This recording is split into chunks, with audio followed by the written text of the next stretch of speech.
Irish Thoroughbred by Nora Roberts. Chapter 1. Adelia Cunnane stared out the window without seeing the magic layer of clouds. Some formed into mountains, others glaciers, flattening and thinning into an ice-encrusted lake, but, for one experiencing her first air journey, she found the view uninspiring. Her mind was crowded with doubts and uncertainties that merged with a strong pang of homesickness for a small farm in Ireland. But both farm and Ireland were now very far away, and every minute that crawled by brought her closer to America and strangers. She knew, with a sigh of frustration, that nothing in her life had ever prepared her properly to cope with either. Her parents had been killed in a lorry accident, leaving her an orphan at the tender age of 10. In the weeks that followed her parents' death, Adelia had drifted through a fog of shock, turning inward to ward off the agony of separation, the strange and terrifying feeling of desertion. Slowly, a wall had been constructed around the pain, and she had thrown herself into the work of the farm with an adult's dedication. Her father's sister, Letty Cunnane, had taken over both child and farm, running both with a firm hand. Although never unkind, neither had she been affectionate. She had possessed little patience or understanding for the unpredictable, often tempestuous child. The farm had been the only common ground between them, and woman and child had built their relationship with the dark, fertile soil and the hours of labour it required. They had lived and worked together for nearly 13 years.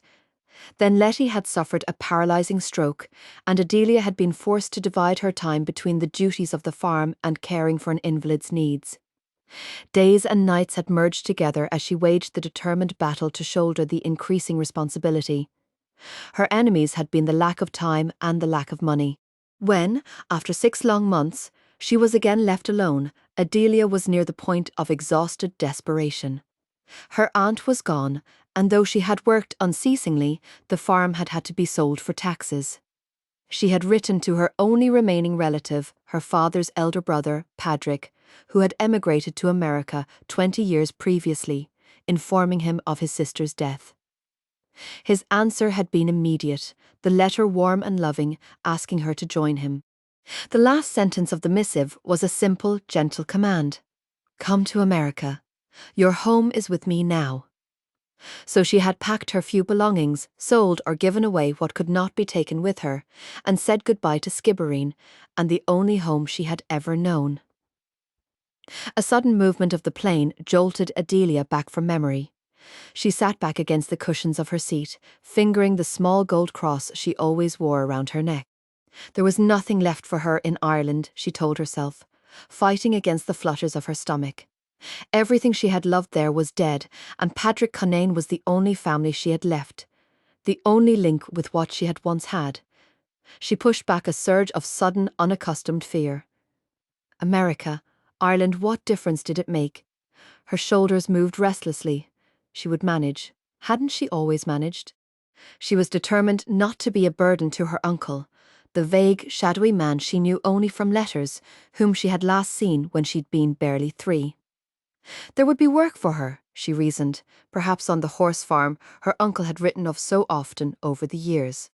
Her ability to work with animals was innate, and she had absorbed a varied knowledge of medicine through her experiences, her skill being such that she had often been called on to aid in a difficult calving or stitch up a rent hide. She was strong, despite her diminutive stature, and she reminded herself with an unconscious squaring of shoulders. She was a Cunnane. Surely, she told herself with more confidence, there would be a place for her at Royal Meadows, where her uncle worked as trainer for the thoroughbred racing stock. There'd be no fields needing ploughing, no cows needing milking, but she'd earn her bread and butter if she had to work as a scullery maid. She wondered suddenly with a small frown if they had scullery maids in America. The plane touched down, and Adelia disembarked and entered the Dulles terminal in Virginia, where she found herself gaping in confusion, fascinated by the scene, confused by the babble of foreign tongues, the odd mixture of people. Her eyes lingered over an East Indian family in full native dress.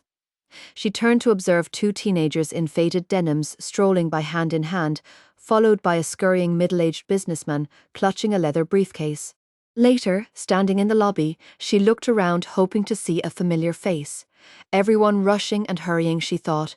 A body could be trampled and never seen again. Dee, little Dee. A man hurried toward her, a stockily built, compact man with a full thatch of curling grey hair, and she caught a glimpse of eyes as bright and blue as her father's before she was enveloped in a warm, crushing hug. The thought occurred to her that it had been a lifetime since anyone had held her so close. Little Dee, I would have known you anywhere. He pulled back and studied her face, eyes misty, smile tender. It's like looking into Kate's face again. It's the image of your mother you are. He continued to stare at her while she searched for her voice, his gaze taking in the deep, rich auburn hair falling in gleaming waves to her shoulders, the large, deep green of thickly lashed eyes, the tip-tilted nose and full mouth which Aunt Letty had described as impudent, the face now of a startled pixie. What a beautiful sight you are, he said at last, on a sigh of pure pleasure. Uncle Patrick? She asked, finding a multitude of questions and emotions racing through her. And who else would you be thinking I might be? He looked down at her with those well-remembered eyes, filled with love and laughter, and doubts, fears and questions vanished in a wave of joy. Uncle Paddy, she whispered as she flung her arms around his neck. As they drove along the highway from the airport, Adelia stared about her in fresh amazement. Never had she seen so many cars, and all flying by at an outrageous speed. Everything moved so fast, and the noise, she marvelled silently. The noise was enough to wake the dead. Shaking her head, she began to bombard her uncle with questions. How far was it they were going? Did everyone drive so fast in America? How many horses were at Royal Meadows? When could she see them? Questions buzzed in her mind and through her lips, and Paddy answered them tolerantly, finding the soft lilt of her voice as sweet as a summer breeze. Where is it? I'll be working. He removed his eyes from the road a moment and glanced at her. There's no need for you to be working, Dee. Oh, but Uncle Paddy, I must, she disagreed, turning to face him. I could work with the horses. I've a way with animals. Thick grey brows drew together in a doubtful frown.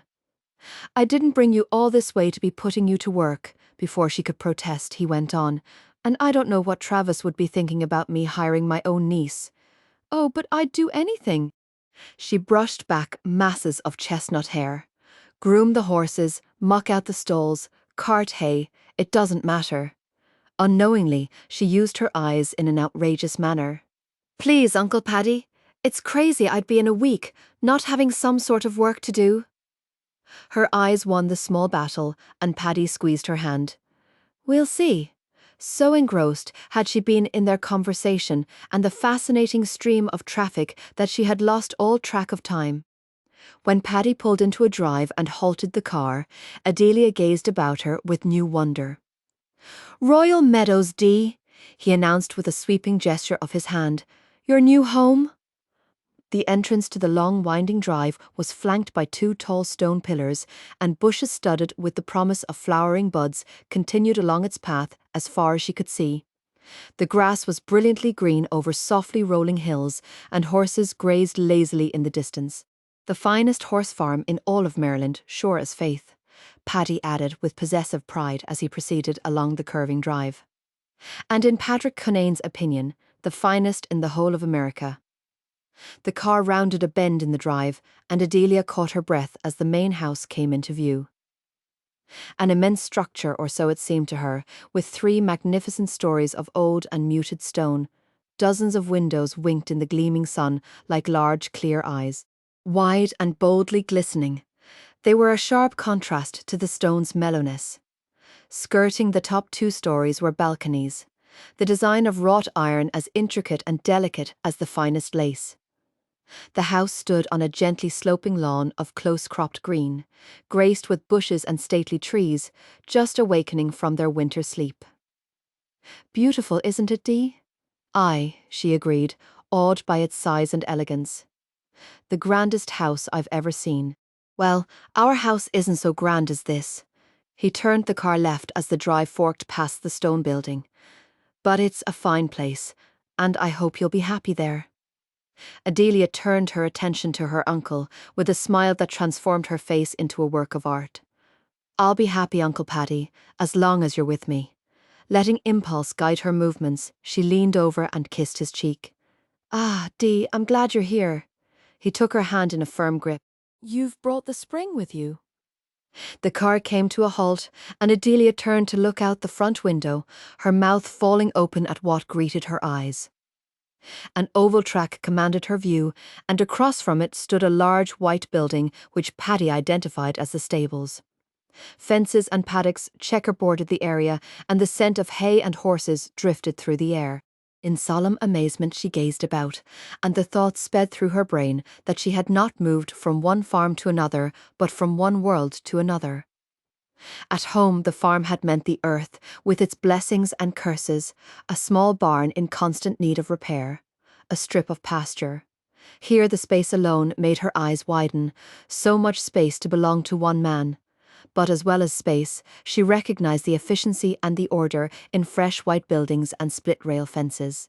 In the distance, where the hills began their soft roll, she saw mares grazing while their foals frolicked with the joy of spring and youth.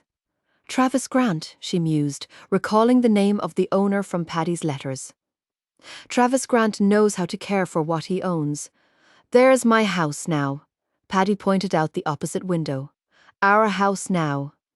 Following his direction, she let out a cry of pleasure. The first story of the building was a large white garage, which she learned later serviced the trailers and trucks used for transporting the thoroughbreds. Atop this was a stone structure nearly twice as large as the farmhouse in which she had spent her life. It was a miniature replica of the main house, with the same native stonework and glistening windows graced with balconies. "Come inside, Dee. Get a look at your new home." He led her down a narrow, crushed stone path and up the stairs to the front door, opening it wide and nudging her ahead of him. A bright, cozy room welcomed her, with pale green walls and a shining oak floor. A brightly checked sofa and matching chair invited her to sit in front of the raised hearth, when the weather was cool, or contemplate rambling hills through wide, sheer draped windows. "Oh, Uncle Paddy," she sighed, making an inadequate but expressive movement of her hands. "Come, Dee, I'll show you the rest." He led her through the house, her wide eyes growing larger with each new discovery, from the kitchen, with its sunny yellow fixtures and spotless counters, to the bath, where creamy ivory tiles made her dream of languishing for hours in hot, soapy water. "This is your room, darling." He opened the door across from the bath, and Adelia stepped inside. It was not an overly large room, but to her inexperienced eyes it was huge indeed. The walls were painted a robin's egg blue, and sheer white curtains billowed and swayed at two open windows. The soft blue and white was repeated in the flower print of the bedspread, and a fluffy white rug lay on the wooden floor. The mirror over the maple dresser reflected the expression of stunned pleasure on her face.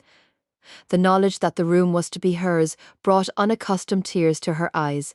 Blinking them away, she turned and threw her arms around her uncle's neck. Later they strolled across the lawn toward the stables. Adelia had changed from the dress she had worn for the trip, and was now clad in her more customary attire of jeans and cotton shirt, with her auburn curls pulled up and covered by a faded blue hat. She had convinced her uncle that rest was not what she needed, and that seeing the horses was what she wanted above all else. With her face glowing and eyes pleading, Paddy would have found it impossible to deny her anything.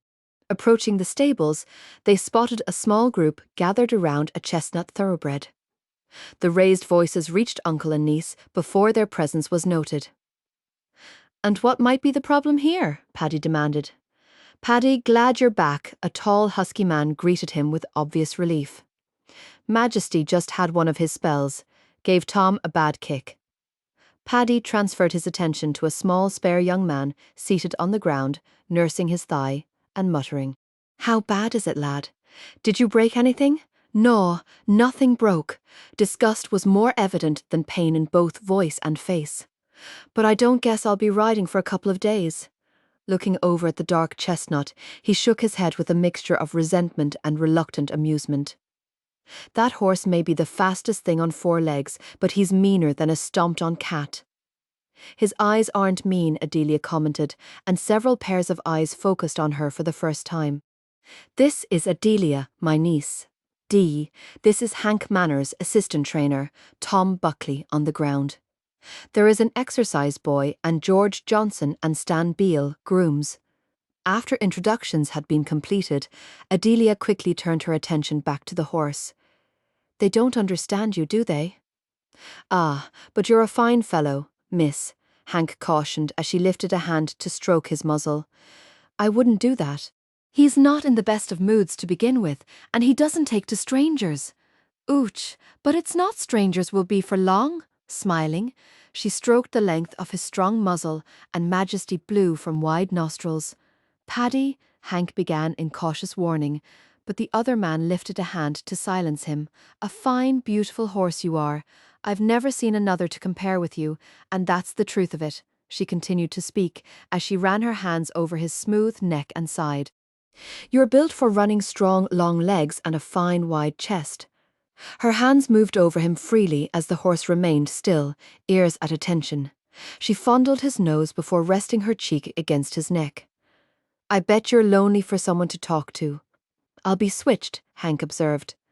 Adelia's confident handling of the frisky colt and shook his head. He's never let anyone do that before, not even you, Paddy. Animals have feelings as well, Mr. Manners. She brought her face from the thoroughbred's neck and turned around. He wants some pampering.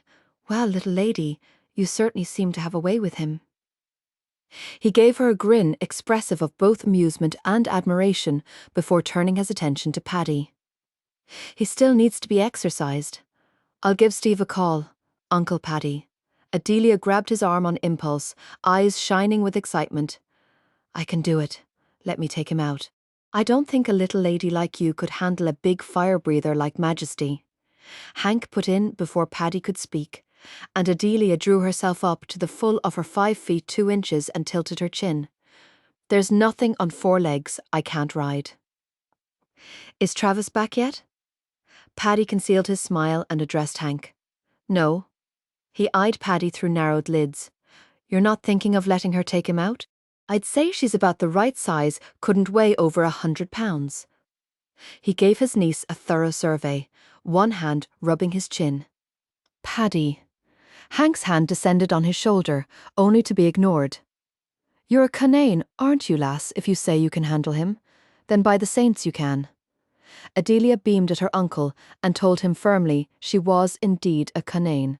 God knows what the boss is going to say when he finds out, Hank muttered, finding himself against a solid wall of family alliance. Just leave Travis to me, Paddy answered with calm authority. With a shrug of his shoulders and another incoherent mutter, Hank resigned himself to Paddy's loss of common sense. Once around the track, Dee, her uncle instructed. Pace him to what you can handle. I can see from the look of him he wants his head. Pulling her cap lower, she nodded, watching the well-trimmed hooves paw the ground in impatience. With an easy vault she was in the saddle, and as Hank opened the wide gate, she took Majesty onto the dirt track. Leaning forward, she whispered in his ear as he sidestepped and strained to be off. Ready, Dee? Paddy called. As an afterthought he pulled out his stopwatch. Aye, we're ready. Straightening, she took a deep breath. Go, he shouted, and horse and rider lunged down the track. Crouching low over the thoroughbred's neck, she urged him on to the speed for which he thirsted. The wind beat against her face, stinging her eyes, as they tore over the dirt at a pace she had never experienced, never imagined, but somehow had craved. It was a wild, exhilarating adventure. Both horse and rider revelled in the unbridled sensation, as they sped as one around the oval track, sun, wind, and speed their companions. She laughed and shouted to her partner, a new sense of freedom liberating her from the concerns and worries that had been a part of her life for so long. For a few short moments she was riding the clouds, away from pressure, away from responsibility, in a glorious haven that returned her to carefree childhood. When they came to the end of the run, she slowed the horse gradually to a halt and flung her arms around his gleaming neck. I'll be a son of a gun, Hank said in simple astonishment. What were you expecting? Paddy questioned, feeling as proud as a peacock with two tails. She's a Canaan. He held out the stopwatch for Hank to see. Not a bad time either. With a final smile, he strutted over as Adelia slipped to the ground. Oh, Uncle Paddy! Her eyes gleamed like emeralds against her flushed face, and she pulled off her cap, flourishing it in excitement.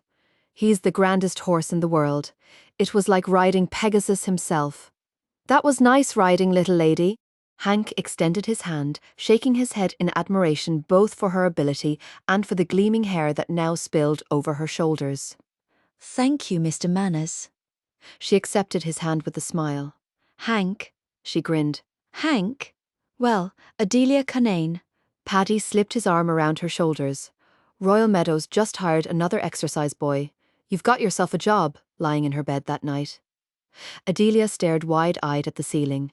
So many things had happened in so short a time that her mind refused to relax and allow her body to rest. After her ride on the Thoroughbred, she had been taken through the stables, introduced to more hands and more horses, shown into a tack room that contained more leather than she had ever seen in one place at one time, and exposed to more people and more things than she believed she had ever been exposed to in her life, and all in the course of one day.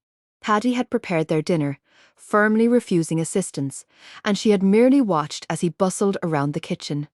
The stove, she decided, had more to do with magic than technology, and a machine that washed and dried the dishes at a touch of a button marvels. Hearing about such things and reading about them was one matter, but seeing them with your own eyes, it was easier to believe in the puka and the little people. When, with a sigh, she said as much to her uncle, he threw back his head and laughed until tears flowed down his cheeks, then enveloped her in a hug as crushing as the one he had greeted her with at the airport. They had eaten at the small dunette set in the kitchen window, and she had answered all his questions about Skibbereen. The meal was full of talking and laughing, and Paddy's eyes twinkled continually at her colourful descriptions and outrageous stories. She elaborated here and there, her hands working with her words, brows raising over guileless eyes as she stretched truth into an obvious exaggeration. Her uncle had noticed the faint shadows under them, however, and urged her to retire early, overcoming her protests with the deft suggestion that she had needed to be fresh in the morning. So Adelia had obeyed, drawing a steaming tub and wallowing in unfamiliar luxury for what she knew Aunt Letty would have considered a sinful amount of time. When at last she lay between the cool, fresh sheets, she found it impossible to relax. Her mind was full, crowded with new sensations, new images, and her body, so used to complete exhaustion before sleep, was unable to cope with the lack of physical exertion. Easing out of bed, she exchanged her nightdress for jeans and shirt, and piling her hair once more under the absurd cap, slipped noiselessly from the sleeping house.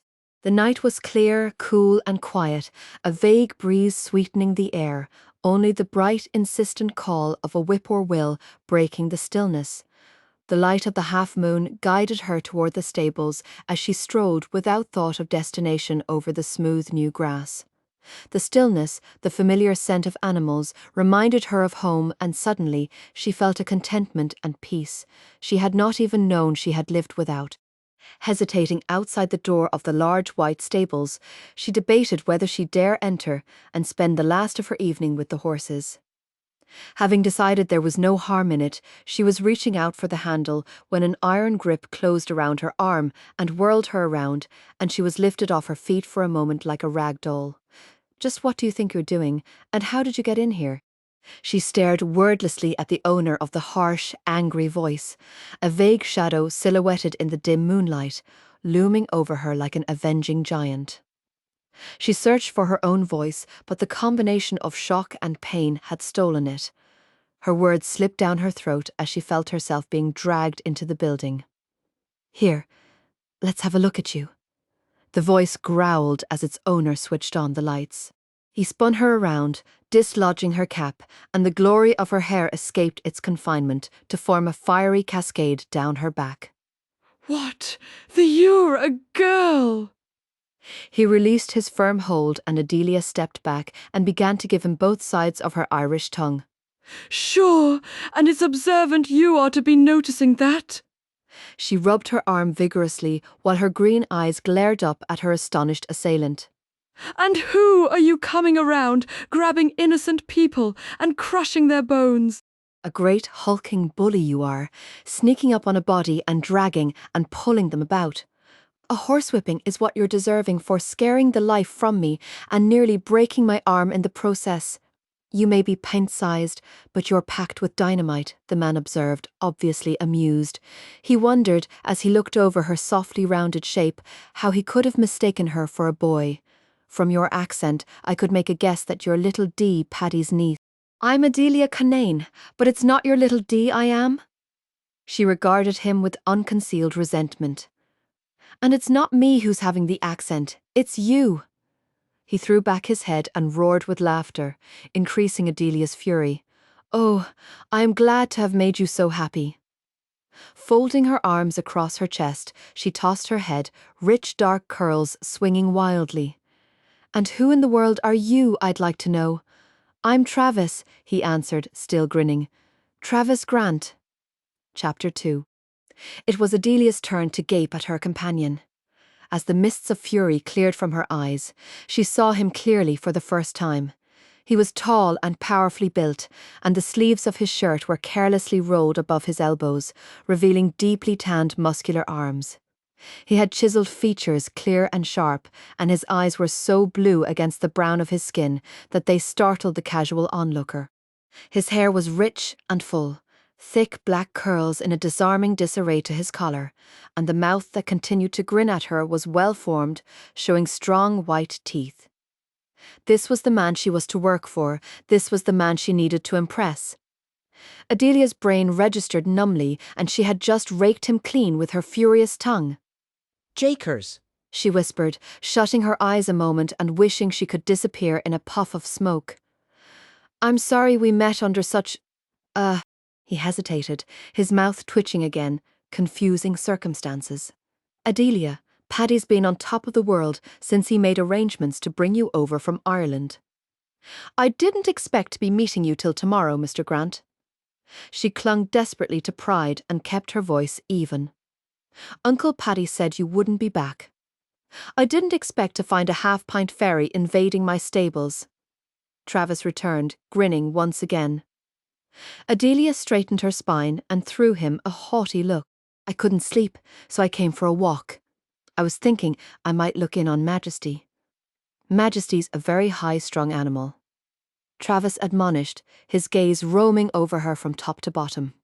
You'd best keep a respectable distance. And how will I be doing that? She demanded imperiously, disconcerted by his masculine appraisal. I'm to be exercising him regularly. The devil you are. His eyes rose to hers and narrowed. If you think I'd let a slip of a thing like you on my prize colt, you've lost your senses.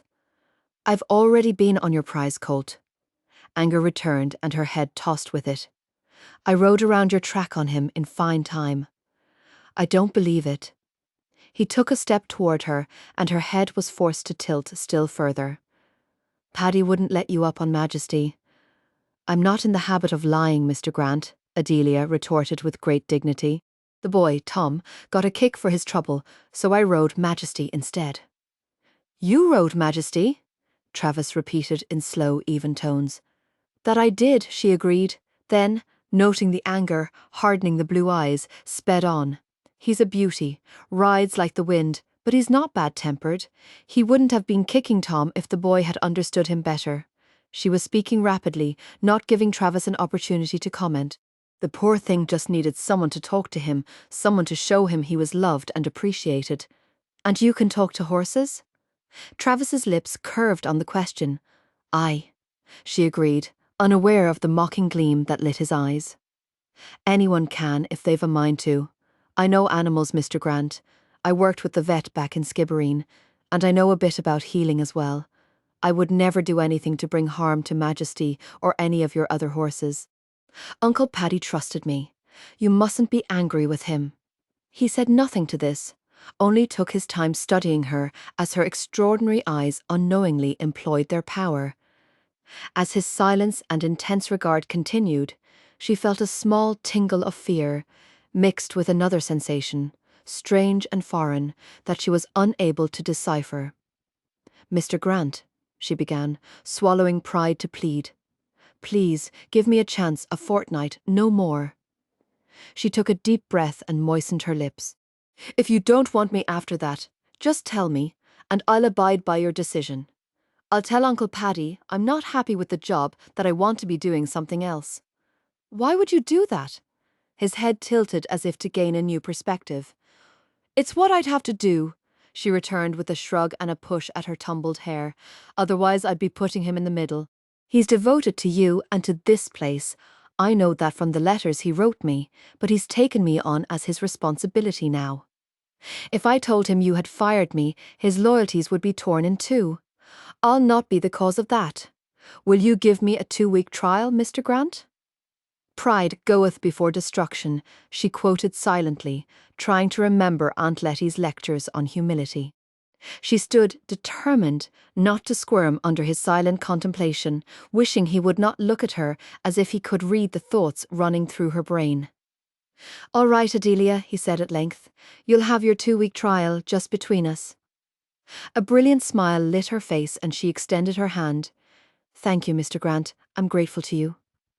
He accepted her hand, but his returning smile faded, a frown replacing it as he turned her palm up and examined it. Her hand was exquisitely small, fingers long and tapering, but it was rough and calloused from years of the abuse of labour. The continued contact was sending odd tingles through her body, and she looked down helplessly at the hand under his critical scrutiny. "Is something the matter?" she asked, in a voice she barely recognised. He raised his eyes and looked into hers with an expression she could not fathom. It's a crime for such a tiny hand to be as hard and rough as any ditch digger's. Unaccountably stung by his softly spoken words, she jerked her hand away, holding it behind her back. "I'm sorry they're not as soft as a lily, Mr. Grant. But it's not ladies' hands I'll be needing for the job I'm doing for you. If you'll excuse me now, I'll be going in."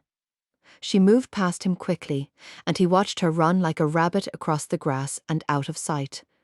Bird calls broke the night's slumber, and Adelia woke with the sun. She dressed quickly, happy with the anticipation of beginning her job, a job which was to her more of a magic wish granted than labour. She was sure she could prove herself to Travis Grant. A new home, a new life, a new beginning. She stared out at the infant sun and knew it would bring nothing but wonders.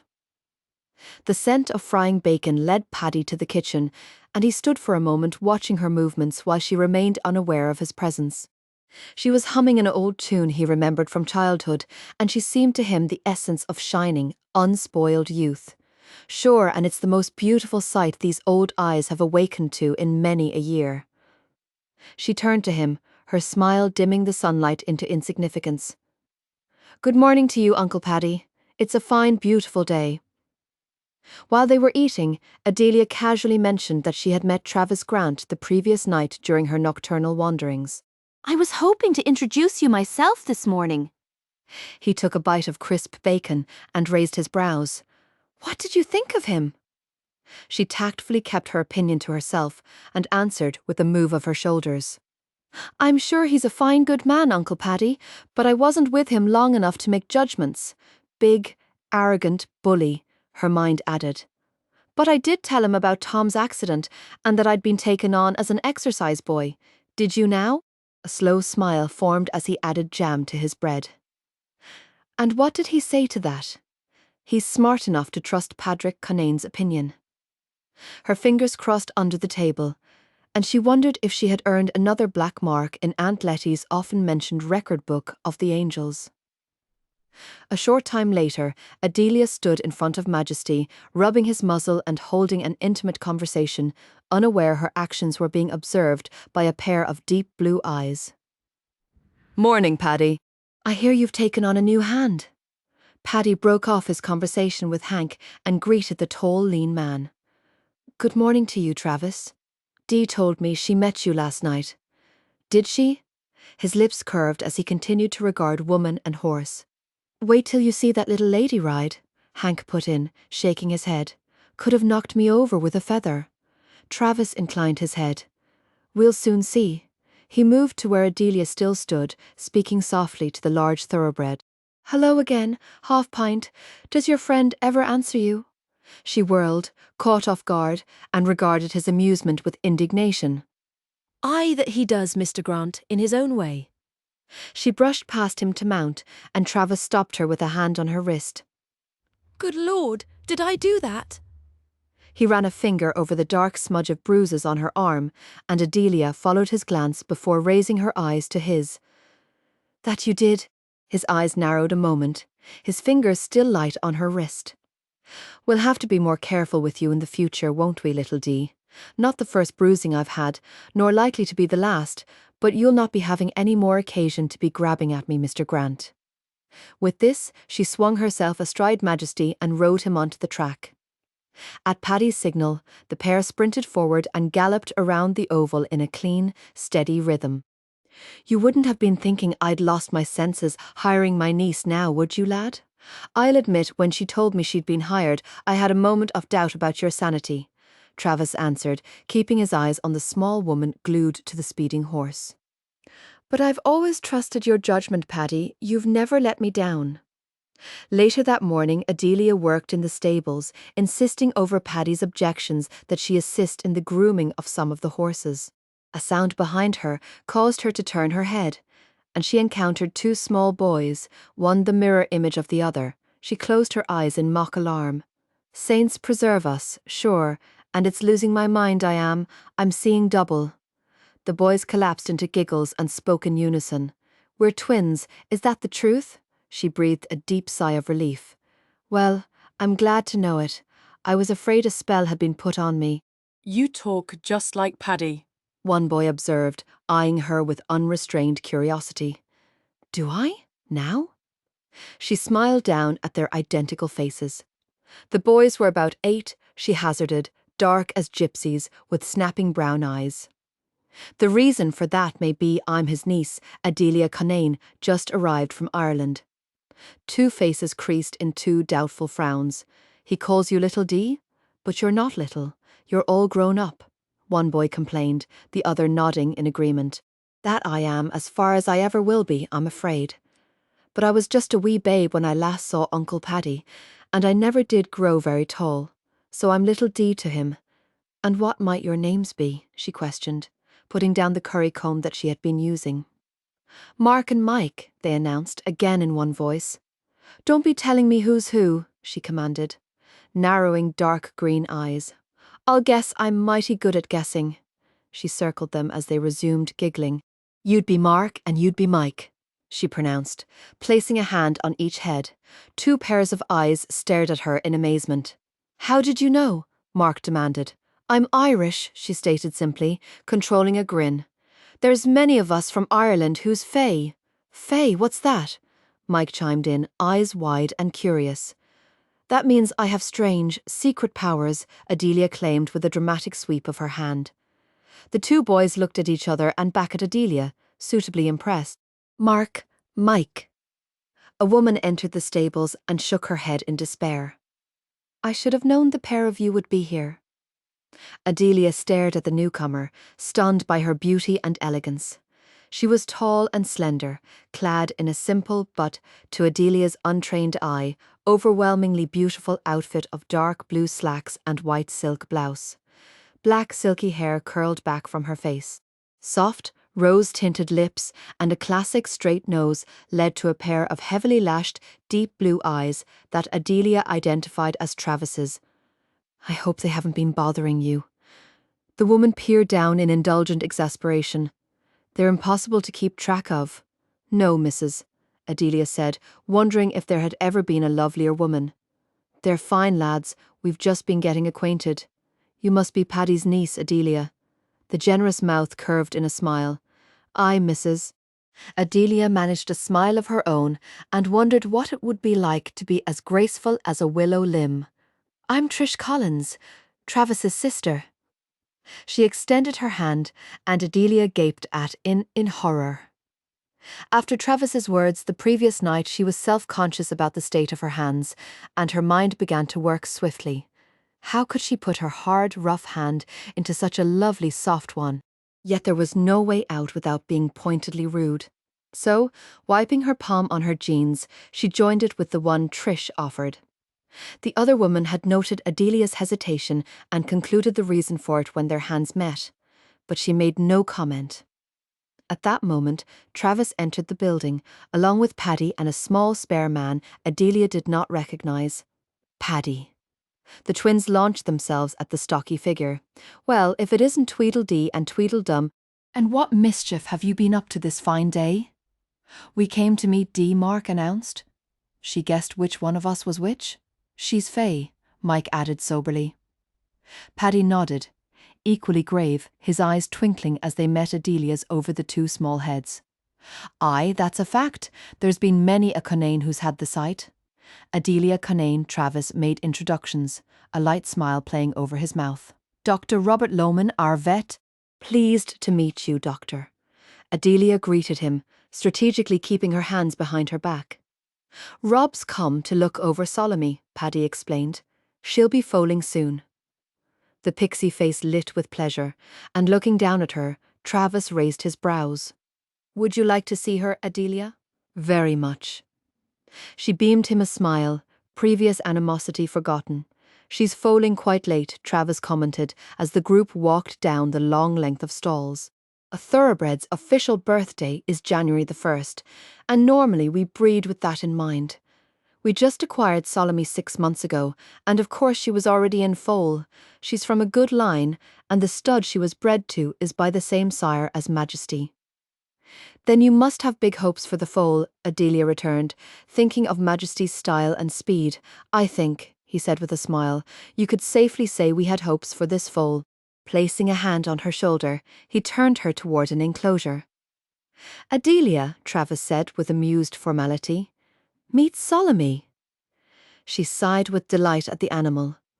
A dark, gleaming bay mare with a mane of flowing black silk. Running her hand down the stark flash of white on the forehead, she looked into dark, intelligent eyes. You're a fine, beautiful lady. The caressing of the smooth hide was met with a whinny of approval. I suppose you'd like a closer look? Travis observed, opening the stall door and gesturing for her to enter. She preceded him and the vet into the stall, carrying on a low conversation with Solomie as she explored the swollen belly, probing with gentle, capable fingers. After a few moments she stopped and turned concerned eyes to Travis's laughing ones. The foals turned wrong. The blue eyes lost their laughter and studied her intently. Quite right, Miss Conane. Robert Lohman agreed with a professional nod. A quick diagnosis. Entering the stall, he too ran hands over the mare's belly. We're hoping the foal will turn before she's full term. But you're not thinking it's likely. Her time's almost here. No, we're not. He turned back to her, faintly surprised and greatly curious as to her knowledge. We have to deal with the possibility of a breach. Have you had any training? More doing than training. She shrugged, uncomfortable at having the attention focused on her. I worked with a vet back in Ireland. I've done some birthings and some stitching and splinting. She stepped out of the stall to stand beside Paddy, watching as the vet proceeded with his work. Paddy's arm slipped around her shoulders, and she rested her head against him. I hate to think what a hard time she'll be having. We had a mare that carried breech once, and I had to turn the babe. She sighed with the memory. I can still see her poor, trusting eyes on me. How I hated to hurt her. You turned a foal by yourself? Travis demanded, drawing her attention from the past. That's a difficult enough job for a full-grown man, let alone a little thing like you. She bristled, bringing herself up to the full of her meagre height. It may be that I'm small, Mr. Grant, but I'm strong enough to do what needs to be done.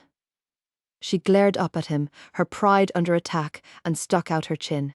I'll tell you this, for all our difference in size, I can work the day through with you. Stifling a snort of laughter, Paddy focused on a spot on the ceiling as Travis regarded her indignation with cool, steady eyes. After a moment, she turned and began to walk toward the front of the building. Did you really see a horse being born, Dee? The twins tagged after her, full of excitement. Many a time, and cows and pigs and the like. She took a small hand in each of hers and continued over the concrete floor. There was a time I birthed twin lambs, and that was the prettiest sight. Travis continued to stare after her as her voice trailed off in the distance. The next few days passed easily for Adelia as she became accustomed to a new life and new surroundings. On the occasions she spoke to Travis, she continually struggled to hold back the tongue he seemed to have a habit of provoking.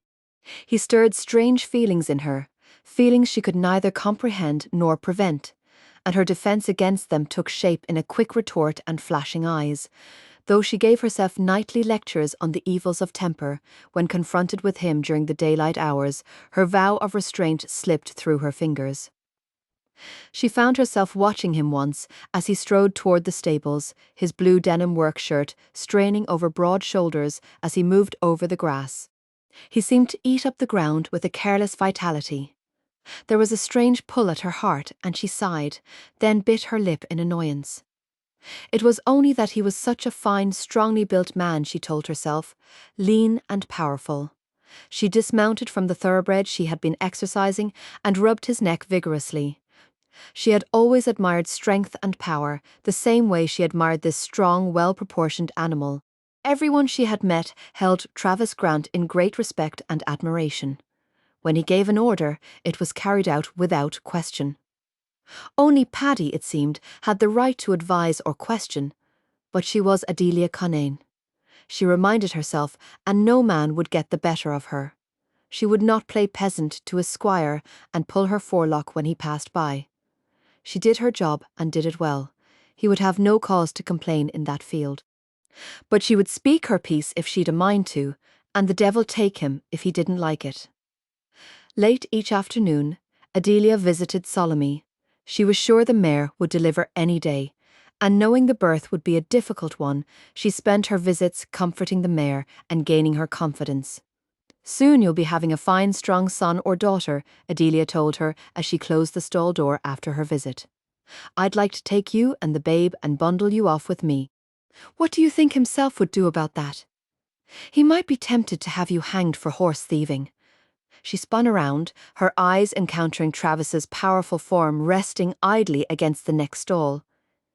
"It's a bad habit you have of sneaking up and scaring a body to death," she snapped at him, assuming that the uneven beat of her heart was the result of surprise. "I do happen to own this place, Adelia," he returned in low, calm tones that only increased her agitation. "That's a fact I'm not likely to forget. There's no need to remind me." She tilted her chin in defiance of him and the continuing flutter of her stomach, knowing she should guard her words, and knowing the power to do so was beyond her. "I give you your day's work, but maybe you think I'm forgetting my place. Should I be bobbing a curtsy, Mr. Grant?" "You impudent little wench," Travis muttered, straightening from his relaxed position. "I'm getting a bit weary of being stabbed by that sharp tongue of yours. Well, it's sorry I'm about that. The best advice I can give is that you not be conversing with me. That's the best idea you've had." He grabbed her around the waist, lifting her a foot off the ground as their eyes warred with each other. "I've been wanting to do this since the first time you slashed at me with your sharp Irish tongue." He crushed her mouth with his cutting off a heated retort. Too surprised by his action to resist immediately, Adelia began to experience unfamiliar and disturbing sensations, a heat and weakness that she might feel on a day spent working in the field. His hands were like steel around her small waist, holding her body suspended in the air, while his lips assaulted hers, entering her mouth with his tongue in a kiss that was both devastating and totally foreign to any she had ever known. Pressed hard against him, lips joined, she felt his warmth, his essence seeping into her, demanding and receiving her merging. She could feel the authority in the arms that held her, taste the knowledge on the lips that claimed hers, and body and mind surrendered to both. Unable to combat the turbulence of the unexplored, she felt it whirl her like a cyclone, spinning her toward the sun until the heat threatened to become fire. And as each of her senses were assaulted and conquered, he continued to explore her mouth, feasting on it as a man who knew a woman's flavour. He took, and she knew nothing of the richness of the banquet she gave him, warm and ripe and fresh. After a lifetime, he released her, dropping her back to the ground as she stared at him mutely, eyes huge with confusion. "Well, half-pint, This is the first time I've seen you at a loss for words." He mocked her openly, the lips that had just conquered hers lifted in a smug, satisfied smile. His taunt broke the strange hold over her mind and tongue, and her eyes lit with molten green fire.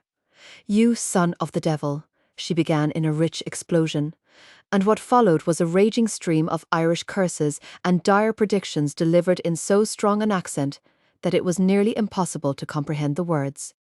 When her imagination had at last run dry, and she could only stand staring at him breathlessly, he threw back his head and laughed until she thought he would burst.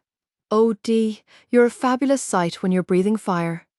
He took no trouble to hide his amusement, an infuriating grin glued to his face. "The madder you get, the thicker the brogue. I'm going to have to provoke you more often." "I'm giving you warning," she returned in an ominous voice which only widened the grin. "If you ever molest me again, it's more than my tongue you'll be feeling." Lifting her head, she strode out of the stables, clutching the last threads of her dignity around her. She said nothing to Paddy about her scene with Travis, and instead banged around the kitchen as she prepared dinner, uttering incoherent sentences about great arrogant beasts and strong-arm bullies. Her fury with Travis was intermingled with fury with herself. The fact that his touch had brought both excitement and unexplained pleasure angered her further, and she berated herself for the uncontrollable attraction she felt for him. Chapter 3. By the next day, Adelia's anger had faded. She was not given to prolonged periods of ill humour, rather, she exploded like a burst of flame, simmered, then slowly cooled down. There remained, however, a disturbing new awareness, an awareness both of herself and the unfamiliar longings of womanhood, and of the frustrating, attractive man who had released them. She managed to avoid any face-to-face contact with Travis during the morning, going about her duties in the normal fashion while she kept a cautious eye alert for his approach. Duties complete, she strolled back for her daily visit with Solomie. Instead of leaning over the low barrier to greet her, as was Solomie's habit, Adelia found her lying on her side in the hay, breathing heavily. "By all the saints and apostles!" Rushing inside, she knelt beside the raggedly breathing mare. "Your time's come, darling," she crooned, running her hands over the large mounded belly. "Just rest easy now, I'll be back." Springing up, she sped from the stables. She spotted Tom in the far paddock and, cupping her hands, shouted, "Solomie's time's here! Get Travis, call the vet, be quick." Without waiting for an answer, she ran back inside to comfort the labouring horse. She was murmuring and stroking the sweating hide when Travis and Paddy joined her. Soft words and gentle hands had calmed the mare, whose deep brown eyes were riveted on Adelia's dark green ones. Travis knelt beside her, his hands joining hers on the gleaming skin, and though Adelia spoke to him, her eyes never left the mare's. The foal's still the wrong way. It must be turned, and quickly. "Where's Dr. Lohman? He's had an emergency, can't be here for half an hour."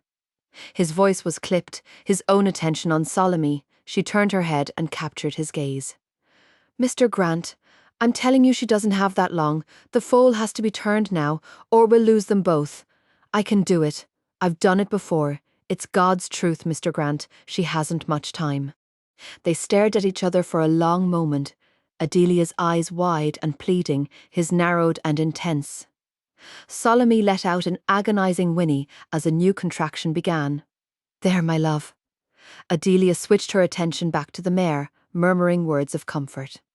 "All right," Travis agreed, a long breath escaping through his teeth. "But I'll turn it, Paddy, call in some of the men to hold her down." "No." Adelia's protest caused the mare to start, and she spoke quietly again, using hands and voice to soothe. "You'll not bring a bunch of bruisers in here forcing her down and frightening her." Again, she raised her eyes to Travis's and spoke with calm assurance. "She'll hold for me. I know how." "Travis," Paddy intervened as he started to speak. "Dee knows what she's about." Nodding, Travis moved off to scrub his hands and arms. "Have a care," she warned as he prepared to begin. "The babe's hooves will be sharp, and the wound can close on your hand quickly." Taking a deep breath, she lay her cheek against the mare's hands, circling the damp flesh in a steady rhythm as she began to croon in quiet Gaelic. The mare shivered as Travis entered her, but remained still listening to Adelia's comforting voice. The air seemed to grow closer, heavy with Solome's breathing and the mystical beauty of the ancient tongue Adelia murmured. It brought a heavy warmth to the spring afternoon, isolating them from all but the struggle for life. "I've got him," Travis announced, sweat running unheeded down his face. His breath came quickly, and he muttered a steady stream of soft curses, but Adelia heard nothing, giving herself over to the mare. "It's done." He rested back on his heels, turning his attention to the woman at his side. She gave no sign to him, only continued her slow, rhythmic crooning, hands gently caressing, face buried in the mare's neck. "Here it comes," Paddy cried, and she turned her head to watch the miracle of birth. When the foal finally emerged into the world, both woman and horse sighed and shuddered. "It's a fine, strong son you have, Salome. Ah, sure, and there's no more beautiful sight in the world than an innocent new life." She turned her glowing face to Travis and gave him a smile that rivaled the sun. Their eyes met, and the look deepened until it seemed to Adelia that time had stopped. She felt herself being drawn into fathoms of dark blue, unable to breathe or speak, as if some invisible shield had descended, insulating them from all but each other. Can love come in an instant, her numbed brain demanded? Or has it been there forever? The answer was forestalled as Robert Lohman arrived, shattering the magic that had held her suspended.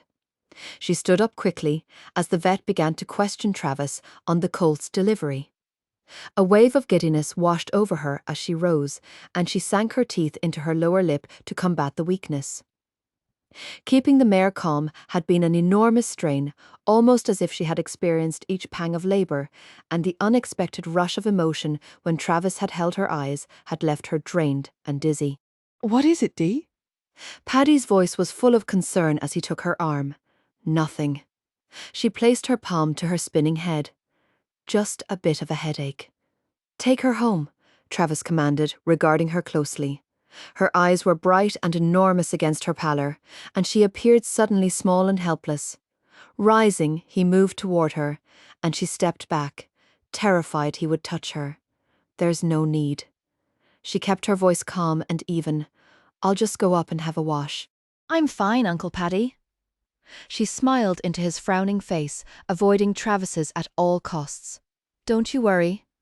Stepping from the stall, she moved quickly from the building, filling her lungs with fresh, clean air. That evening found Adelia quiet and pensive. She was unused to confusion and uncertainty, characteristically knowing what needed to be done and doing it. Her life had always been basic, the fundamental existence of meeting demands as they came. There had been no room for indecision or clouded reasoning in a world that was essentially black or white. She lingered in the kitchen after dinner, reasoning with herself with firm common sense. The foaling had been difficult, the strain emptying her body of its strength, and the sight of the new colt had fogged her brain. These were the reasons she had reacted so strongly to Travis. She could hardly be in love with him, she barely knew him, and what she did know was not altogether to her taste. He was too big, too strong, too self-confident, and too arrogant. He reminded her of a feudal lord, and Adelia was too Irish to have any liking for landed gentry. However, after her work was done, and self-analysis complete, she remained oddly weary and disturbed. Sitting down on the floor at Paddy's feet, she laid her head in his lap with a deep sigh. "Little Dee," he murmured, stroking the thick auburn curls, "you're working too hard. What nonsense!" She disagreed, snuggling deeper into the still newness of comfort. "I haven't worked a full day since I arrived. The day would not nearly be over yet if I was back on the farm. Was it hard for you, lass?" he asked, thinking she might now be ready to talk of it. Again, Adelia sighed, moving her shoulders restlessly. "I wouldn't say hard, Uncle Paddy, but everything changed after Mother and Dad died. Poor little Dee, such a wee thing to be losing so much. I thought my world had ended when they died," she whispered, hardly aware she was speaking aloud. "I'm thinking I died myself for a time, so angry and frightened I was, then numb, feeling nothing, but I began remembering how they were together. No two people could have loved each other more. Such a fine, full loving they had, even a child could see it. So engrossed were the man and woman in the words being spoken that neither heard the sound of feet climbing the stairs. Travis halted in his action of knocking, dropping his hand as he watched the poignant picture, and Adelia's words drifted through the screen. The only thing I could give them was the farm, and it was all I had left of them. Poor Aunt Letty, she worked so hard, and I was a constant cross for her to bear. She laughed as memory flickered through her mind. She never could understand why I had to ride so fast. Sure, and it's your neck you'll be breaking. She used to call after me, shaking her fist, who'll be helping with the ploughing if you bash in your head on the road. Then when I'd have one of my rages and go off shouting and cursing, and it's often, I'm afraid I did just that, she'd cross herself and start praying for my doomed soul. Jakers, but we worked. With a long breath she shut her eyes. But it was too much for one woman and a half-grown girl, and not enough money to hire help, and none to be made without it. Do you know how it is, Uncle Paddy?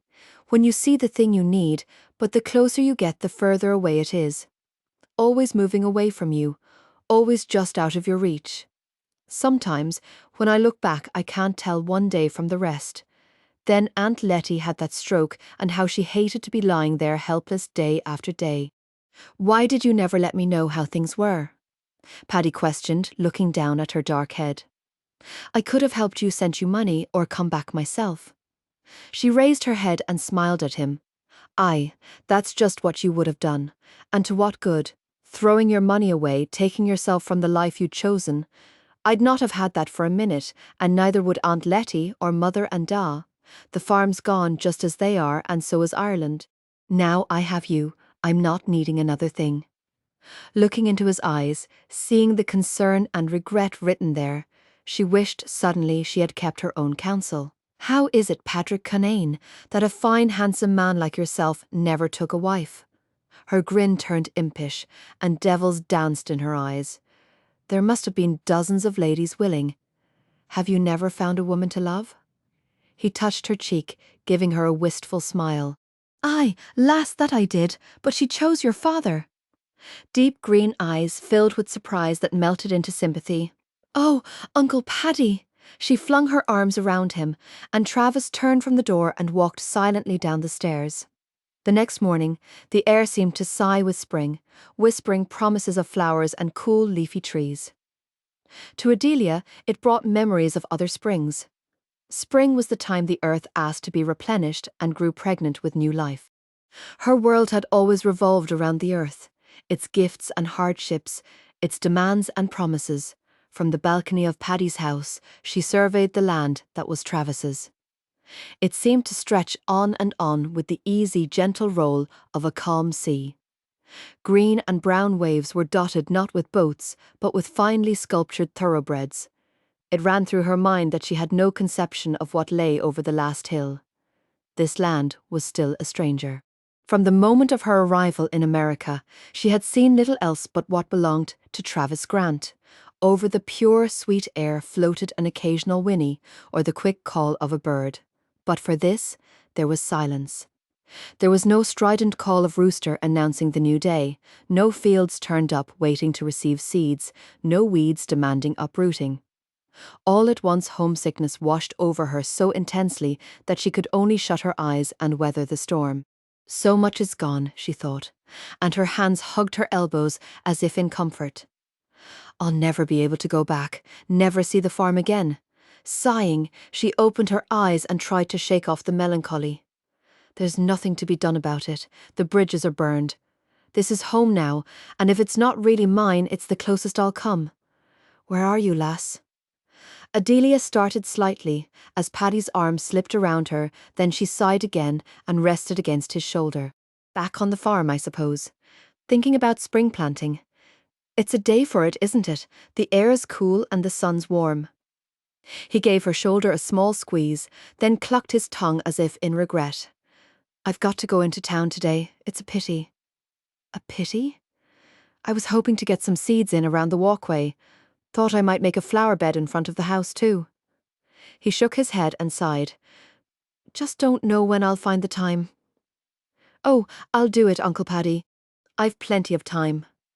Drawing away, she looked at him with such innocent acceptance of his trumped-up excuse that he nearly broke into a grin. Little Dee, I couldn't ask you to do all that on your day off. He creased his face into doubtful lines and patted her cheek. No, it's too much. I'll get to it as soon as I find a bit of time. Uncle Paddy, don't be silly. I'd love to do it. Her smile was blooming again, chasing the clouds from her eyes. Just show me what you want done. Well, he permitted her to argue a few more minutes before allowing himself to be persuaded. Armed with a myriad of seed packs and a small spade, Adelia stood on the patch of lawn surrounding Paddy's house and mentally mapped out her landscaping. Petunias along the walks, asters and marigolds against the house, impassions for the border. And sweet peas she thought with a smile for the trellis she had asked Paddy to buy. In the fall, she decided, I'll plant bulbs, as many as the ground will hold, daffodils and tulips. Satisfied with her planning, she began to turn the earth. The sun grew warmer, and her sleeves were soon pushed past her elbows. In the distance, she could hear the sounds of men and horses going through their daily routine, a shout, laughter, the thud of hooves on dirt. But soon lost in her planting, she drifted apart. Softly, she began to sing a song remembered from childhood, the words soothing and familiar. The scent of fresh earth eased the ache with which she had awakened. A shadow fell across her. Twisting her head, she dropped the spade nervously as Travis looked down at her. I've made you stop. I'm sorry. He seemed impossibly tall as he stood over her. She craned her neck and squinted against the sun. It glowed in an aura around his head, and for one fanciful moment she thought he looked like a knight on his way to vanquish dragons. No, you just startled me. Picking up the spade, Adelia told herself she was a fool, and began to work again. I didn't mean the planting. He crouched down beside her, his shoulders brushing hers. I mean the song. It sounded very old and very sad. Aye, it's both.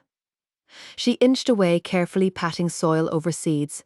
A lot of Gaelic songs are old and sad. Folding his legs under him, he sat easily on the grass and watched her. What's it about? Oh, love, of course, the saddest songs are always about love.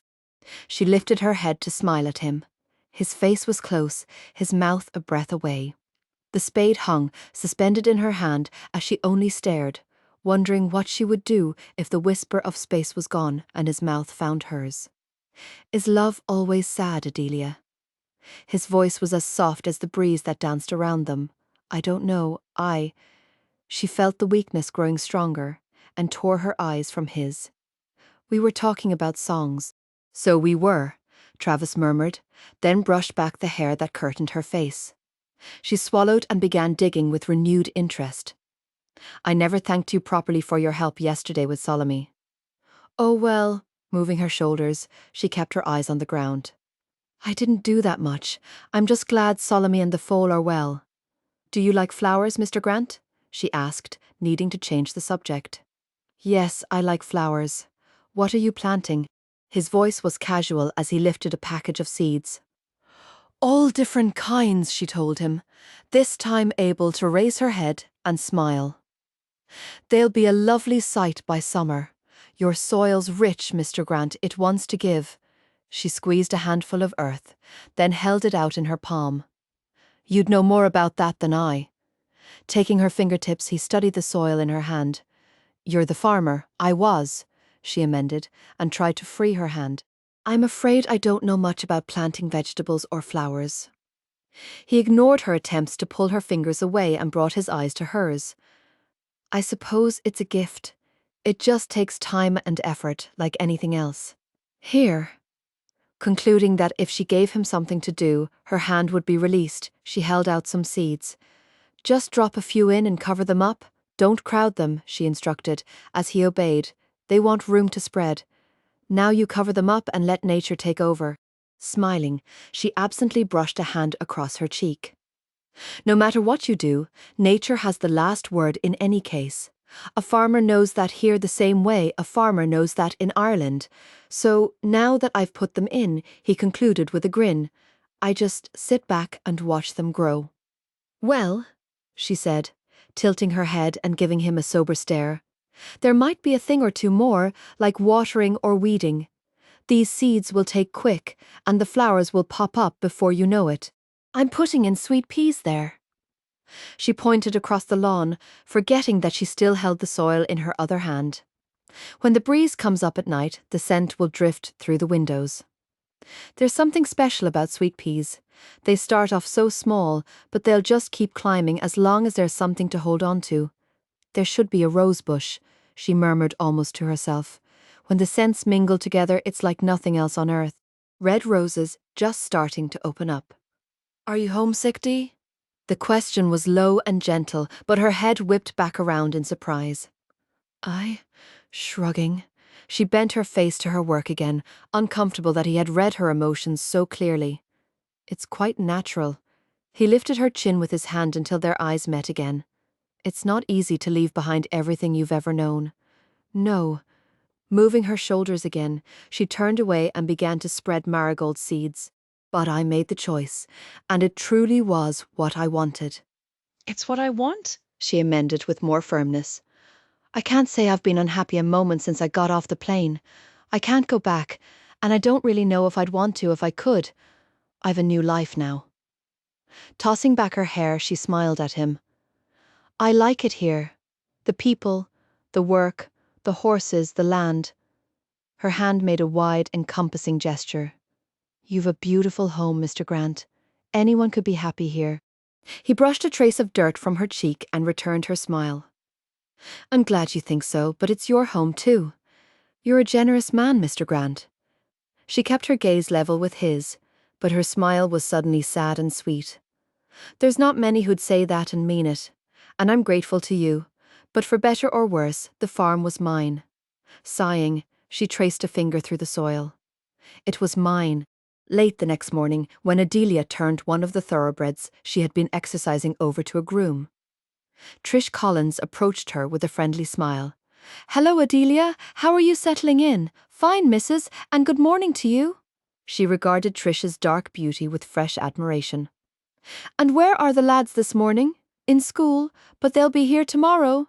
They're half crazy to get a look at the new foal. A beautiful sight he is. Yes, I've just had a peek at him. Travis told me how marvellous you were with the mare. Her mouth dropped open a moment, surprised and inordinately pleased that Travis should have praised her. I was glad to help, Mrs. Solomon did all the work. Call me Trish, she requested with a shake of her head. Mrs. makes me feel old and crotchety. Oh no, Mrs., you're not old at all, she blurted out, horrified. I wouldn't like to think so. Travis and I won't be 31 until October. Trish laughed at the stricken face. So you're twins as well, Adelia concluded, feeling more at ease. I suppose that's why I saw your brother's eyes the first time I met you. Yes, we do bear a strong resemblance to each other, which is why I constantly tell him how handsome he is. She smiled at Adelia's light, musical laugh. Am I holding you up? Are you busy? No, Mrs. At the raised brow she amended. No, Trish? I was about to take my break and fix a cup of tea. Would you like one? Yes, thank you, I would. They paused at the top of the stairs to the garage house as Adelia bent to pick up a long, narrow white box. Now, what might this be? Flowers would be my guess, Trish concluded, indicating the printed name of a local florist. What would they be doing here? She frowned down at the box as they stepped inside. Someone must have left them at the wrong house. You might open them and find out, Trish suggested, amused by the frown of concentration. As your name's on the box, they just might be for you. Auburn curls danced as she shook her head and chuckled. Now, who'd be sending me flowers? Setting the box on a table, she opened the lid and gave a small cry of pleasure. Oh, just look. Have you ever seen such a sight? The box was filled with long-stemmed roses, deep blood red, their half-closed petals soft as velvet to her hesitant fingers. Lifting one out, she held it under her nose. Ah, she breathed and passed the bloom to Trish, straight from heaven. Then, shrugging, she returned to practical matters. Who would they be for? There should be a card. Locating the small white note, Adelia read it silently, and her green eyes widened as she read the words a second time. She brought her gaze from the slip of paper to meet an openly curious regard. "They're for me," her voice mirrored disbelief as she handed Trish the card. "Your brother sent them to thank me for helping with Solomon. D, to thank you for your help with the new foal, Travis." Trish read aloud and added under her breath, "You certainly wax poetic on occasion, brother. In my whole life," Adelia murmured, touching a silky petal, "no one has ever given me flowers." Trish looked over quickly, observing the shimmering eyes and the stunned pleasure passing over Adelia's features. Pushing tears back, Adelia spoke on a sigh. "This was a lovely thing for your brother to do. I had a rose bush at home, red roses they were too. My mother planted it." She smiled, feeling incredibly happy. "It makes them that much more special." Later, they walked back to the stables. As they drew near, Travis and Paddy emerged from the building, and the Irishman greeted them both with a beaming smile. "Travis, we've died and gone to heaven. Sure, and it's two angels coming to greet us. Uncle Paddy." Adelia tweaked his cheek. "Living in America hasn't lessened your gift for Blarney." Looking up at the man who towered above the rest of them, she treated him to the pure, honest smile of a child. "I want to thank you for the flowers, Mr. Grant. They're lovely." "I'm glad you liked them," he answered, enjoying the smile. "It was little enough after what you did. Here's something more for you, Dee." Paddy reached into his pocket and withdrew a piece of paper. "Your first week's wages." "Oh," Adelia said with a grin. "It's the first time I've been paid in money for doing anything." She frowned at the check, confused, and Travis's brows rose in amusement at her expression. "Is something wrong with it, Adelia?" "Yes, no, I." She stumbled and brought her eyes to Paddy. "You're wondering what it is in pounds," he concluded, grinning merrily. "I don't think I figured it right," she answered, embarrassed under Travis's gaze. Chuckling, he did some mental arithmetic and told her. Confusion changed to astonishment and something close to terror. "What would I be doing with that kind of money? First time anyone around here complained about being overpaid," Travis commented and received a baleful glance. "Here?" Adelia turned her attention back to her uncle and held the check out to him. "You take it now. Why would I be doing that, Dee? It's your money. You earned it. But I've never had so much money at one time in my whole life." She sent him a pleading look. "What will I do with it?" "Go out and buy some of those female trappings and folderol," he suggested vaguely, waving his hand, then pushing the check back at her. "Treat yourself to something. The good Lord knows it's about time." "But, Uncle Paddy, why don't you buy yourself a dress, Dee?" Travis inserted with a grin. "I'm curious to see if you've got legs under those jeans." Adelia's head snapped up and she eyed Travis with a dangerous gleam. I've legs, Mr. Grant, and I've been told a time or two it's not a trial to look at them. But you'll not have to be worrying yourself. It's not dresses I need to tend your horses." His grin only widened as he gave a negligent shrug. "It doesn't matter to me if you want to be taken for a boy." Her wrath increased as he had meant it to, and her eyes fired sharp green daggers. "There's only one who ever made that mistake, he being an ill-mannered, bad-tempered brute of a man without a brain working in his empty head." "Shopping's a marvellous idea," Trish broke in, deciding it was time to play peacemaker. "As a matter of fact, Travis," she smiled and fluttered her lashes. "Dee's taking the rest of the day off, so we can do just that." Oh, really? He returned dryly, folding his arms across his chest. "Yes, really. Come on, Dee." But I haven't finished. Trish linked her arm through the still protesting Adelia's and propelled her to a late-model compact. Before she had time to think things through, Adelia had an account at a local bank, a checkbook, and more cash than her apprehensive brain could comprehend. "Now," Trish backed the compact from its parking space, "we're going shopping." "But what will I buy?" She stared at Trish's clear profile in complete consternation. Stopping at a red light, Trish turned to her anxious face. "When's the last time you bought something for yourself for the fun of it? Have you ever bought something because you wanted it instead of just needing it?" The light changed, and as she joined the flow of traffic, she sighed at Adelia's blank expression.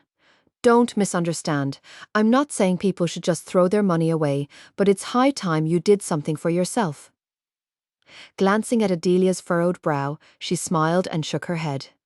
You can afford to slow down, Dee. Take a day off, buy something foolish, stretch your wings, take a breath. She grinned, as Adelia merely stared at her. The sky will not fall if Adelia Canane takes time off to have some fun. No one was more surprised than Adelia when in fact she did have fun. The large mall fascinated her with its various small specialty shops and large department stores. There were more clothes than she had ever seen, in colours and soft materials that had her staring and touching in frank admiration. While Adelia gazed around her, Trish examined garments critically, going from rack to rack, dismissing dozens of dresses, skirts and blouses, occasionally removing an item and hanging it over her arm. Finding herself in a changing room, Adelia could only stare at the garments Trish had placed on a hook. Then, taking a deep breath, she stripped off her shirt and jeans and slipped on a soft jersey dress in muted shades of green. The silky material felt strange and wonderful to her skin, clinging to gentle curves and falling gracefully below her knees. She gaped at the stranger in the mirror, her hand seeking the cross at her throat to assure herself that she was still the same person. "Dee," Trish called from outside the curtain. "Have you got one on yet?" "Aye," she answered slowly, and Trish pulled the curtain aside, smiling in triumph at the reflection in the full-length mirror. "I knew that dress was you the minute I saw it." "It doesn't feel like me," Adelia mumbled, then turned to face Trish directly. "It's beautiful, but what would I do with so grand a dress? I exercise horses, I work in a stable, Dee." Trish interrupted firmly.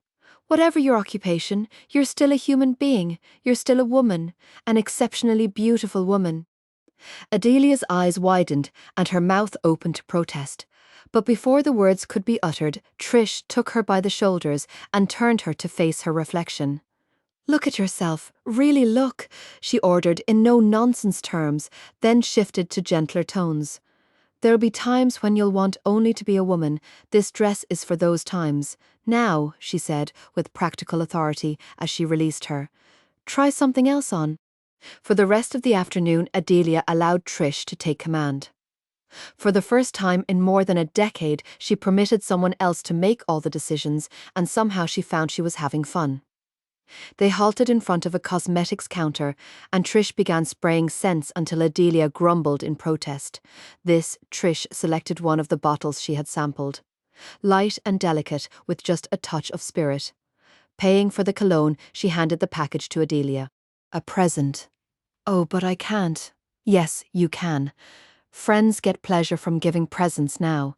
That marvellous skin of yours doesn't need any help, but I think we'll accent your eyes and some lipstick. Nothing too dramatic." She stopped and laughed. "I'm bullying you, aren't I?"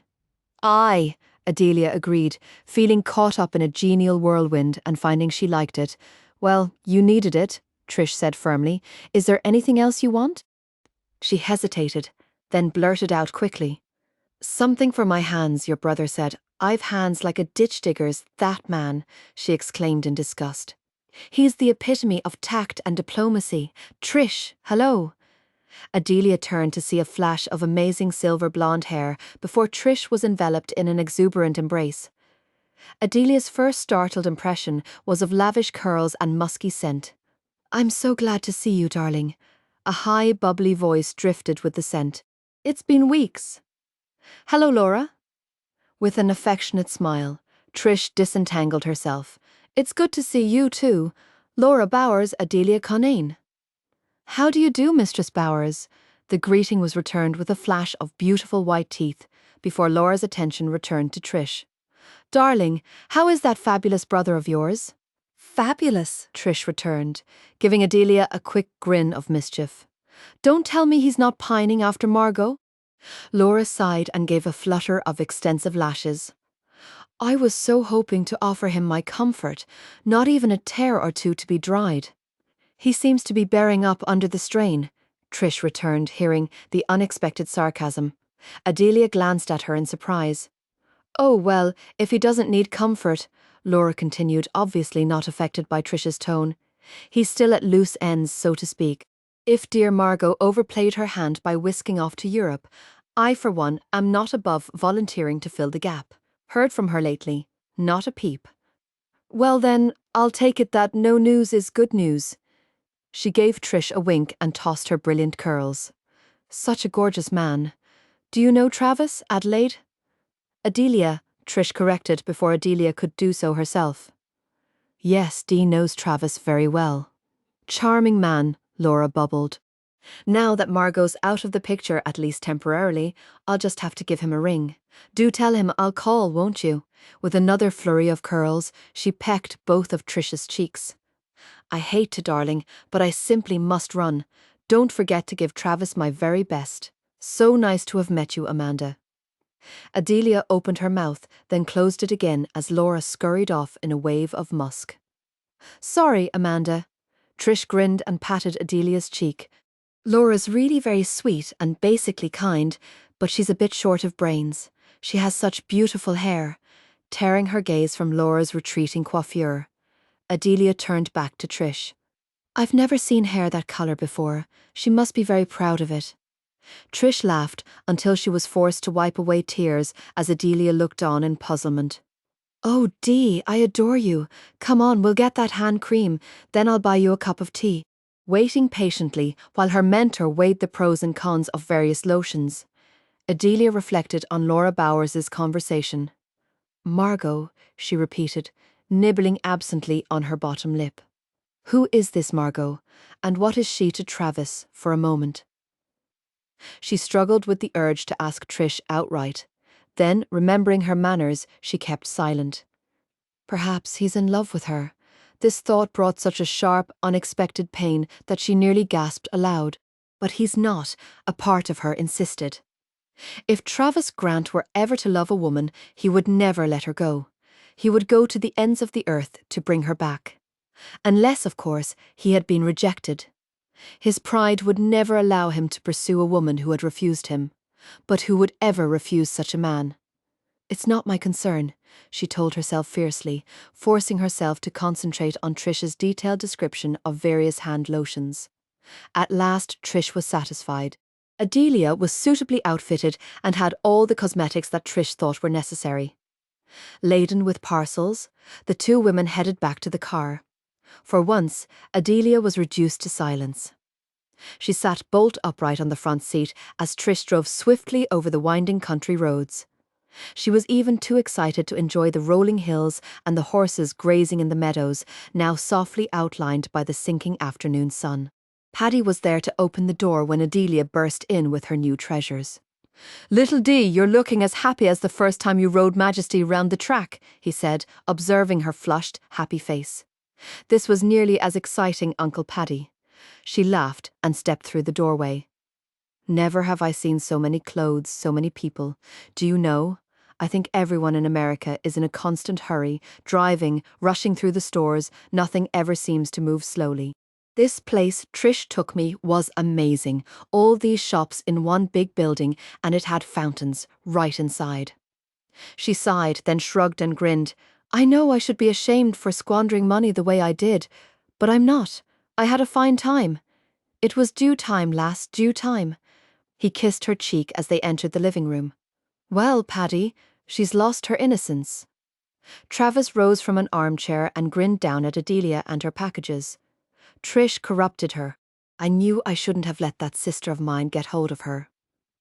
Your sister is a wonderful lady, Mr. Grant. Adelia tossed back her head to meet his eyes, chestnut curls falling back from her face. She has a sweet and generous soul, and a good deal more in the way of manners than some I could name. His brow lifted, and he glanced over her head to look at Paddy as the older man struggled not to grin. It appears Trish has a champion, and one I don't think I care to challenge. He shifted his gaze back to Adelia's irate face. At least, he added, with a slow, enigmatic smile, not today. Chapter 4. Saturday dawned sunny and unseasonably warm. The trees were now in full leaf and the air carried the sweet scent of flowers as spring approached midterm. Adelia sang happily as she groomed Fortune, a sturdy 3-year-old colt who listened with approval to her high, lilting voice as she brushed him. Dee, Dee! She whirled around to see Mark and Mike scurrying into the stables. Mom said we could come down and see you and the new foal too. Good day to you, gentlemen. It's pleased I am to have you visiting me. Will you show us the foal? Mike demanded, and she smiled at his enthusiasm. That I will, Master Michael, as soon as I've finished with my friend here now. She set down the brush and reached a hand into her back pocket. Where is it that I put that hoof-pick? Her pockets were empty, and she searched the ground, frowning. It's the little people at work again. We didn't take it, Mark objected. People are always blaming kids for everything, Mike complained righteously. Oh, but it's not children I'm speaking of, Adelia corrected. It's leprechauns, the twins chorused.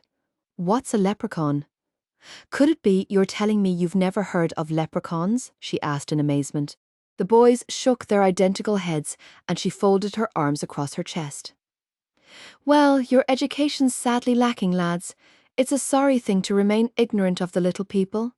Tell us, Dee, they demanded, pulling at her hands in excitement. That I will. She hauled herself up to sit on a bench as the two boys squatted on the floor at her feet. Now the leprechaun is a strange fellow, his father being an evil spirit and his mother a fairy fallen from grace. By nature, he's a mischief maker.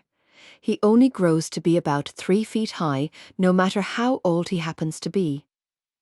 Some say he likes to be riding on sheep or goats, so a man knows, if his stock is tired and weary of a morning, that the little people have been up to their tricks and using them for some errand where they didn't want to travel on foot. They can be lazy when they've a mind to. They love to be making mischief about the house as well. Why, a leprechaun'll make a pot boil over on the stove, or keep it from boiling at all, as his whim suits him, or he'll steal the bacon, or toss the furniture about for the sheer love of the confusion. Other times he'll drink his fill of the milk or poteen and fill up the bottle with water. Now, she continued, her eyes bright with excitement as the two boys clung to her words, to catch a leprechaun would bring certain fortune to the one who had the wit to hold him. The only time you can catch him is when he's sitting down, and he never sits unless his brogues want mending. He's forever running about so that he wears them out, and when he feels his feet on the ground, he sits behind a hedge or in the tall grass of a meadow and takes them off to mend them. Then she lowered her voice to a dramatic whisper, and the two heads inched forward. You creep up, quiet as a cat, and grab him tight in your arms. She flung her arms around an imaginary leprechaun and shouted, Give me your gold, you say? I've got no gold, says he. Releasing her invisible captive, she gave the boys a roguish smile. Now, there's gold by the ton, and that's the truth of it, and he can tell you where it's to be found. But he won't till you make him. Now some tried choking him or threatening him, but whatever you do, you mustn't for a moment take your eyes from him. If you do that, he's gone in a flash, and you'll not be seeing him again. The scheming devil has a pocket full of tricks for getting away, and he can charm the birds from the trees if he's a mind to. But if you hold your ground and keep your eye on him, his gold is yours, and your fortune's made. Did you ever see a leprechaun, Dee? Mark asked, bouncing with excitement. By the saints, I thought I did, a time or two. She nodded sagely. But I never got close enough before. They had vanished, quick as you please, so she jumped from the bench and tousled 2 dark heads. Unless I'm finding me one who's travelled to America, I'll have to be working for my living. She picked up a hoof-pick from the bench, and that's what I'm doing now, or I'll be fired for laziness and be begging for pennies. We wouldn't let it come to that, would we, boys? Adelia spun around, her colour rising as she met Travis's mocking smile.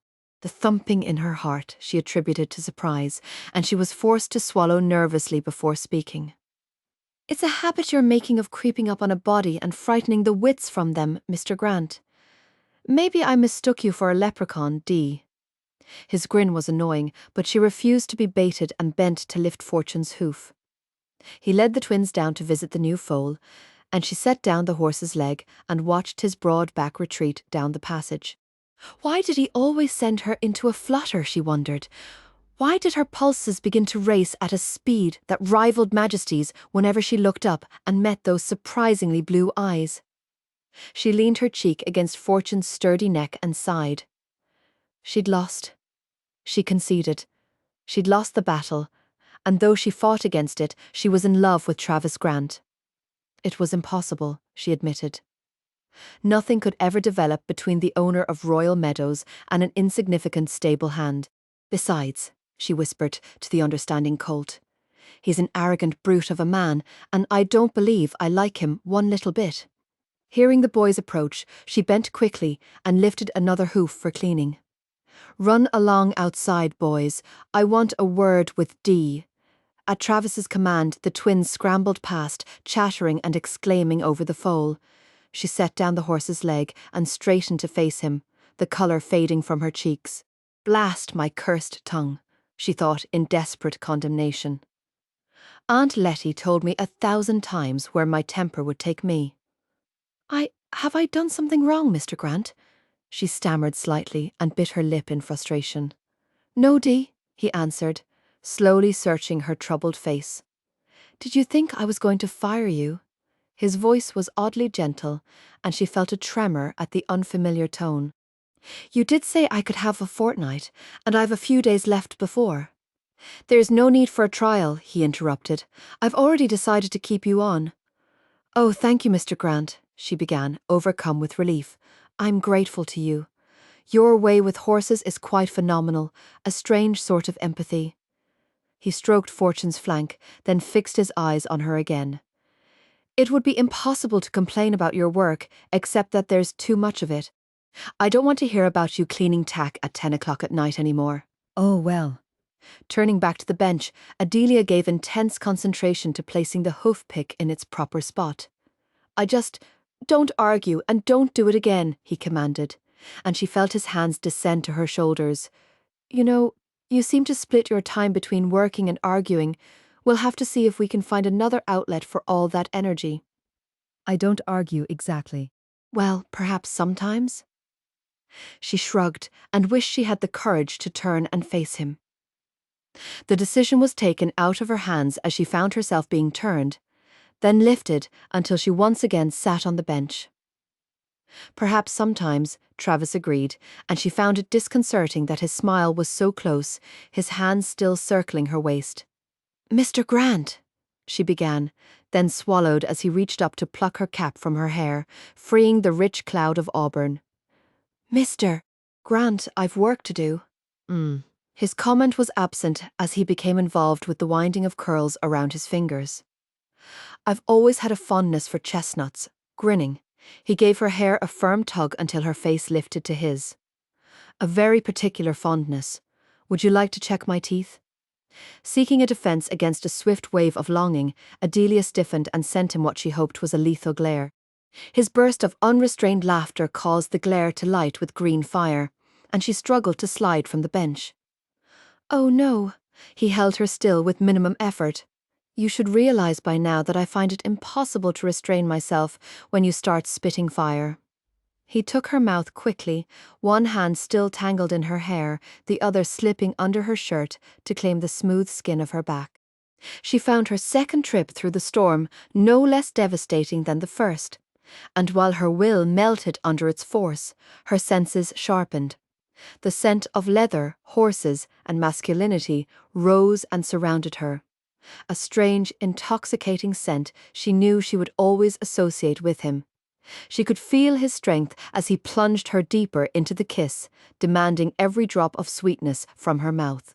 Hard and seeking, his lips parted hers, his tongue teasing hers into mobility, until she was pliant and yielding against him. For the first time she felt the pain and demand of womanhood, the slow ache growing in the centre of her being and spreading to encompass her entirely, until there was nothing but the need and the man who could assuage it.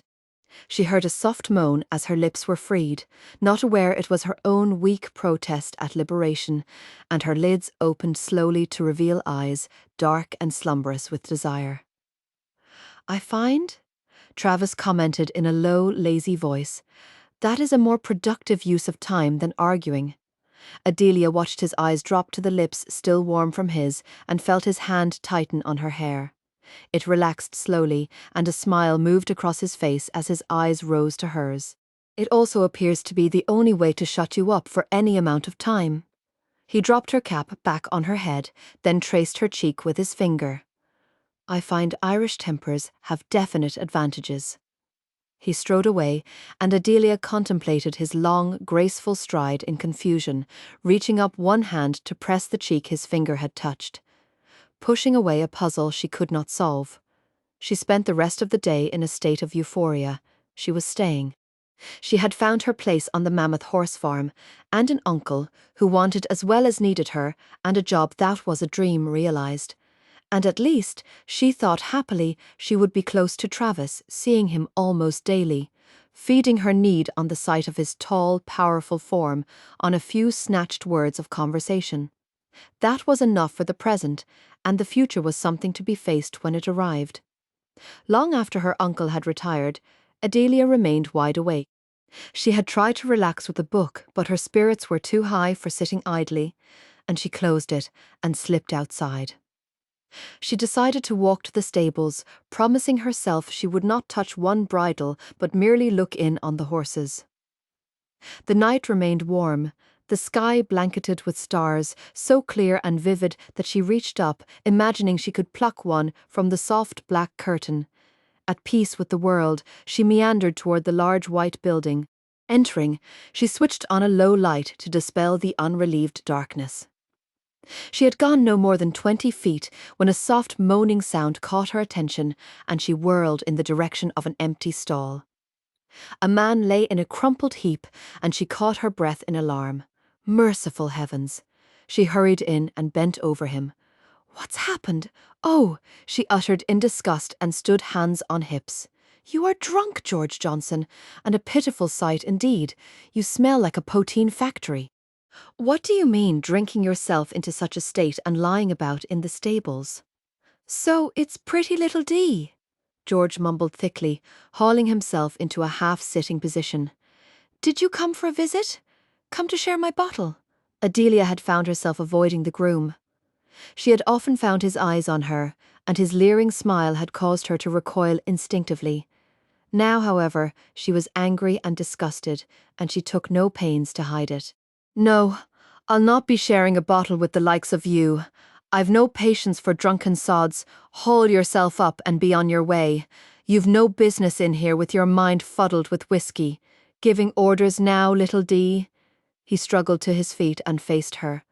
"Too good to drink with me?" He raked her from head to foot with bleary eyes, pausing on the swell of her breast and moistening his lips. "Maybe you don't want to drink when there's more interesting things to do." He grabbed her shoulders and closed his mouth over hers, the strong smell of whiskey assaulting her senses as she pushed against him. "You filthy pig of a man," she spat, infuriated that he had touched her. "You great, snivelling, drunken buzzard, don't you ever put your hands on me again. You guzzling serpent, I'll kick you into next week if you touch me again." She ranted at him until he grabbed her with such force that her breath caught in her throat. "I'll do more than touch you." His hand clamped over her mouth, and he pushed her down roughly in the straw-filled stall. She fought in wild fury, kicking and scratching as his hands began to bruise her body, choking back the sickness that rose as his lips violated hers. Her blouse ripped away from the shoulder, the sound exploding in her ear. Anger gave way to terror, and she struggled more violently. Her nails dug into his arms, tearing his skin, and as he cursed with pain and raised his head, her scream pierced the still night. A hand slapped hard across her cheek, numbing her face as he closed his palm over her mouth again. She continued to thrash out as his free hand captured her breast and moved over her with cruel purpose. Her strength was ebbing, and she realized she was helpless against the violation that was to come. He was tugging at her jeans, his drunkenness causing his fingers to fumble at the snap. The hand over her mouth was depriving her of air, and a foggy dimness floated in front of her eyes. "Please, somebody, help me," she prayed desperately as nausea swamped her. Suddenly she was released from his crushing weight. She heard a muffled curse and the soft thud of flesh on flesh. Crawling to the stall's opening, she breathed deep to force back the queasiness. Travis, she thought dizzily, as she made out his powerful figure in the dimly lit stable. He was beating the smaller man with a ruthless determination, knocking him to the floor with crushing blows, only to drag him up again by the shirt front and send him sprawling once more. George offered no resistance, indeed he could not, she realized as her mind cleared. He was already unconscious. Still, Travis's fist pounded, pulling the man up on his watery legs again and again. He's killing him, she thought suddenly, and sprang to her feet, running toward them. No, Travis, you're killing him. She grabbed the hard, muscular arm. For the love of God, Travis, you're killing him. He jerked back, and for a moment she feared he would brush her off like a fly and finish the man who now lay in a motionless heap on the stable floor. As he turned to face her, Adelia stepped away, frightened by his expression of rage. His face seemed to be carved from granite, his eyes steely blue and penetrating as he stared at her.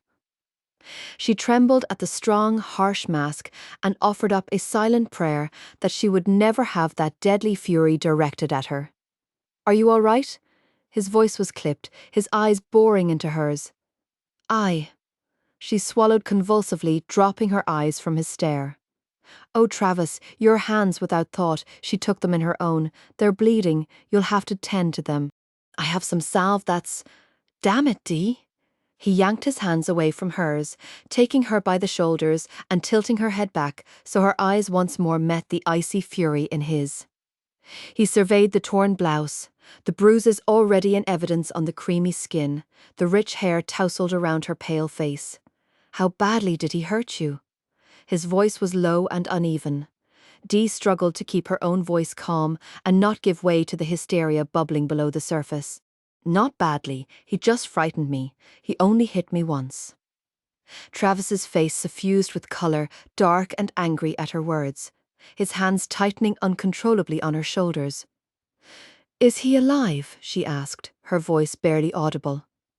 Travis let out a long breath, released her, and turned to study the crumpled form. Yes, more's the pity.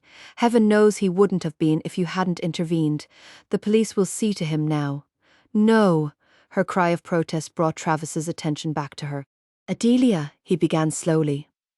The man tried to rape you, don't you understand? I know very well what his intentions were. She hugged herself to control the spasmodic, trembling assailing her. But we can't call the police. She rushed on as Travis made no protest. I don't want Uncle Paddy to know about this. I won't have him worrying and upset because of me. I'm not hurt, and I won't have Uncle Paddy upset. I tell you I won't. Her voice rose, and he slipped a gentle arm around her shoulders. All right, Dee. All right, he soothed, tightening his grip around her, shuddering. I'll call a couple of men and have him taken off the property. No police. He began to lead her from the stables. Come on, I'll take you home. The room began to lurch sickeningly as a roaring sound filled her brain, the dim light ebbing until she could barely see. Travis! Her voice sounded strange and far away over the deafening roar in her head. I'm sorry, but I'm going to faint. As she spoke, the darkness closed in and swallowed her. Adelia opened her eyes slowly, experimentally. There was something cool and wonderful on her forehead, and someone was stroking her cheek and speaking her name. She sighed and closed her eyes again, enjoying the new sensation of pampering before opening them once more to focus on her surroundings. The room was lit with a warm glow, the walls a cool, soft ivory trimmed with carved dark wood. She made out a wing-back chair and a dark mahogany table on which stood an antique globed lamp that softly lit the room. Her eyes travelled over to the man who knelt beside her and rested on Travis's face. I'm in the main house, she stated matter-of-factly, and his expression of concern was transformed into an amused smile. Leave it to you not to say the usual, where am I? He removed the wet cloth from her head and sat down beside her on the long sofa. I don't know anyone else who could calmly announce she was sorry, she was going to faint, and then proceed to do so. I've never fainted before in my life, she told him, mystified. I'm sure I don't like it. Well, your color's better now. I've never seen anyone go so white. You scared the daylights out of me. I'm sorry. She gave him a weak smile and sat up. It was a foolish thing to do, and she stopped suddenly as her hand went to her throat, only to find the cross that always hung there missing. My cross? She stammered, looking down to where her hand rested. I must have lost it in the stables. I've got to find it. He pushed her back firmly as she attempted to rise. You're in no shape to go out there now, Dee, he began, but she cut him off, struggling against his hold. I've got to find it. It can't be gone. Her colour had drained again, and he pushed her back on the sofa. Dee, for heaven's sake, you'll fall flat on your face. Let me go. I can't lose it. He tried to keep his words soothing, feeling helpless against her rising hysteria. He had seen her flaming angry and deeply moved, but never incoherently desperate, and he struggled to hold both her and his own temper in check. Dee, he said shortly, giving her a small shake, get a grip on yourself. It's just a cross. It was my mother's. I've got to have it. It's all I have left of her. It's all I have. She was trembling violently, and he drew her into the warm circle of his arms and began the ageless comfort of rocking. I'll find it for you, don't worry. I'll go back and find it tonight. Resting against his strong shoulder, she felt strangely content, and both panic and the threatened tears dissolved. Do you promise? Yes, Dee, I promise. He rubbed his cheek against the silk curtain of her hair, and she wondered suddenly what it was about a man that made it so good to be held by one, or was it just one man? Sighing, she allowed herself another moment's luxury pressed against him. I'm all right now, Mr. Grant. She drew herself away as far as his arms would permit. I'm sorry I acted like that. You don't have to be sorry, Dee. His hand lifted to brush back the full, thick waves that tumbled around her face. And it was Travis before. Let's leave it at that. I rather like the way you say it. She felt her pulses respond to his soft words and gentle touch, her awareness of him growing until she thought her veins would burst from the pressure. Is it that you're implying I have an accent? Her brows lifted in mock censure as a defense against the suddenly dangerous atmosphere. No, I'm the one with the accent. His smile drew one of her own, but the innocent intimacy only heightened her confusion, and she felt her colour rise in an unaccustomed blush, her lashes sweeping down like fragile shutters.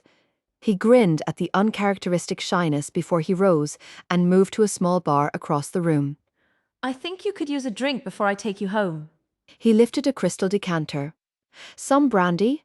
Brandy's a stranger to me, but perhaps if you've some Irish.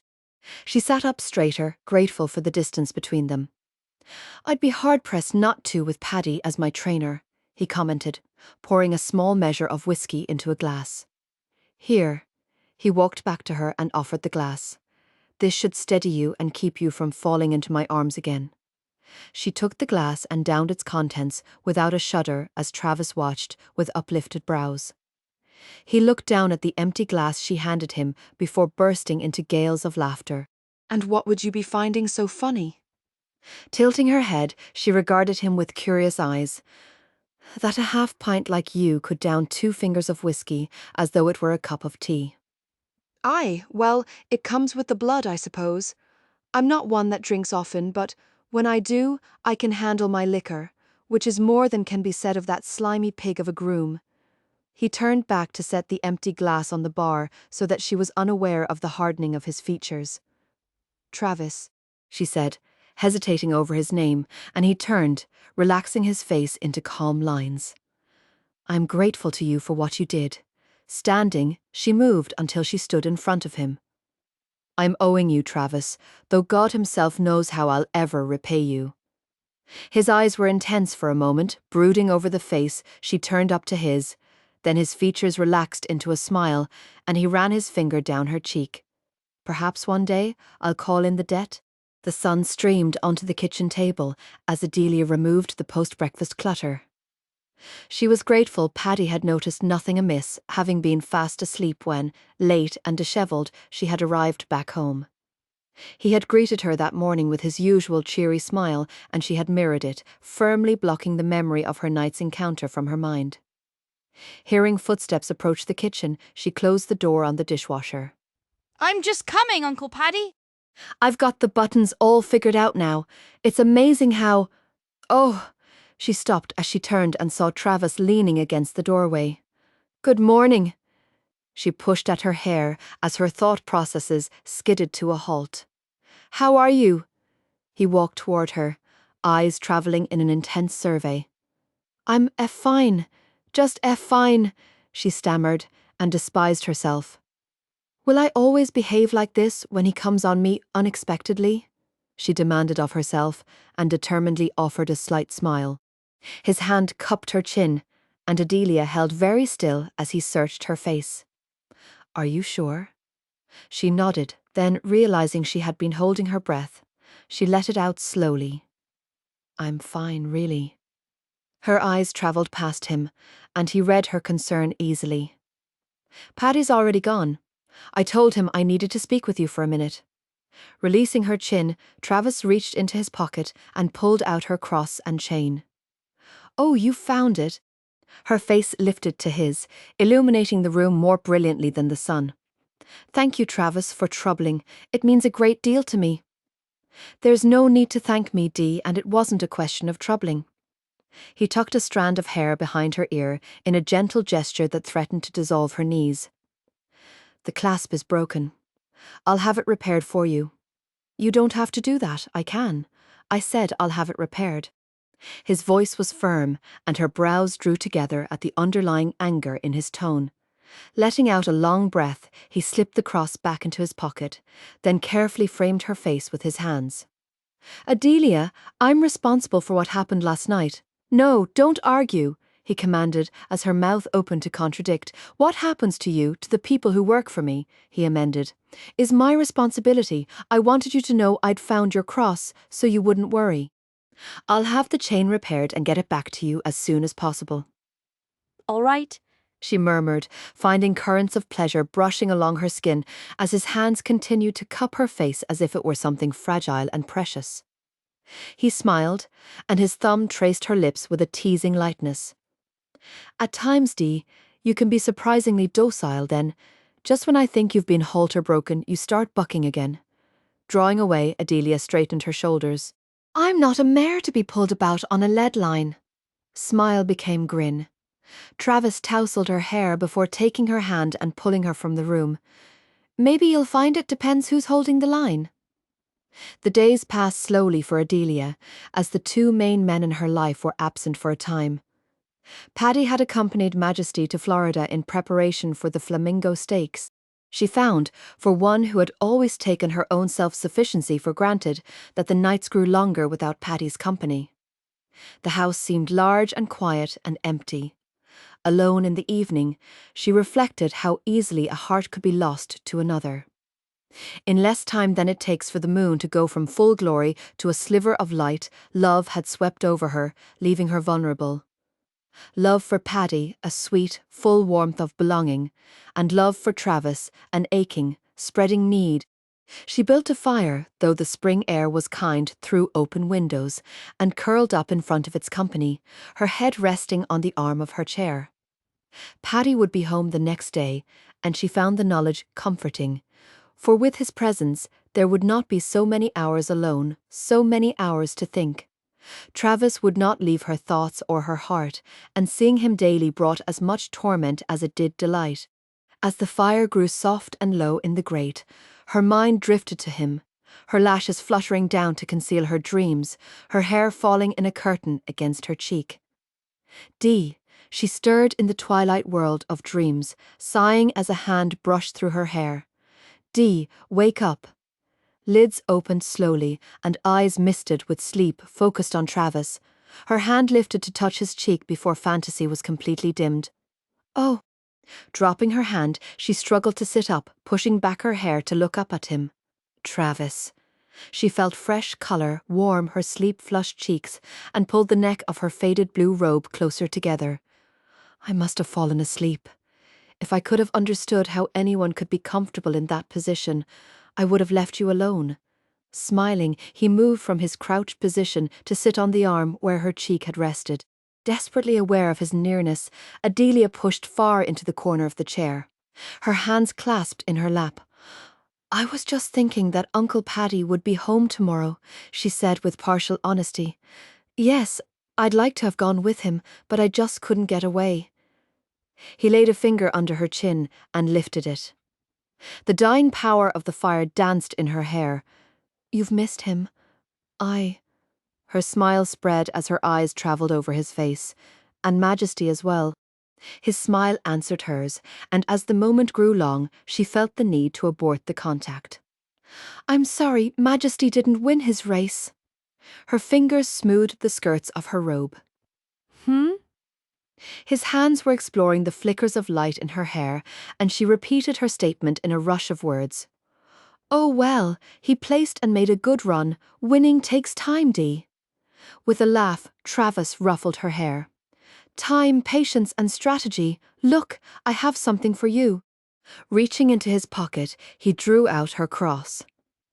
"I didn't have the opportunity to give it to you earlier today." "Oh, Travis, thank you." She lifted her face again to smile. "It means a great deal. I know." Instead of handing it to her, Travis opened the clasp and slipped the chain around her neck. His fingers on her skin were warm and gentle, and Adelia lowered her eyes, struggling not to tremble. "Better?" he asked when the clasp was secured, and she nodded, swallowing before the words would come. "Much better, thank you, Travis." He studied her bent head a moment, then, taking her hand, he pulled her to her feet. "Come on, close the door behind me and go to bed. You're tired." Reaching the door, he paused, one hand on the knob. "You look like a child." Her chestnut hair hung loose and heavy over the shoulders of her robe, and he ran a hand down the length of it. "A child can't be bundled off to bed without a goodnight kiss," he said softly. Before she could step away, his hand had circled her neck, his mouth lowering to linger on her cheek while her lips parted in hunger. Her hunger was to go unsatisfied, for his mouth barely brushed her other cheek. As in a dream, she watched him straighten, then turn to leave, closing the door gently behind him. With Paddy's return, Royal Meadows threw itself into preparing Majesty for the Bluegrass Stakes. The race was a preliminary for the most prestigious race in the country, the Kentucky Derby. Majesty's record was impressive, and his good showing in Florida had hopes running high for his next venture on the track. Adelia leaned on the fence surrounding the track, chin resting on crossed arms, as Steve Parker, the young jockey, raced Majesty around the large oval. There had been an immediate liking between her and the small man, an easy rapport born of a mutual love of horses. She watched their progress around the track, enjoying their fluid harmony. Pushing the button on the stopwatch he was holding, Paddy let out a loud whoop of approval before he handed it to Travis.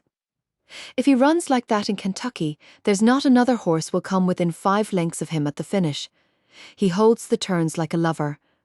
"Aye, and he runs for the sheer love of it," Adelia murmured, sighing as Steve brought the colt toward them in a slow walk. "Let's hope he loves it as much in Kentucky." Travis put in and sauntered over to speak to his jockey. "Are you excited about your first race, little Dee?" Paddy asked, ruffling her hair. "You might say I'm a bit excited," she returned with a grin. "My eyes will be glued to the TVs. Not even a ton of dynamite could blast me away." "TVs," Paddy repeated, the skin crinkling around his eyes as he narrowed them. "What's put it in your mind about television?" You'll be coming with us? Coming with you? She stared back in confusion. "Of course, Adelia." She spun around at Travis's voice, her eyes making contact with his hard chest before she tilted her head back to meet his calm, controlled gaze. "Now, why would I be doing that?" "Because," he answered evenly. "I say so. Is that the way of it?" she demanded, infuriated by the tone of command in his voice. "Well, if it's a groom you need, there's others who've been here longer. Stan or Tom deserves to go more than me." "But Dee," Steve protested, with a wide grin as he joined them. "You're much prettier than those two. I'd rather look at you. You'll give me inspiration." "Inspiration, is it?" she returned, amused by the compliment. "You're mad as a hatter." She turned to Travis again, shifting her eye level by several long inches. "I think you'd best take one of the men," she began, but he cut her off, narrowing his eyes and grabbing her hand. Excuse us. He called over his shoulder as he began to stride off, dragging Adelia in his wake. When at last he stopped some distance away, she rounded on him furiously. What the devil do you mean racing off like that and carting me behind you? She panted, outraged. Your legs are almost as long as my whole body, and I had to fair run to keep up with you. She glared up at him, a picture of righteous indignation. I prefer to argue in private, Adelia, Travis said coolly, meeting her mutinous face with nonchalant command.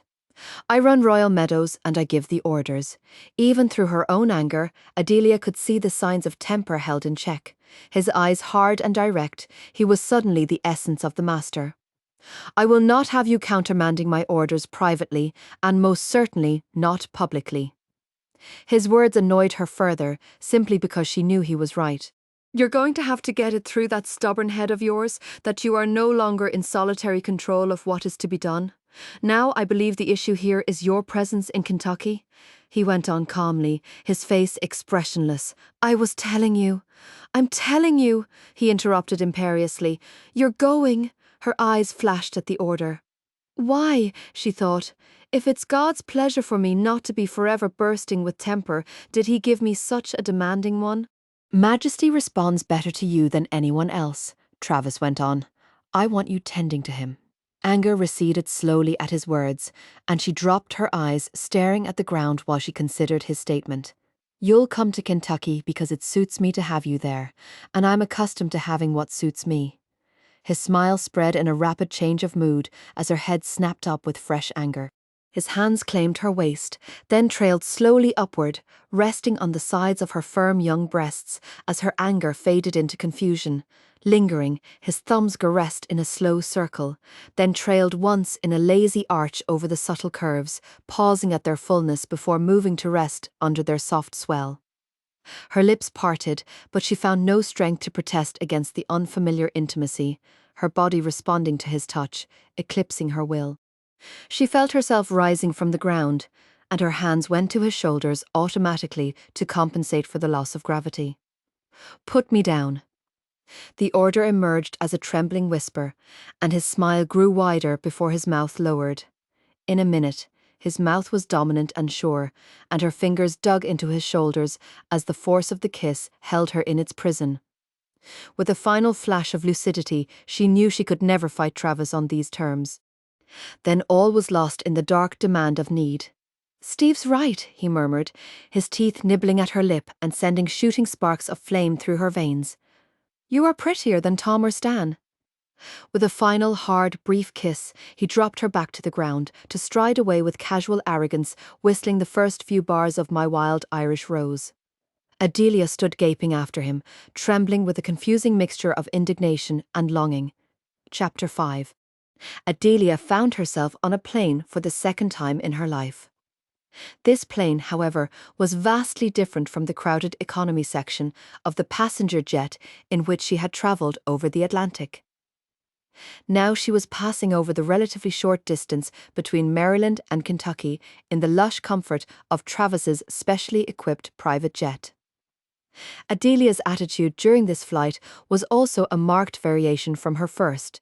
She stared, mesmerized, from the window, fascinated by the topography of far-distant West Virginia.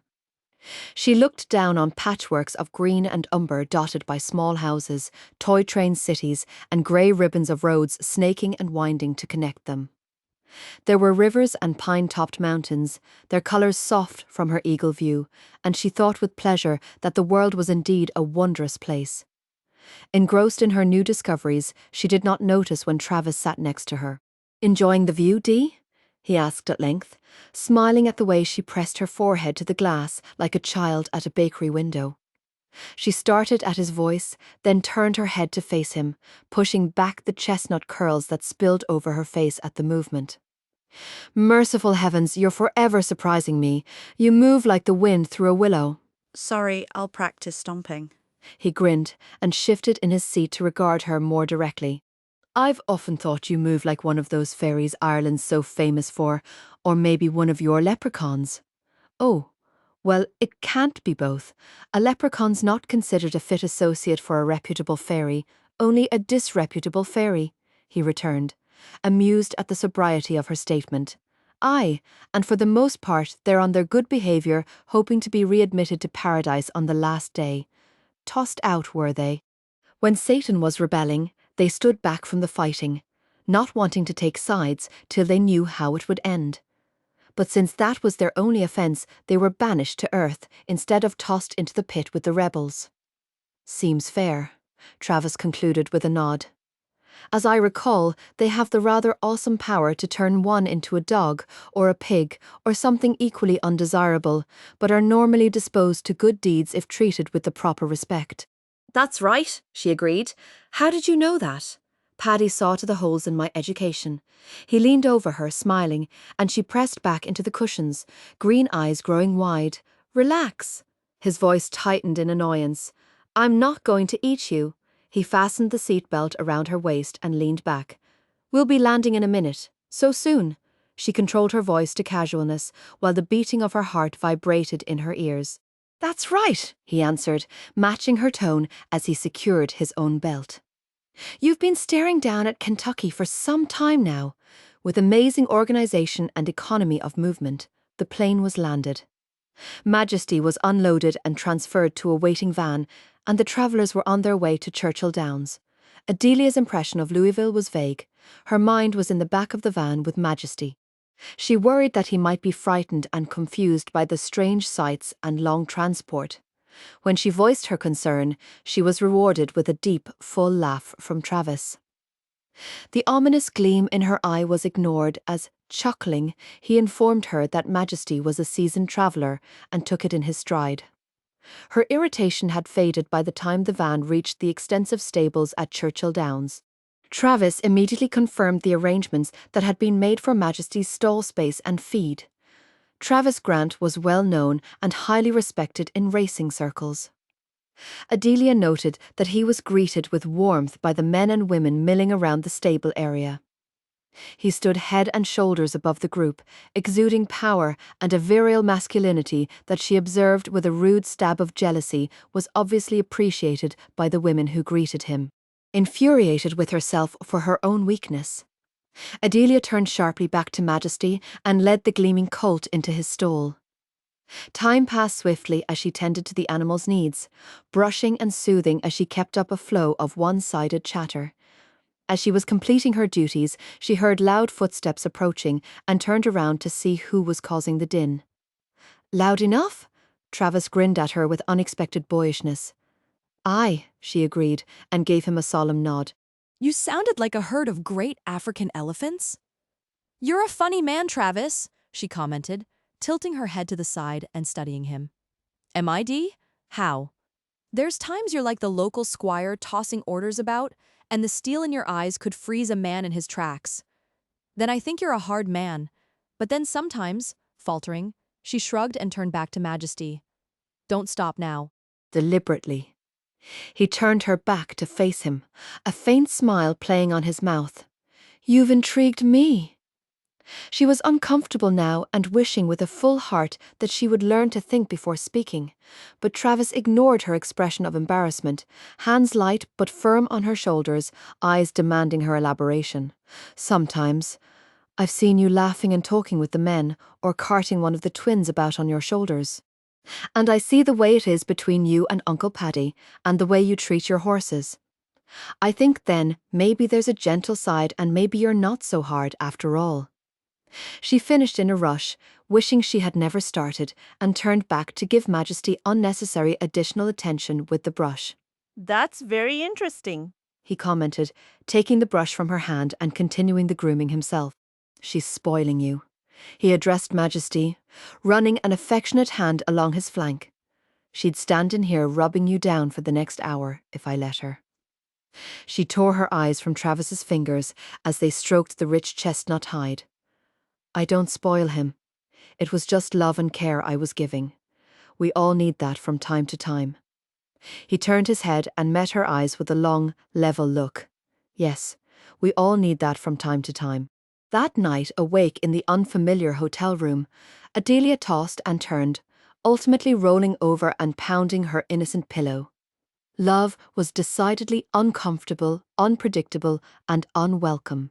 Sighing, she hugged the pillow she had just beaten, determined to erase incredibly blue eyes from her dreams. The next morning, Adelia had her first real look at Churchill Downs. Leading Majesty from the stables, she stopped as she came to the track, her companion waiting with calm indulgence as she stared in open amazement. The grounds were enormous, the wide mile-and-a-quarter track encircling a grass field bordered by fences and graced with well-shaped shrubs and flower beds of brilliant colour. Moving her eyes over the vast expanse of stands, she wondered somewhat whimsically who would be left to tend to the outside world when they were filled with people. The tops of the stands were roofed, crowned with spires, she noted. "Something wrong, Dee?" Her observations were interrupted by Travis's question, and she jumped in surprise. "Sorry," he said without bothering to conceal a grin. "Forgot to stomp. I should be getting used to it by now." She sighed and began to lead Majesty along once more. "What a grand place this is." Her hand swept in an expressive arch as he fell into step beside her. "It's one of my favourites. The architecture is basically the same as it was when it was built over 100 years ago, and, as you well know, it's the most famous track of all because it is here that the Derby is run. And the Derby? Everyone remembers, on the first Saturday in May, this ribbon of track is gold, and for a few minutes the world stops, and it's only the race." He turned to her with a smile. It all comes down to the challenge at the turn for home, when the goal is still a quarter of a mile away. Since 1875, the best horses have run here, and the best horses have won here. It's not only the classic race, it's a breeder's race, and there isn't anyone in the States who wouldn't rather produce a winner in this than in any other contest. The winner of a Derby becomes the horse to beat for the rest of the season. The magic stays with him, and this, he continued, giving Majesty a friendly slap on the flank, is one who likes to win. Aye, that he does. She agreed, giving Majesty an indulgent smile. And he's not shy about his own capabilities. He's feeling pretty sure of himself. He wants the Bluegrass Stakes out of the way so he can move on to the Derby. Does he?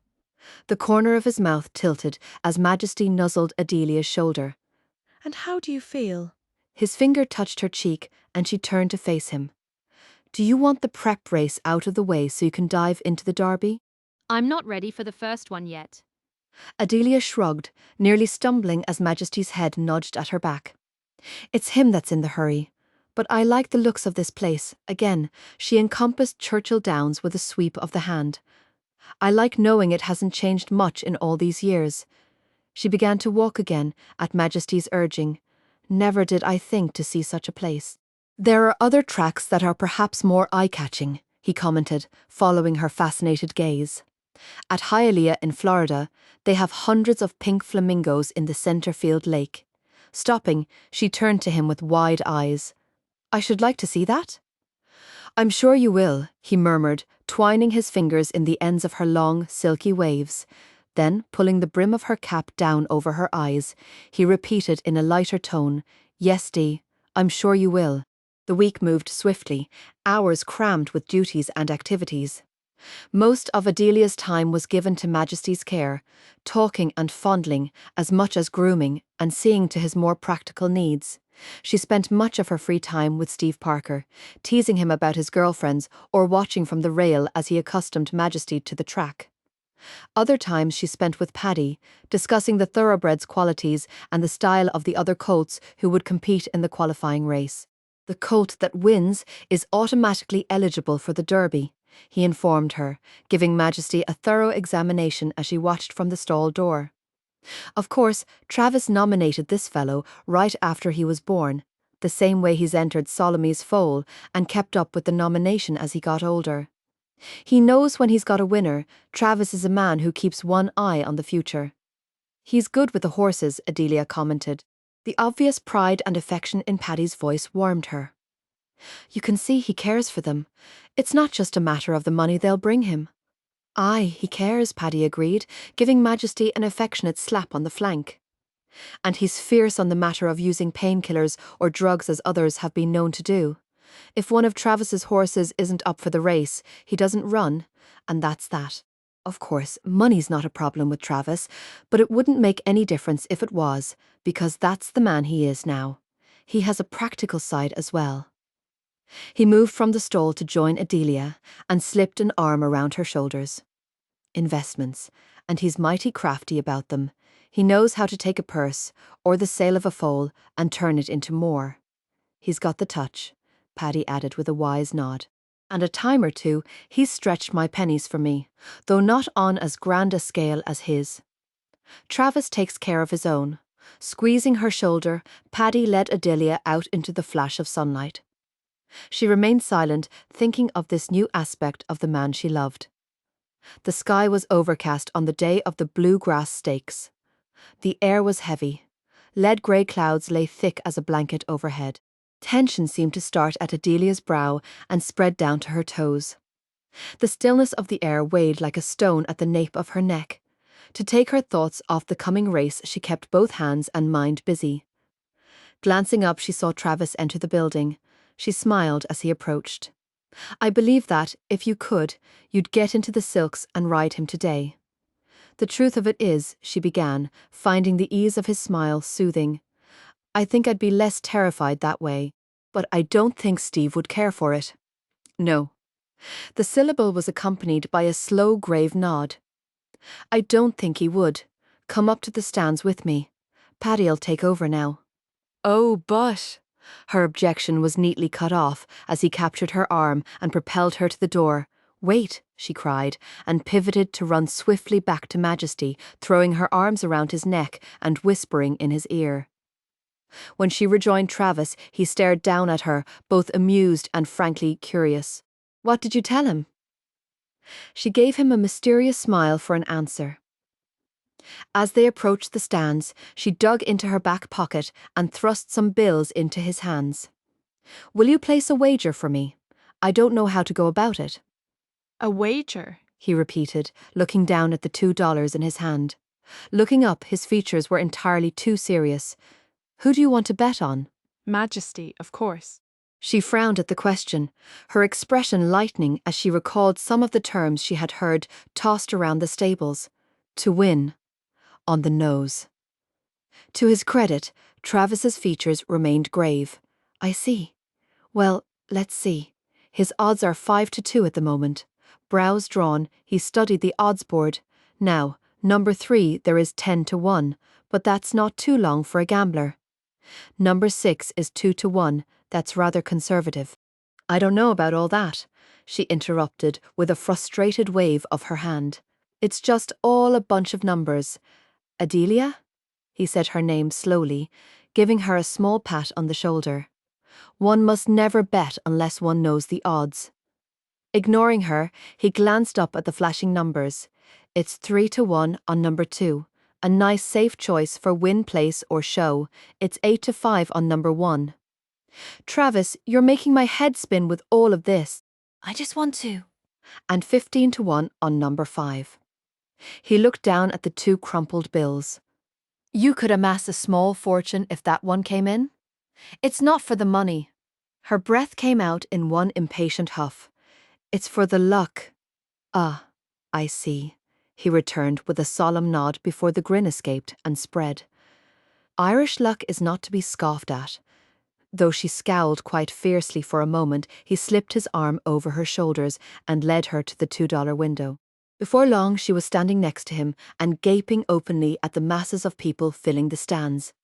The enormous stadium would hold 125,000, Travis had informed her, and to her astonished eyes there seemed to be no less than that.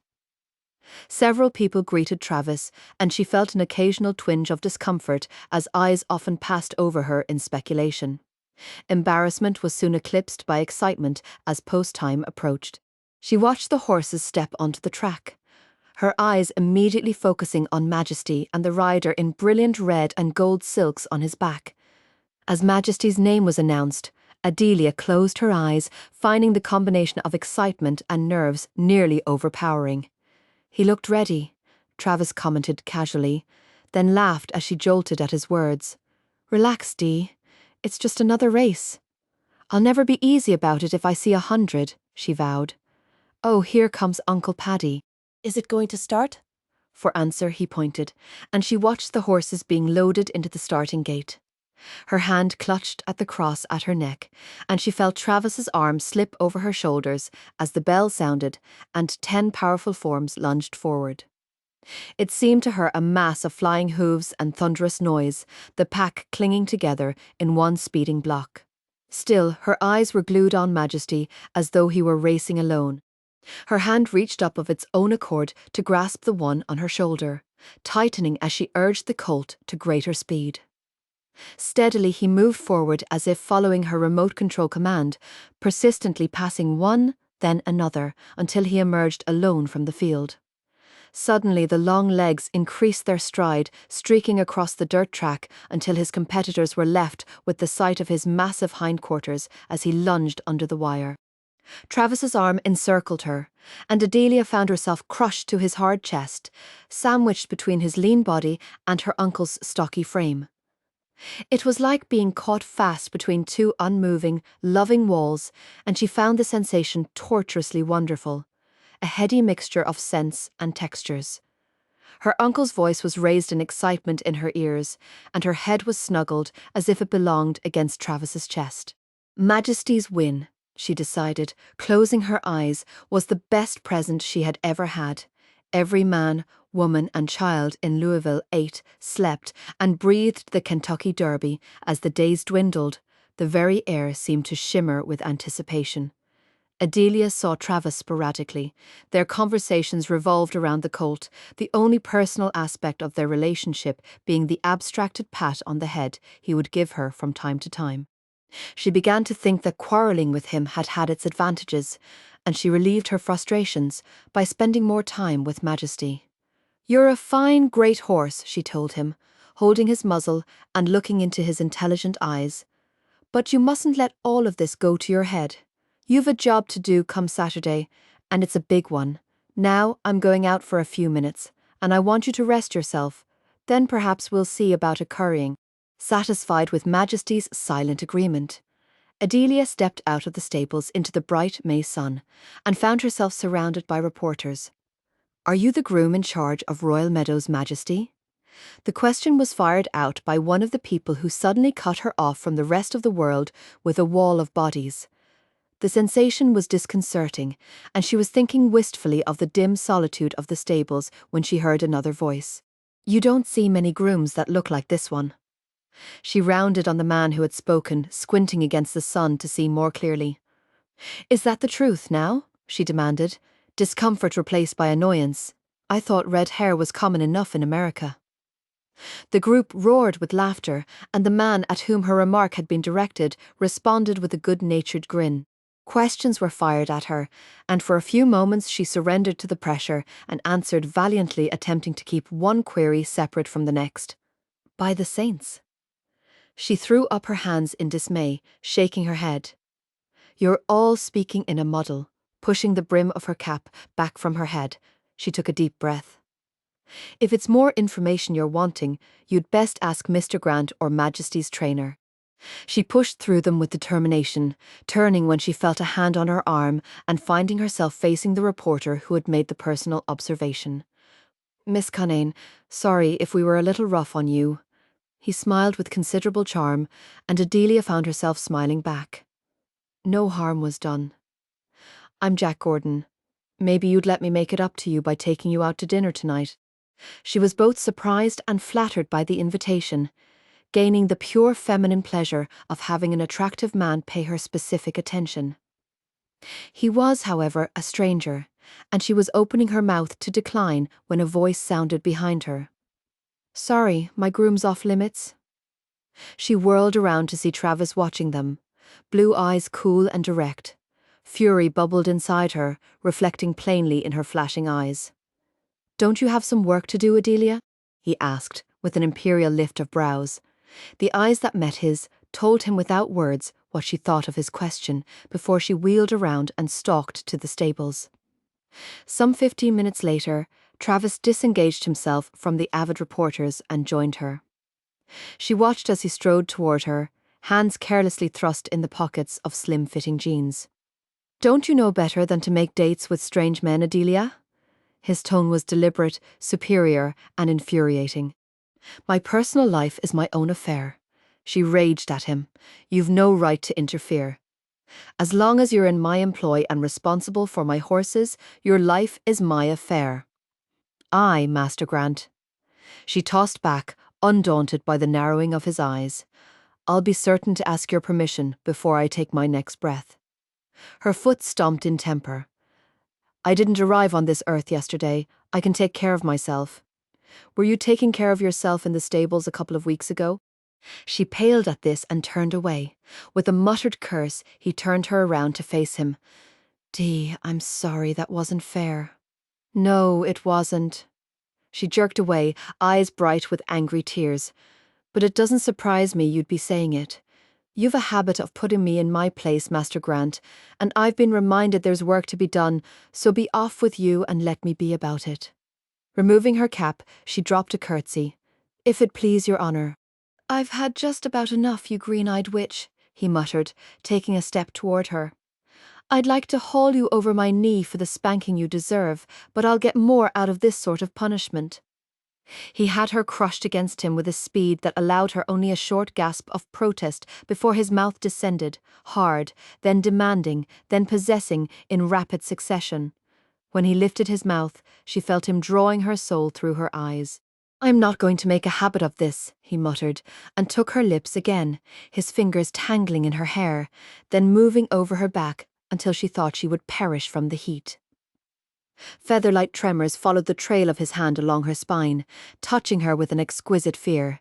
She felt the pressure of his arms bending her back, his mouth hard on hers, demanding not response but submission. She became aware of her own slightness. A fragility she had never known was part of her, as his strength overpowered even the thought of struggle. Lucidity drifted from her, leaving only the feel of a hard body and a demanding mouth, which took from her until it was impossible even to breathe. Drawing away, Travis held Dee steady as she staggered. He stood a moment looking down thoughtfully into her flushed face. "You know, Dee," he said at length, his voice as calm and unperturbed as she was ruffled and confused. "You're too little to possess such a dangerous temper." Flicking a friendly finger down her nose, he strode out into the sunshine. The day of the Derby was an advertisement for spring, warm with a soft, scented breeze under a clear, cloudless sky. The perfection of the weather meant nothing to Adelia, whose nerves were so tightly coiled that it could have easily been midwinter. Seeing Travis several times during the morning and early afternoon, she was both envious and annoyed by his calm, easygoing manner, while she remained a massive bundle of quivering nerves. Between the lingering sensation of her last encounter with him and the prospect of the race, she found functioning at even borderline normality an effort. Waiting through the preliminary races was sheer torture. She found herself beside Travis in the stands, thinking that if the race did not begin soon, she would have to be carted away and locked up until it was over. "Here." Adelia glanced down at the glass he offered before raising her eyes to his. "What is it?" "A mint julep." Taking her hand, he placed the glass in it and curled her fingers around it. "Drink it," he commanded, then smiled at the frown she gave it. "The purpose is twofold. One, it's traditional, and you can keep the glass to remember your first Derby. And two," he continued, grinning, "you need something to calm your nerves. I'm afraid you're going to keel over." "So am I," she admitted, and sipped gingerly from the glass. "Travis, I would swear there are more people here than the last time. Where do they all come from?" "Everywhere," he returned easily, following her fascinated gaze. "The Run for the Roses is the most important race of the season." "Why do they call it that?" she asked, finding the combination of conversation and mint julep soothing. "The winner's draped with a blanket of red roses in the winner's circle, and the jockey gets an armful, so," he concluded, and lifted his own glass. "It's the Run for the Roses."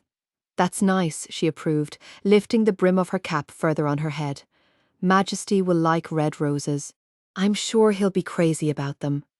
Travis agreed with suspicious sobriety, and Adelia's dignified retort was interrupted by the first strains of My Old Kentucky Home. Oh, Travis, the parade's starting. She fastened her eyes on Majesty and the small man on his back, clad in colourful red and gold silks. The others, with their brilliant contrasts of blues and greens and yellows, paled before her eyes. To her, there was not another animal to compare in power and beauty with Travis's thoroughbred colt, and judging by the way Majesty pranced, he agreed completely.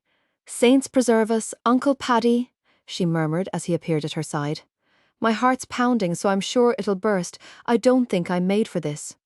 Her eyes never left Majesty's form as he was loaded into the gate. Her senses swam with the blare of the trumpets and the roar of the crowd. With a swiftness that took her breath away, the doors were released and the horses sprang forward in a turbulent herd. Her eyes followed the colt as he galloped with steady assurance around the track. She was not even aware that as the bell had rung, she had grabbed Travis's hand in a vise-like grip, squeezing tighter as each heart-pounding second passed. The air shivered with the voice of the crowd, individual calls and shouts melding into one trembling roar. She rode every inch of the track on Majesty's back, feeling the rush of wind on her face and the strong rhythm of the colt's gait under her. As they rounded the second turn, Steve brought Majesty to the inside rail, and the colt took his head and left the field with long, smooth strides. The gap between the chestnut and his nearest competitor widened with what appeared to be effortless ease as he streaked down the back stretch into the home stretch and under the wire more than 4 lengths in the lead. Without hesitation, Adelia threw herself into Travis's arms, clinging with a joy she could only express physically by babbling incoherent and self-interrupted sentences to both him and her uncle, who was improvising an enthusiastic jig beside her. "Come on!" Travis tossed an arm around Paddy's shoulders. "We've got to get down to the winner's circle before the crowd's too thick. I'll wait for you." Adelia pulled back, stooping to retrieve her dislodged cap. "I don't like all those reporters staring and snapping and jumping all over me with their questions. I'll wait on the outside and take Majesty along when it's over." All right, Travis agreed.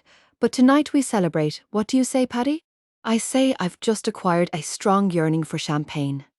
The two men grinned at each other. That evening, Adelia stared at the reflection in the full-length mirror of her room. Her hair lay full and lush on her shoulders, shining like newly minted copper against the muted greens of her dress. "Well, Adelia Canane, look at you." She smiled with satisfaction into the mirror. "There's not a one back in Skibbereen who'd be knowing you in such a dress, and that's the truth of it." A knock sounded at her door, and she plucked her key from the dresser. "I'm coming, Uncle Paddy." Opening the door with a dazzling smile, she was not greeted by her merry-faced uncle, but by an incredibly attractive Travis in a dark dinner suit, the white silk of his shirt startling against his deep tan. They stood silently for a moment as his gaze roamed over her, from shining hair and deep green eyes to the soft, rounded curves outlined by the clinging jersey. His gaze rose to her face again, but still he did not smile. "Well, Adelia, you're astonishingly beautiful." Her eyes widened at the compliment, and she searched for something suitable to say. "Thank you," she finally managed. "I thought you'd be Uncle Paddy." His eyes continued to hold her in the doorway, and she moistened her lips with the tip of her tongue in an innocently inviting gesture. "Paddy's meeting us downstairs with Steve." The single-minded intensity with which she was being studied was rapidly stripping her of all composure, and her words tumbled out quickly. "We'd best be joining them, they'll be waiting." Travis merely nodded, a slight inclination of his head, and she took a step toward him, only to stop nervously when he made no move to let her pass. Raising her eyes from his shirt front to his face, she opened her mouth to speak, only to find her mind a vacuum. He gazed down at her for another unnerving moment, then held up a single red rose, placing it in her hand. "Majesty sent it. He says you're fond of red roses." Oh, He was not smiling with the whimsy of his words, and her mind fidgeted for something to ease the sudden awareness, the physical strength of his gaze. I didn't know you talked to horses. I'm learning, he answered simply, and ran a finger over her bare shoulder. My teacher's an expert. She dropped her eyes to the bloom in her hand, thinking that twice in her life she had been given flowers, and both times they had come from Travis. Both times they had been red roses. She smiled, knowing she would never again see a red rose without thinking of him. That was a gift more precious than jewels. Open and innocent, her smile lifted for him. Thank you, Travis, for bringing it to me. On impulse, she rose to her toes and kissed his cheek. He stared down at her, and for a moment Adelia thought she saw some hesitation, some indecision, flicker in his eyes before his features relaxed into a smile. You're welcome, Dee. Bring it along, it suits you. Taking the key from her hand, he placed it in his pocket and led her to the elevator. The celebration dinner was a new experience for Adelia. The elegant restaurant, the unaccustomed dishes, and her first encounter with champagne combined to give her a glowing sense of unreality. The tension brought on by the few moments alone with Travis was dispelled by his casually friendly attitude during the meal. It was almost as though the awareness that had passed between them had never taken place. The evening drifted by in a haze of happiness. The following week, however, found her back in Maryland in jeans and cap, busily fulfilling her duties and thrusting elegant meals and fancy dresses from her mind. Long hours of grooming, exercising and training filled the days, giving her little time to dwell on the strange new emotions Travis had aroused. She avoided the reporters who were often hovering around the track and stables, not wishing to be cornered again and bombarded with questions at night. However, she was less successful in avoiding the dreams that assaulted her awakened senses. Days passed into weeks, and although Adelia gave all the thoroughbreds love and attention, she continued to dote on Majesty. Don't forget yourself just because you've had your picture in some fancy magazines, she admonished him, failing to keep her voice stern as she completed his grooming. Paddy strolled into the stables and laid a hand on her shoulder. Keeping him in line, are you, little Dee? Don't want him too big for his breeches, do we? That we don't. Turning, she smiled at her uncle, then studied him carefully. You look tired, Uncle Paddy. Aren't you feeling well? I'm fine, Dee, just fine. He patted her rosy cheek and winked at her. I think I'll sleep for a week when the Belmonts come and gone. You've earned a rest. You've been working hard and long. You're a bit pale. Are you sure? Now, don't fuss, he interrupted with a good-natured scowl. Nothing worse than a fussing woman. Just be keeping your mind on this lad here. He patted Majesty's side. Don't you worry about Paddy Cunane? She let this pass, vowing silently to keep her eye on him. Uncle Paddy, is the Belmont important? Every race is important, darling, and this is one of the top. Now, this fellow here, with that barrel of a chest, he inclined his head toward Majesty and winked again. He'll do well there. It's a long race, 1.5 miles, and that's what he was bred for, a distance runner and one of the finest. Not like Fortune, mind you, he's a sprinter and can beat almost anything at a shorter distance. Travis is smart enough to breed horses with both distance and sprinting in mind. That's why he put Fortune in the Preakness at Pimlico, and he was second by half a length. And that's just fine, but this one's for the Belmont. He shook Majesty's head lightly by the muzzle. And so are you, he added, giving Adelia a pat on the head. Me, am I going as well? That's right, hasn't Travis told you? Well, no, I haven't seen much of him since we got back from Kentucky. He's been busy. Her answer was absent as she considered the wisdom of attempting to refuse. Recalling the result of her previous attempt, Adelia thought New York might be a fine place to visit. Belmont Park on Long Island was alive with reporters. Adelia managed to stay in the background the majority of the time, and when cornered, she escaped as soon as possible. She was unaware of the speculation about her and her relationship with the owner of Royal Meadows Majesty. The casual attire of jeans and shirt did nothing to conceal the appeal of her beauty, and her reluctance to speak with the press added a mystery that acted as a meaty bone to the hungry pack of reporters. At times she felt hounded and wished she had stood firm and refused to come. Then she would see Travis as he moved toward the stables, hands in pockets, hair ruffled by the breeze, She would admit, though it brought little comfort, that she would have gone mad had she been left behind. Newspapers and nagging reporters were not in Adelia's thoughts as she joined Travis for the third time in the crowded stands. She noticed, with some discomfort, that Belmont and its occupants were more sophisticated than Churchill Downs. There, size had been offset by an old-world charm, the soft, lazy accent of Louisville.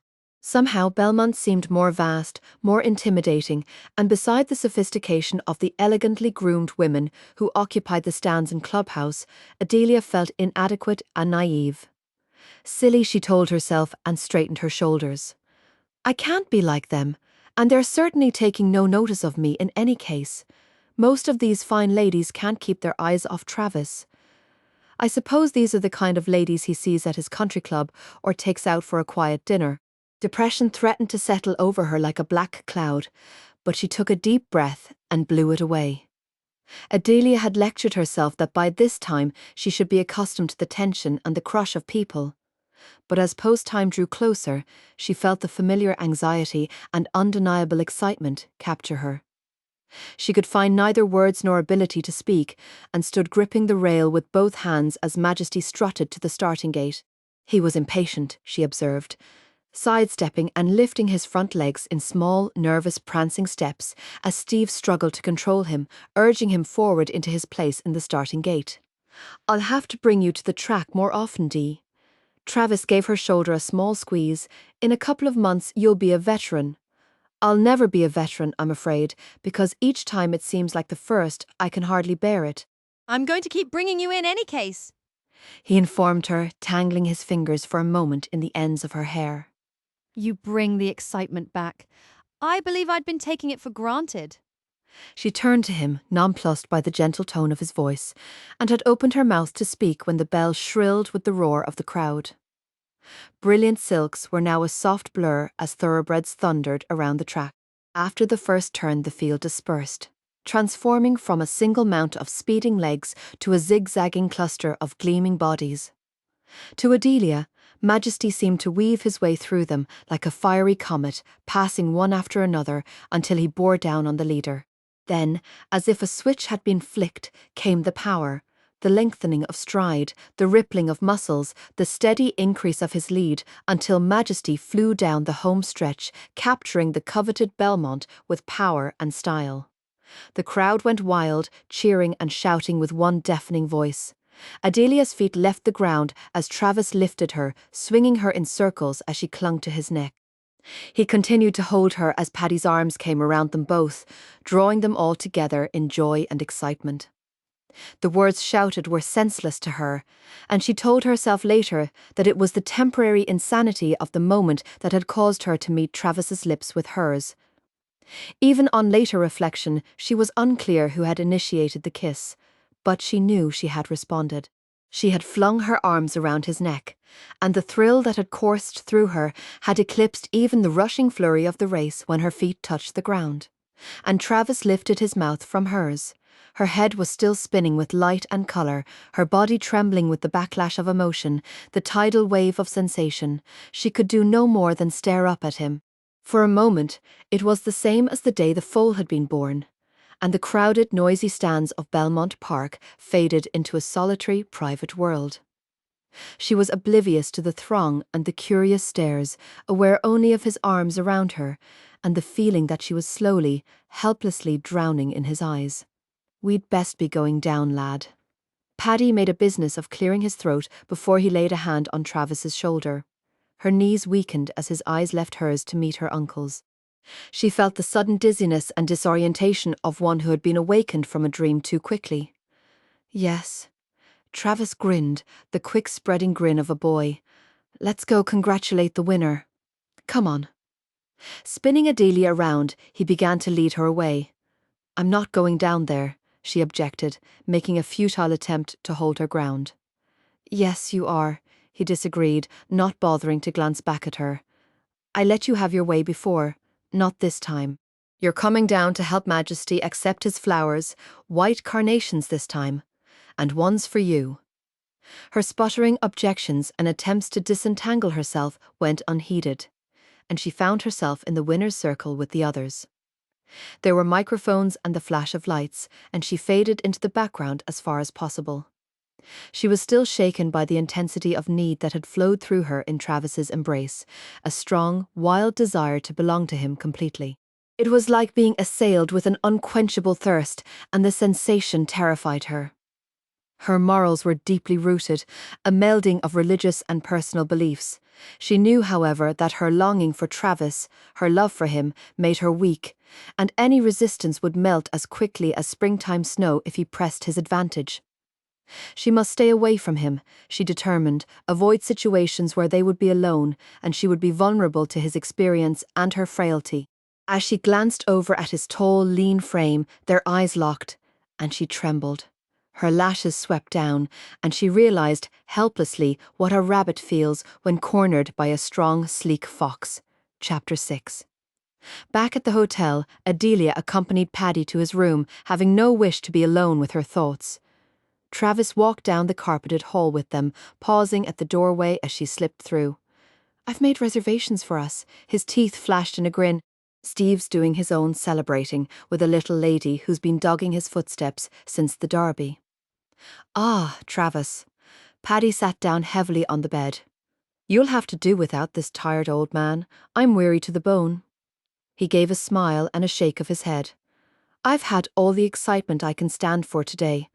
I'll play Lord of the Manor and have my dinner in bed like royalty. Uncle Paddy." Adelia moved closer, dropping a hand on his brow. "You're not feeling well. I'll stay with you. Go on with you." He made a dismissing gesture with his hand. "Fussing like your grandmother used to. It's tired. I am not sick. The next thing I know you'll be pouring some strange remedy down my throat or threatening me with a poultice." He glanced up at Travis with a long-suffering sigh. "She's a worrisome bundle, lad. Take her off my hands and give these old bones a rest." With a nod of masculine understanding, Travis turned to Adelia. Be ready in 45 minutes, he stated simply. I don't like to be late. Do this, do that? She fumed, throwing up her hands. Never a will you or may I? I'm not in the stables now, Travis Grant, and I don't fancy being ordered about. She tossed back her fiery curls and folded her arms across her chest. Travis raised a quizzical eyebrow before he moved to the door. Wear that green thing, Dee. I like it. He closed the door against any possible further outbursts. Dee was ready at the appointed time, having been cajoled by her uncle to leave him and celebrate Majesty's victory. Telling herself she was only going out with the arrogant brute for Paddy's sake, she zipped herself into the green dress as a knock sounded at her door. Muttering disjointedly about the devil's own spawn, she swung open the door and glared. "Good evening, Adelia," he greeted her, obviously unconcerned by her warlike stance. "You're looking lovely. Are you ready?" She glowered at him for another moment, wishing she had something handy to throw at him. Tilting her chin, she stepped into the hall, closing the door with force behind her. She clung to her stubborn silence as the taxi drove through surging traffic, but Travis remained unperturbed, chatting amiably and pointing out various spots of interest. He was making it very difficult for her to keep her anger on the boil. Defiance wavered as they entered the restaurant, grander than she could ever have imagined. Wide-eyed, she gazed around her at the sophisticated patrons in their evening dress.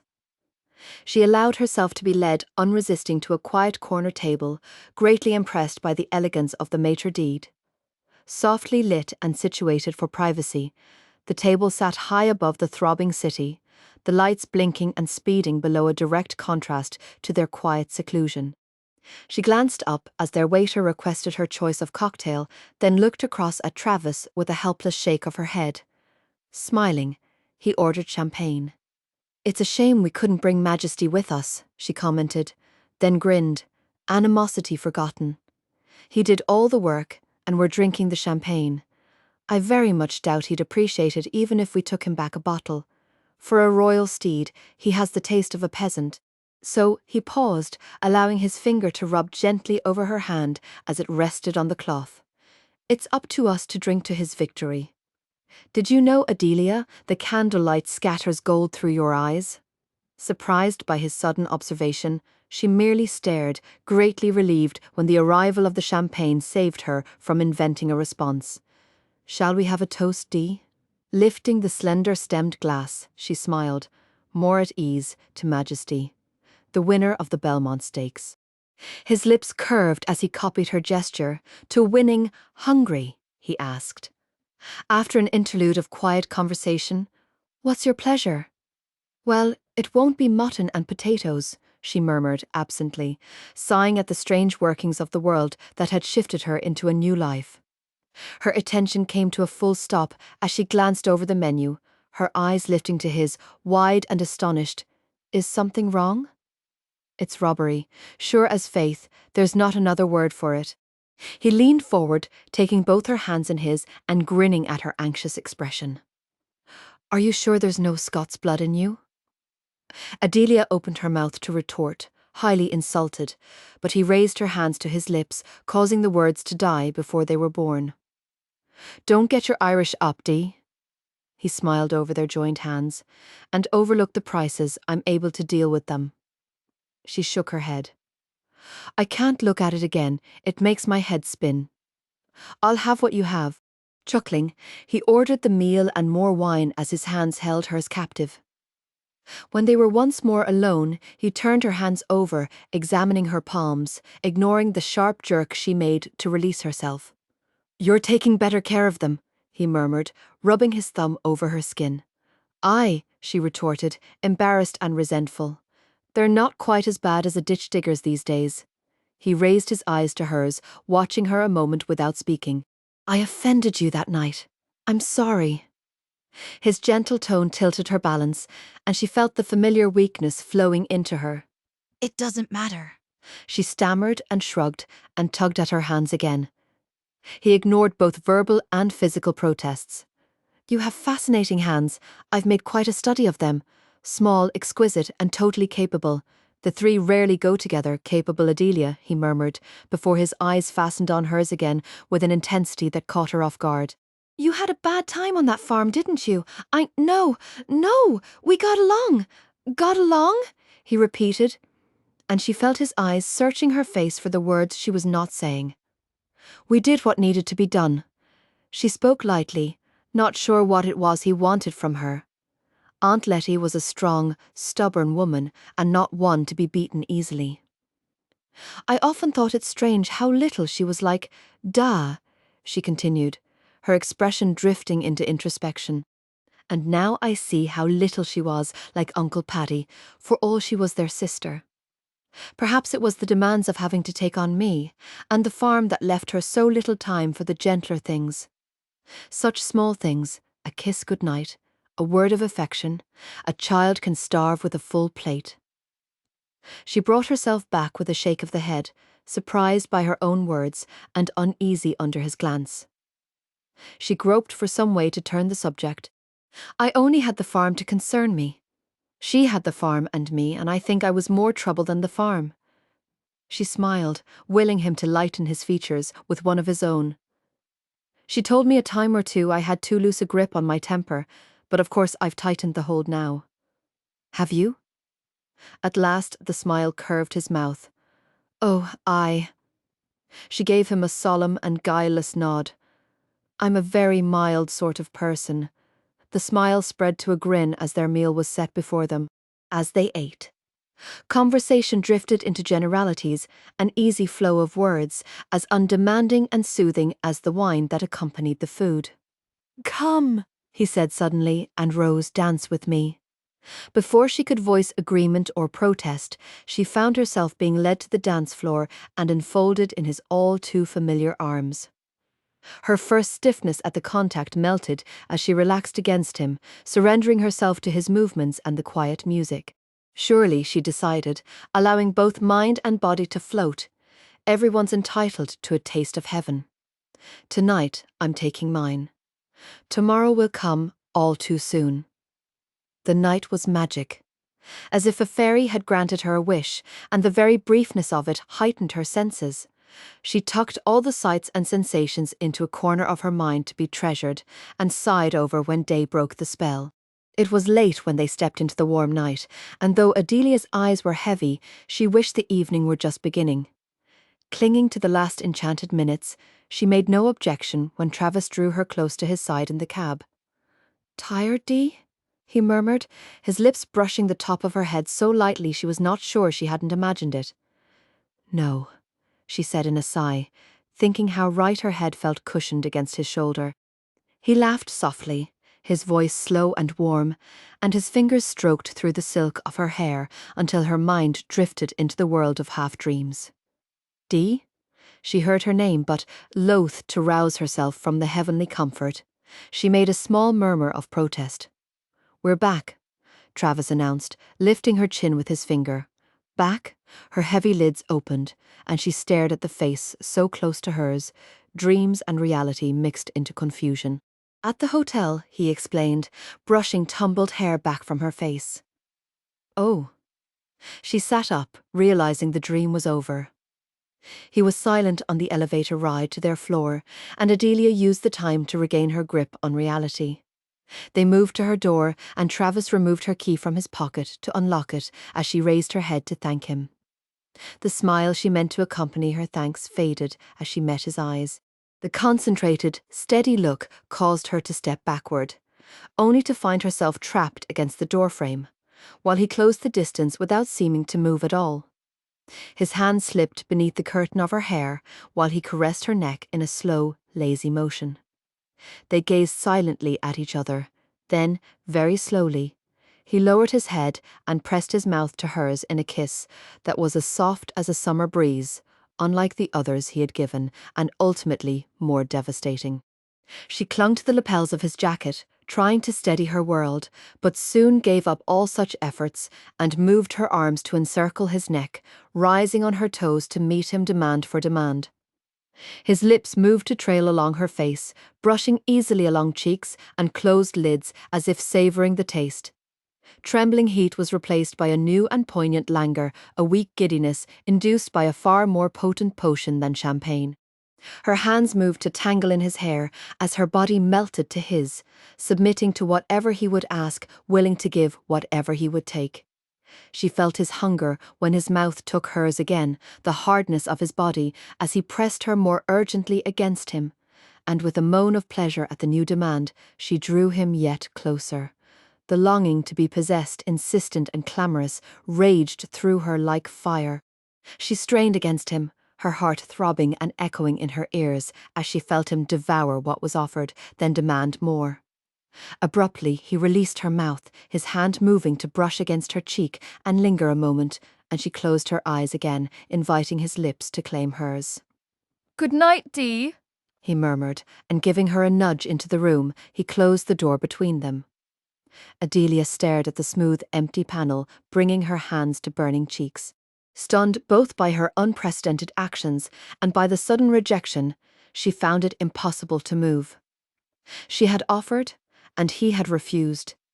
Even in her inexperience, she knew her willingness could not have been mistaken for anything other than full surrender. But he had not wanted her, not completely. Her own standards had dissolved in his arms, but he had walked away and left her alone. And how else could it be, she asked herself, shutting eyes tight on threatening moisture. I could never be anything to him but a groom for his horses. Someone who amuses him from time to time. He was only being kind to me, trying to show me a pleasant evening. She trembled once. I should be content with that and stop searching for what can never be mine. Glancing down at the soft folds of her dress, Adelia reminded herself she was not Cinderella, and in any case it was long past midnight. They boarded the plane the next morning in a warm, light drizzle. Again, reporters hounded them. Adelia scurried up the ramp, leaving the men to deal with them. Shaking raindrops from her hair and her cream-coloured skirt, she pressed her face to a window and watched Travis disengage himself from the press. During the flight, she skimmed through a magazine, reluctant to enter into conversation. Travis's attitude toward her that morning had been casual, friendly, and vaguely preoccupied, and the stirring need in her that lingered from their previous evening made it a strain for her to mirror his mood. When he disappeared into the forward cabin with Steve, she let out a deep breath and began to pace the lounge. What am I to do? She asked herself desperately. How can I control the way he makes me feel? I'll be making a fool of myself over him. He's bound to see the way I love him. Then he'll be feeling sorry for me, and I couldn't stand that. I'll just have to find a way to keep more distance between us. Her gaze wandered over to her uncle, all thoughts of her problem fleeing her mind as she observed the unhealthy cast to his normally ruddy skin. Uncle Paddy. She moved to him, cupping his face in her hands and studying him carefully. You're not well, what is it? Nothing, Dee. The strain in his voice drew her brows together. I'm just tired. You're like ice. She knelt down in front of him so that their faces were level. You see a doctor the minute we get home. It won't be long now. I'll fetch you a cover and a cup of tea. Now, Dee, I'm just feeling my age. He stopped and grimaced in pain. What is it? She demanded, hands already searching to comfort. Where are you hurting? Just a twinge. The words came out in jerks before he began to gasp for air. Uncle Paddy, merciful heaven, Uncle Paddy. She clutched at him as he collapsed, falling forward out of the chair and into her arms. She was not even aware that she shouted for Travis over and over desperately, helplessly, as she lowered her uncle onto the floor. But suddenly he was there, brushing her hands aside, his head lowering to the stocky chest. Tell John to radio ahead for an ambulance, he called to Steve over his shoulder, his hands beginning to push in a steady rhythm on Paddy's chest. He's had a heart attack. With a moan, Adelia clutched Paddy's hand to her own heart as if to transfer her strength. Travis, in the name of heaven, Travis, is he dying? Oh, please, he can't be dying. Stop it, he commanded sharply, the words as effective as a slap. Pull yourself together, I can't deal with this, and hysterics as well. One breath came and went quickly, then she took several more, deep and steady, her hand clutching and unclutching convulsively over Paddy's. Slowly the hysteria was buried under a wall of control, and she began to stroke her uncle's head and speak in soft, reassuring tones, though she knew he probably couldn't hear her. Seconds dragged and minutes crawled with Travis continually monitoring the unconscious man's pulse. Only Adelia's murmurs breaking the silence. She felt the change in the plane's speed and the loss of altitude, heard the whine of the landing gear and felt the jerk of wheels on ground, but her flow of words continued, and she kept her uncle's hand firmly in hers. She watched through a haze of unreality as paramedics worked on him before transferring him to the waiting ambulance. As she made to join them, Travis took her arm, telling her they would follow in the car. She went without protest, her mind and heart encased in the numbing ice of fear. She responded only in vague monosyllables to his attempts at consolation. And after a glance at her pale, waxen features, he concentrated on weaving through the traffic toward the hospital. The long wait began in a small, cheerless lounge scattered with ancient magazines that some read to pass the time and others stared at in desperation. Adelia did neither, but sat still as a stone, her hands gripped together in her lap, neither moving nor speaking as Travis paced the room like a caged tiger. Her mind was screaming in protest, searching for the power to pray as fear devoured her. Her control was tight, stretching at the seams like an ill-fitting coat as the minutes passed. When at last a white-coated figure approached, Travis whirled and advanced on him.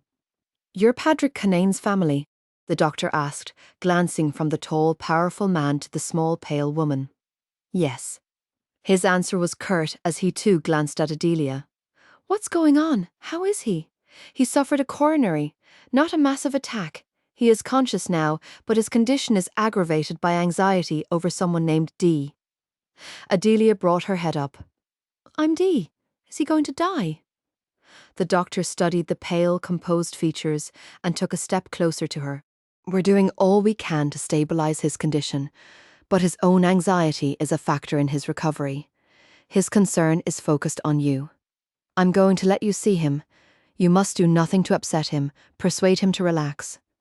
He turned back to the dark man whose eyes were fixed on the woman. "Are you Travis?" At his nod, the doctor continued. "He wants to see you too. Come with me." Travis took Adelia's hand and lifted her from the chair, leading her after the retreating white coat. 5 minutes, the doctor cautioned, and led them into the cardiac care unit. Her hand tightened in Travis's as she saw her uncle in the hospital bed, wires and tubes joining him to machines that whirled and buzzed. He was pale and drawn and suddenly old, and her mind screamed in revolt as she struggled for control. Dee.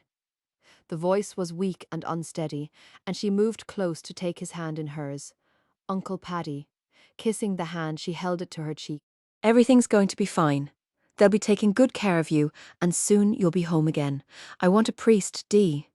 All right, don't worry. A cold hand gripped and squeezed her heart, and she felt the trembling start in her knees, but forced it away. It's you I'm worried for. You can't be left all alone again, not again.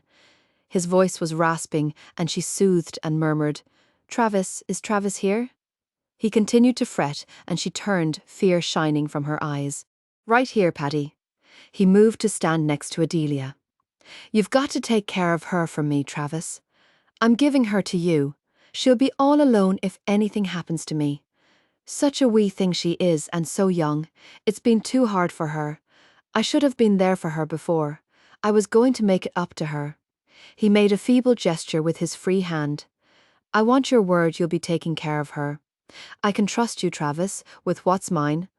I'll take care of her. You have my word. His answer was calm and steady, his hand closing over the two that were joined. You don't have to worry about Dee. I'm going to marry her.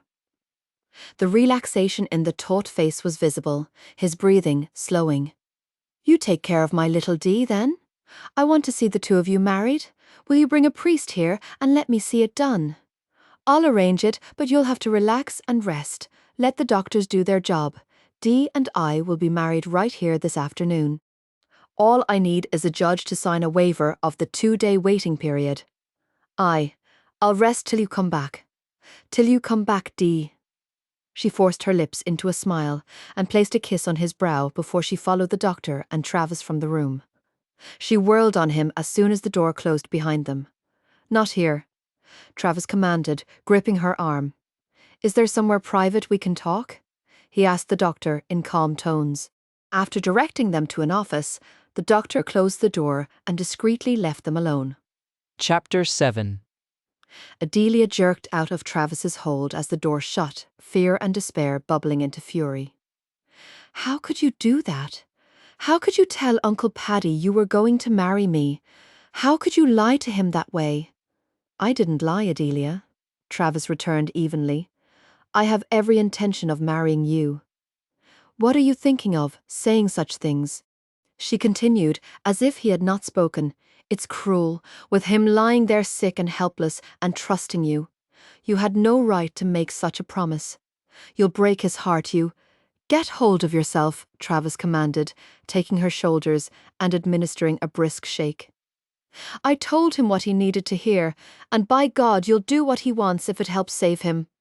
I'll not be a party to such a cruel lie. The grip on her shoulders increased, but she was beyond physical pain. Doesn't he mean anything to you? Are you so selfish and hard-headed that you can't make a small sacrifice to help him?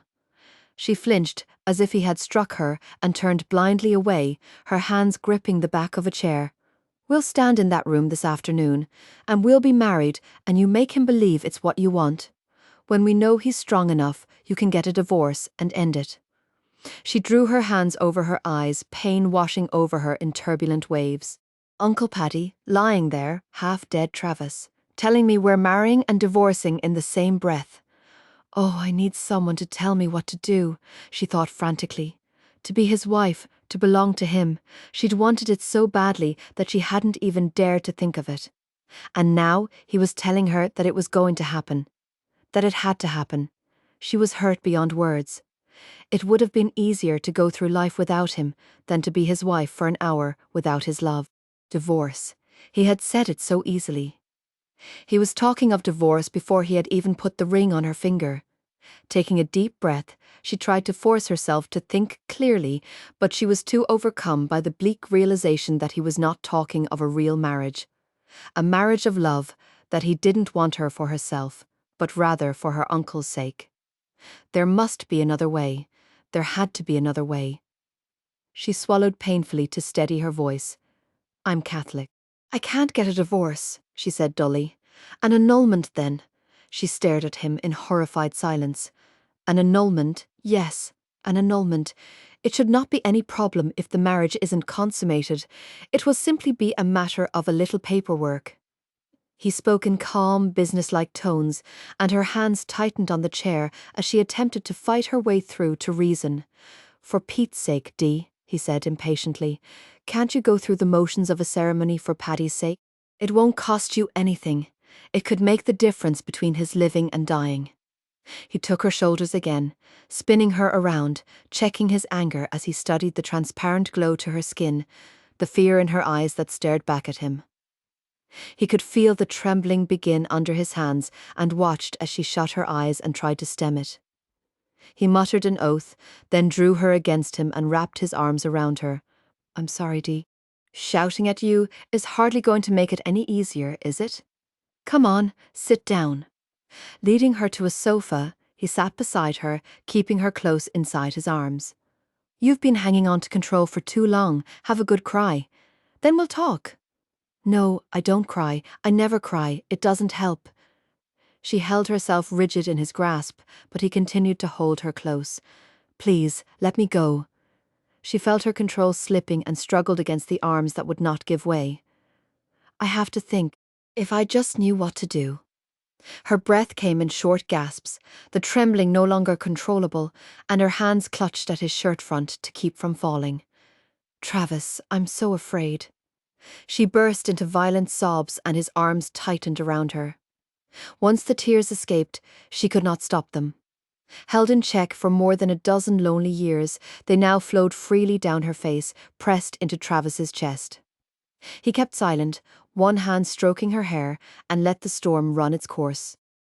The sobs lost their force, subsiding to soft whimpering, until she lay quiet in his arms, empty and spent.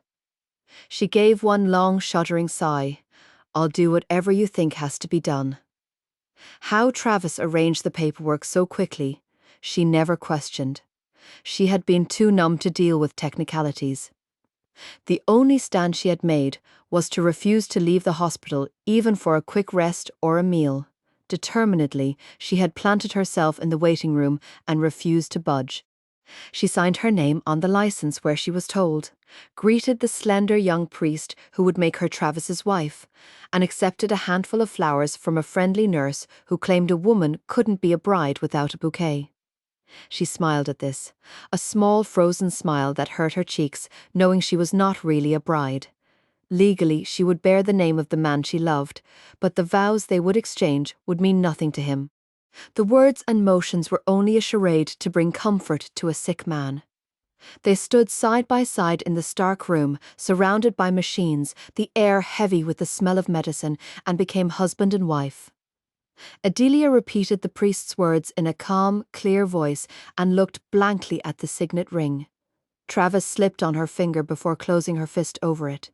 It hung loose on her finger and lay like a stone on her heart. In less than 10 minutes it was all over, and she accepted his light, brief kiss without demur. Adelia Canaan Grant bent over and kissed her uncle's brow. He smiled up at her, his eyes lighting with a suggestion of their usual merriment. She knew in that instant that Travis had been right. Little Dee, he muttered, seeking her hand and clinging to it. You'll be happy now. Travis is a good man. She forced a smile and patted his cheek. Aye, Uncle Paddy. You'll rest now, and we'll be able to bring you home soon. I'll rest, he agreed, and his eyes raised above her head to meet Travis's. Treat her with care, lad. She's a thoroughbred. They drove home in silence. The sun broke through patches of clouds to filter on the road. Adelia watched the play of light and kept her mind a blank. Pulling up in front of the main house, Travis broke the heavy silence. I called ahead and informed my housekeeper of the wedding. She'll have prepared your room by now. Your things have been brought over. She frowned. I'm not. For the time being, he cut in, his eyes narrowing.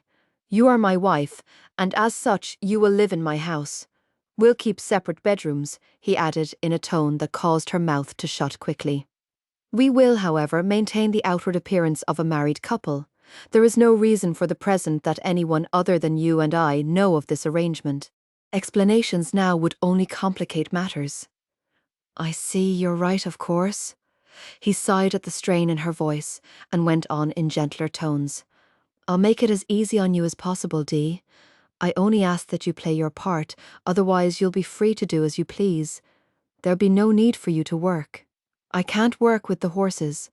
Adelia broke in, eyes widening in dismay. But Travis, Adelia, listen to me. He cupped her face in his hand. You can do as you like. You don't even know what that means, do you? His brows drew together at her blank, bewildered face. If you want to work with the horses, you're free to do so, but not as my employee, as my wife. You can spend your time lounging around the country club or cleaning out stalls. It's up to you. All right. Slowly, she unclenched the fists that were tight in her lap. I'll do my best to make it easy on you as well. I know you were right to do this for Uncle Paddy, and I am grateful to you. He stared at her for another moment, then shrugged and slipped from the car. When they entered the house, a plump, grey-haired woman bustled into the hall to greet them, wiping her hands on a full white apron. Hannah, this is Adelia, my wife. Warm hazel eyes inspected Adelia and smiled in approval. Welcome, Mrs. Grant. It's about time a lovely young thing lured my Travis to the altar. Adelia murmured something she hoped was appropriate. I'm sorry to hear about Paddy. We're all fond of him. The treacherous tears started again, and Adelia closed her eyes against them. Oh, the poor thing's dead on her feet. Travis, take her up. The room's ready for her. She started the climb up the staircase, which seemed to take on the proportions of Mount Olympus. Without a word, Travis swept her into his arms and carried her up the remaining steps and down a long carpeted hallway. Entering a bedroom, he crossed the floor and laid her on a huge four-poster bed. I'm sorry. She lifted her hand and dropped it again. There seemed to be nothing further to say. He sat next to her and brushed the hair from her cheeks. Adelia, when will you learn weakness is not always a flaw? Darned Irish stubbornness, he muttered, frowning down at her.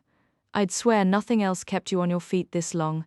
There hasn't been a whisper of colour in your cheeks for the past 6 hours. She stared up at him, wanting to pull him down to her and feel the comfort of his warmth. He turned abruptly and moved to a large cherrywood wardrobe. I don't know where Hannah put your nightclothes. Pulling open the double doors, he exposed the meagre contents. Good heavens, is this all you have? She tried to snap at him, but found gathering the strength too great an effort. Moving over to a mirrored triple dresser, he began opening drawers, muttering and swearing, and she lay back and watched him, too weary to be embarrassed that he should handle her clothes with such familiarity. He pulled out a plain, high-necked cotton gown and, after a brief, disparaging scrutiny, brought it to her. Tomorrow, for heaven's sake, go shopping and buy some clothes. Don't you order me about Travis Grant? She sat up, unable to keep quiet any longer, and snapped at him with a ghost of her usual spirit. He stared down at her without expression. While we're married, Adelia, we'll be expected to socialise, and you'll have to dress properly. We'll see to it tomorrow. Now, can you manage to change by yourself, or do you need some help? Snatching the gown from his hands, she spoke stiffly. I can manage very well. Good, change and get some rest. You won't do Paddy any good if you make yourself ill. Without waiting for her reply, he turned and strode from the room, shutting the door behind him. Too tired to appreciate the beauty of the light, airy room, she slipped off the skirt and blouse, which had served as her wedding dress, and pulled the cotton nightgown over her head. Folding down the mint green spread, she crawled between the smooth sheets and fell instantly into the deep, dreamless sleep of exhaustion. The birds woke her, as was their habit, chattering and chirping outside the window. Opening her eyes, she focused on the unfamiliar surroundings and remembered. She relaxed the fist that had remained tight over her wedding ring throughout the night, while her eyes made a slow survey of the room. She had thought her bedroom in the garage house large, but she estimated this would hold 2 rooms that size. The walls were muted green and white striped paper, trimmed with dark woodwork. The furniture was cherry, both the large wardrobe and dresser in which Travis had rummaged the evening before, and a small writing desk, 2 night tables, and a small pie crust table, which served a tufted back chair. On the small table was a vase bursting with fresh flowers. Their scent drifted to her as she sat up in bed, hugging her knees close. She sighed as she gazed at the tall French windows which led to the balcony, thinking she had never seen such a lovely room. How happy I could be here if only Uncle Paddy was well, and Travis. She tried to clear her mind of such negative thoughts. Thrusting back the covers, she jumped out of bed. After showering and dressing in her only remaining skirt, she ventured downstairs, hoping she could locate the kitchen in the strange house, which was now her home. "Good morning, Dee." Travis appeared from a room off the downstairs hall, which she later learned was his office. "Feeling better?" Aye, she answered, suddenly shy and uncertain in front of the man who was her husband. "I don't know when I've slept so long. You were exhausted." She kept herself still as he lifted her chin and examined her face like a parent seeking to find signs of ill health in a child. your color's back. He said at length and smiled. "I'm fine." She managed to remain passive as his hand continued to hold her chin. "I was wondering if I could call the hospital and see if Uncle Paddy," her hands fluttered, then clung together in front of her. "I've already called. His condition has stabilized." His hands moved to rest on her shoulders. He spent a peaceful night. A tremor passed through her. She shut her eyes and buried her face against Travis's chest. After a moment, she felt his arms encircle her lightly. "Oh, Travis, I thought he was going to die. I was afraid we would lose him." He held her away until she tilted her head to look up at him. "He's going to be all right, with a little time and care, and no worries." His features relaxed. "Of course, when he gets home, he'll have to slow down. We'll have to bully him into it. Aye." Her smile was like the stars through the clouds. "But there's 2 of us, so there are," he murmured, then tousled her hair. "I imagine you're starving. I couldn't wake you for dinner last night. I feel like I haven't eaten in a week." With a sigh, she pushed at the hair he had just ruffled. "If you'll show me the kitchen, I'll start breakfast." "Hannah's seeing to it," he informed her, taking her arm and leading her into a large dining room. Noticing the expression on her face, he whispered confidentially in her ear as he pulled out a chair. "Don't worry. I've been eating her cooking all my life." "Oh, I didn't mean. I meant no disrespect. It's only that I'm not used to having someone fix my meals." Her expression bordered on horror, and he leaned back in his chair and laughed. "Don't look so stricken, Dee. Hannah will think I'm beating you already." Well, I wouldn't want you to think that I meant. She fumbled for something to say which would release her from her awkwardness. "The room you gave me is lovely. I want to thank you. I'm glad you like it." At his careless response, she was grateful for Hannah's entrance with a steaming breakfast platter. Good morning, Mrs. Grant. I hope you're feeling better after a good night's rest. She set the platter on the table, and Adelia smiled up at her. "Thank you. I feel fine." She was careful not to start at her new title. "Hungry though, I'll be bound." Nodding, she studied the pixie-like face. "Travis told me you ate next to nothing yesterday, so I'll expect you to do full justice to your breakfast. You should be warned, Dee, not to trifle with Hannah." Travis put in from across the table. "She can be ferocious. Personally, she terrifies me." "Don't you listen to his nonsense, Mrs. Grant." She sent Travis a scowl before giving her attention back to Adelia. "You'll be busy for a while with Paddy in the hospital, but once you're settled, you let me know how you want things done. For now, if it's agreeable, I'll just plan your meals around your visits to the hospital. Whatever you think best. We'll have plenty of time to talk about it," the housekeeper concluded. "Now, you get to your breakfast while it's hot." With this, she bustled from the room. Adelia listened to Travis's breakfast conversation, answering only when it was required, while she slowly took in her surroundings. The dining room was large with dark wainscoting and elegantly patterned wallpaper. The furniture was heavy, gleaming oak. Everywhere was the glow of silver and glimmer of crystal.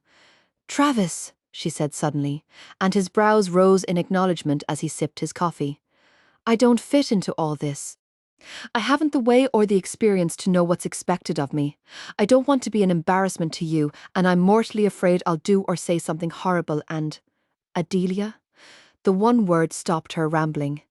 She saw from his expression that she had already made a mistake. From the way his face was set, she waited for him to rant at her. But when he spoke, his voice was calm and precise. You will not embarrass me. You could not embarrass me. Relax and be what you are. That's what's expected of you. They lapsed into silence. Adelia toyed with the remainder of her eggs. By the way, Travis began, and she raised her eyes and saw he was smiling. You've had your picture in the paper. My picture? Yes. His smile widened at her frowning expression. 2 pictures, as a matter of fact. There's one of you and Steve with the 2 of you sitting on the paddock fence. And there's one of you and me taken after the Belmont Stakes. Colour flooded her cheeks as she realised the contents of the second picture. I don't know why they kept following me around with their cameras and their pencils. I can't imagine, Travis returned, his lips curving again. It appears that the press has had a splendid time speculating about the romances of my attractive groom. Her eyes widened, and the colour ebbed and flowed again. Are you meaning, oh, what a passel of nonsense. Steve and I are friends, and you and I. She faltered, sputtered, and fell into excruciating silence. Married, Adelia, is what we are, friends or not. With what she thought was a very odd smile, he drained his coffee and rose. I don't suppose it will sound like such a passel of nonsense to the press when our current relationship is leaked to them. I can keep it out of the papers for a while, but we'll have to deal with it sooner or later. I take it you're done since you've been playing with your fork for the last 10 minutes. Securing her arm, he brought her to her feet. Now, if you'll take that frown off your face, I'll drive you to the hospital. Any anxiety Adelia still harboured was dispelled by the appearance of her uncle. The colour on his cheeks, which had appeared a ghastly grey the day before, was now closer to his normal ruddy hue. His eyes twinkled as Travis brought her into the room. His voice was weak rather than booming, but steady and unforced. When he complained about being hooked up to blasted, noisy machines, her concern melted into laughter, and, kissing the hand she held in hers, she felt the last vestige of tension dissolve.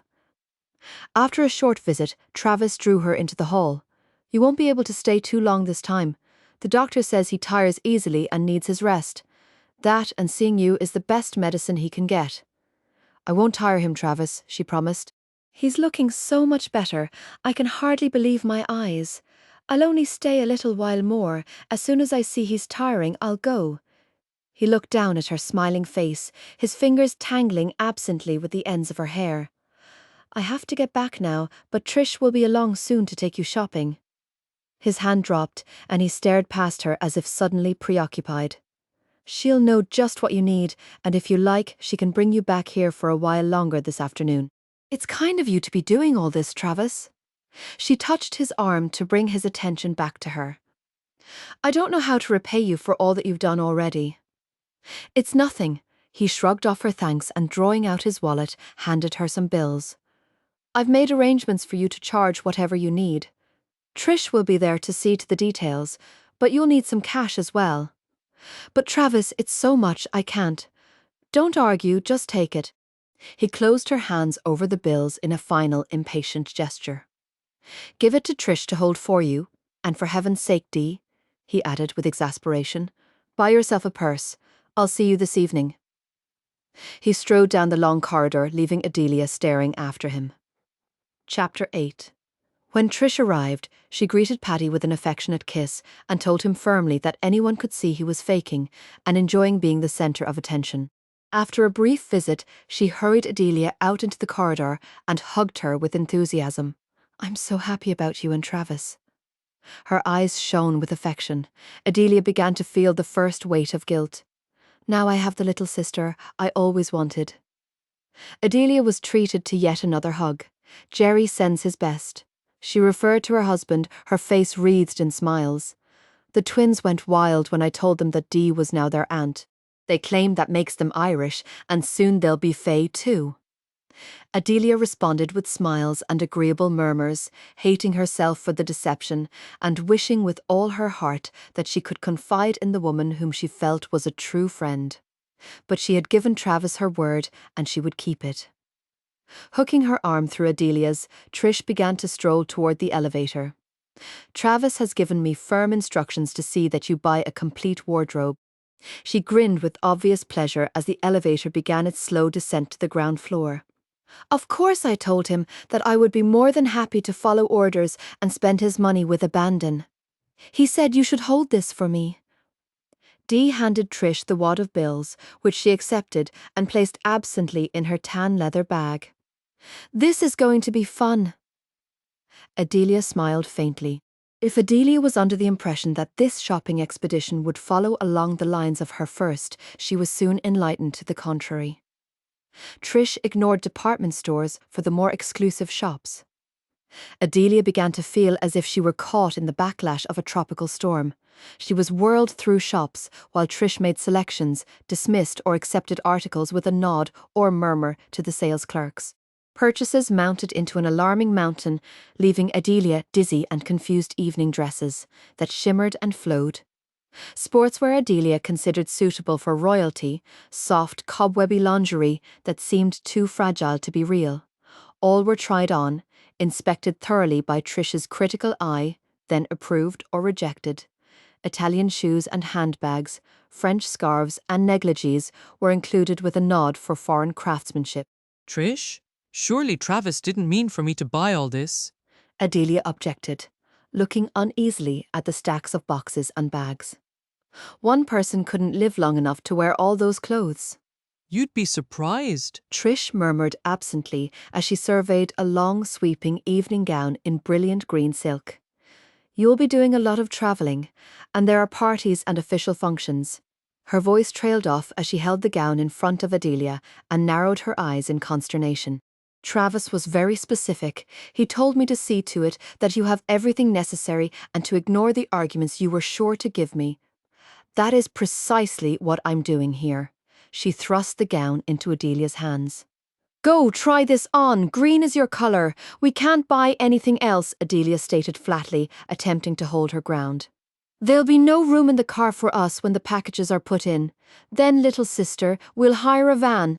Giving her a shove into the dressing room, Trish gave her attention to a white linen blouse. Late that afternoon, Adelia stared at the packages that lay piled high on her bed. With a weary sigh, she turned and left the room. Hannah greeted her as she stood in the downstairs hall, unsure whether she should stay in the house or seek out Travis at the stables. Mrs. Grant, how's Paddy? He's looking just wonderful. I left him only an hour ago. You poor thing, you look all in. I've been shopping. I think cleaning out the entire stable would be less of a chore. Hannah chuckled. A cup of tea is what you need.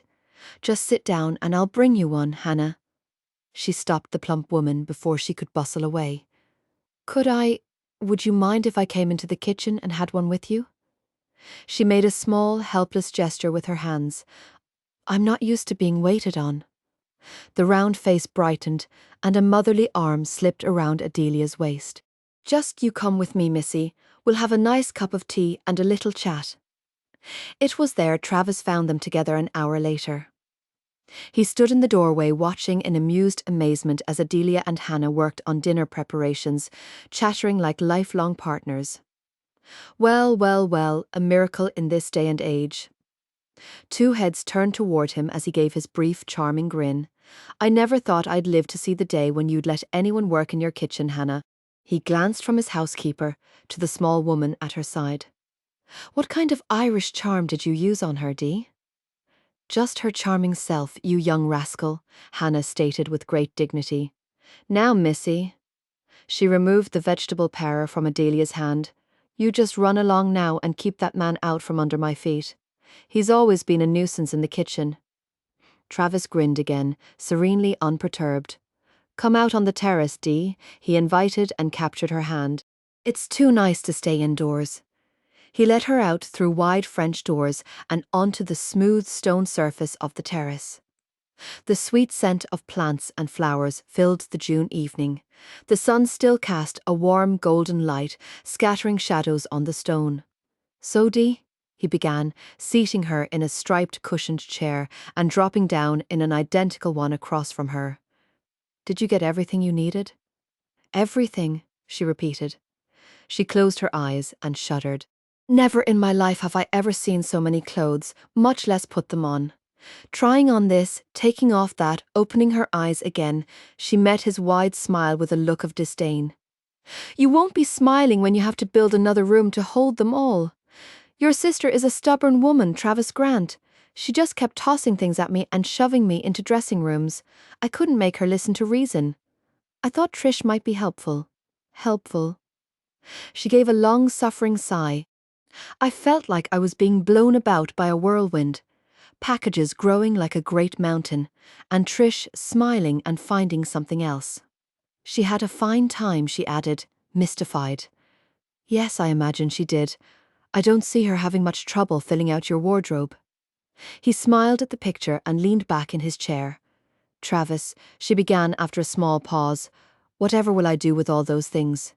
"You might try wearing them," he suggested. "It's the usual procedure. That's fine for a time. I understand I can't go about in my old clothes with things as they are now, but after," when she stumbled and searched for the right words, "when things are back as they were before, the clothes are yours, Adelia," he interrupted, with a quick gesture of his hand. "You'll keep them whatever happens. I certainly have no use for them." Rising, he paced the length of the terrace and stared out over the smooth expanse of lawn. Adelia sat silently, concerned by his anger, and bewildered over how she had caused it. She stood and approached him, laying a tentative hand on his arm. "I'm sorry, Travis. That sounded ungrateful. I didn't mean it to. Everything's happening so fast. I don't want to take advantage of what you're doing for me. One can hardly call it taking advantage when it's like pulling teeth to get you to accept anything." His shoulders moved and he turned to face her. "Adelia," he said with a sigh somewhere between impatience and amusement, "you are so artless." She did not question the ambiguity of his words. So relieved was she that his anger had faded, and he was smiling at her again. "I have something for you." Reaching into his pocket, he drew out a small box. "My signet ring was fine in an emergency, but it looks big enough to fit on your wrist." "Oh."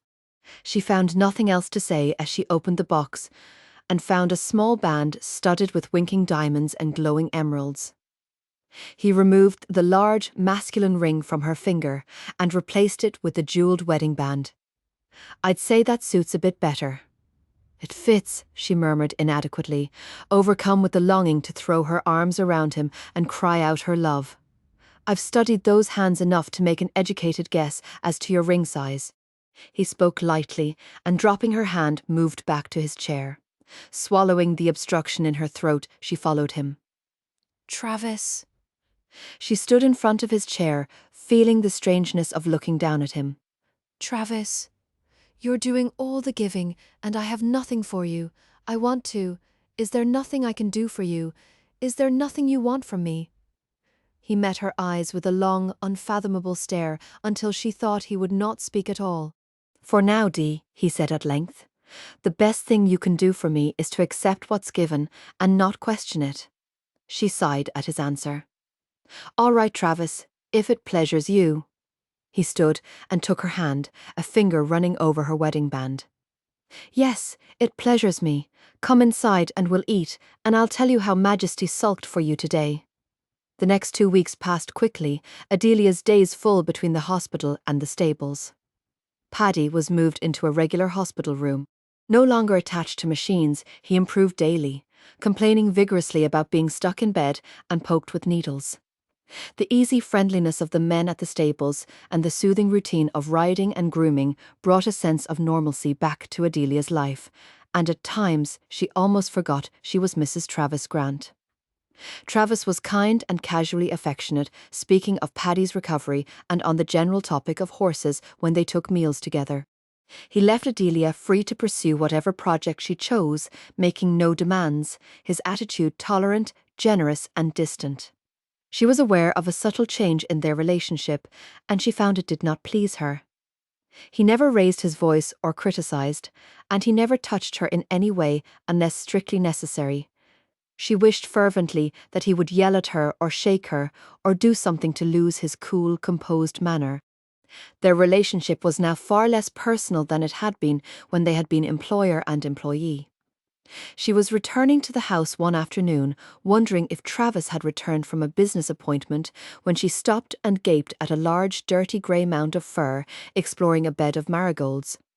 After a careful study, she concluded that under the grubby fur was a dog of rather alarming size. "I wouldn't do that if I were you," she said in a quiet voice that had the dog's head jerking up. "Now, don't be running off. I won't hurt you." The dog hesitated, eyeing her warily, and she kept the distance between them and continued to speak. "It's just that I've seen Travis's gardener, a terrifying man he is, and one that wouldn't take kindly to anyone digging at his flowers." She crouched down, and they studied each other eye to eye. "Are you lost then, or just roaming? I can see by your eyes you're hungry. I've been hungry myself a time or two. Wait here," she ordered and stood. "I'll fetch you something." Entering the kitchen, she commandeered a large hunk of roast beef. The whine of the vacuum cleaner was audible from the living room, and deciding it would be foolish to disturb Hannah, and vowing to apologize to her after the deed was done, Adelia slipped back outside. "It's prime beef, my lad, and from the looks of you, you've not seen its kind before." She placed the offering on the grass and stepped back a few paces.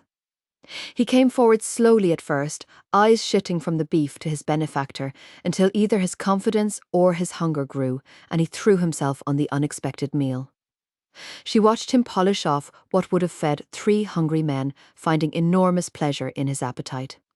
"Well, now, you've made a pig of yourself, and that's the truth, and you don't look a bit ashamed." She grinned and watched the long tail thump in agreement. "Pleased with yourself, are you?" Before she could move, she found herself flat on her back, trapped under 100 pounds of appreciation, her face being drenched by a large wet tongue. "Get off me, you great hairy brute." Laughing, she pushed to no avail and tried to turn her face from the moisture.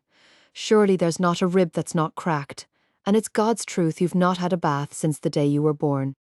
After much pleading and wriggling, she managed to release herself, staggered to her feet, and surveyed the damage. Her shirt and jeans were covered with dirt, her arms smeared with it. She pushed at her disordered hair and stared down at the dog that sat at her feet, his tongue hanging out in adoration. "We'll both be needing a bath now. Well," she let out a deep breath, tilted her head and considered. "You wait here, and I'll see what can be done about you. It might be best if you were cleaned up a bit before I introduce you." On the way back to the house, she paused on the terrace to brush at the dirt that covered her. "Dee, what happened? Were you thrown? Are you hurt?" Travis rushed to her, his hands claiming her shoulders, then moving to stroke her face. She shook her head, thrown off balance by the frantic tone of his voice. "No, I'm not hurt." "Travis, you mustn't touch me. You'll get your suit filthy." She tried to take a step away, only to be caught closer. The devil with the suit. His voice was edged with anger as he pressed her against him, one hand cradling her head. The small intimacy after so many days of impersonal distance swamped her with pleasure, and her arms encircled his waist before she could lecture herself on the wisdom of the action.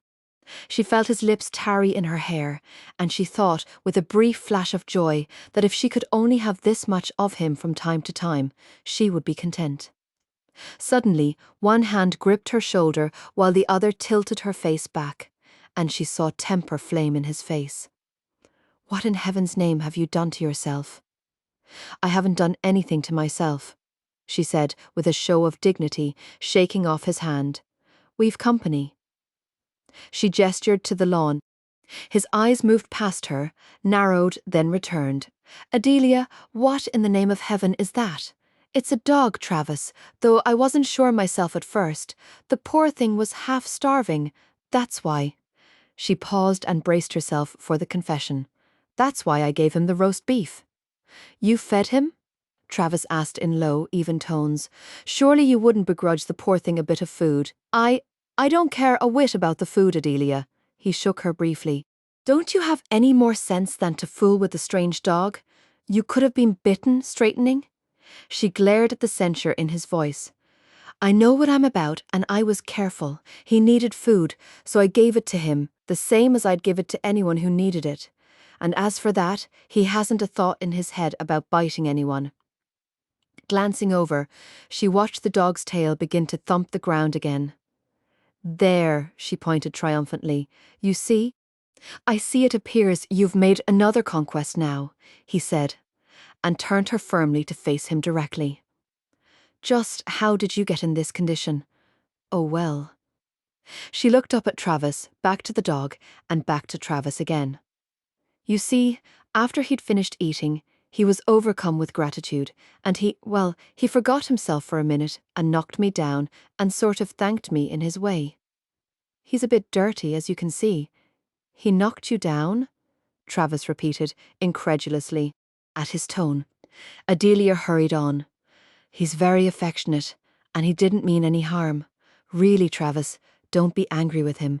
See how pretty he is, sitting there now. She glanced over at the dog and saw he was smart enough to blink soulful eyes in Travis's direction.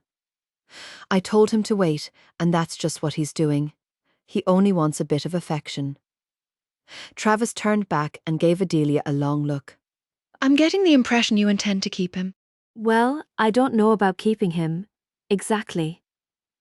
She dropped her eyes from him, stared at a spot of dirt on Travis's jacket, and brushed it away. What's his name? Finnegan, she responded immediately. Then, seeing she had fallen into the trap, looked up frowning. Finnegan? Travis repeated with a sober nod.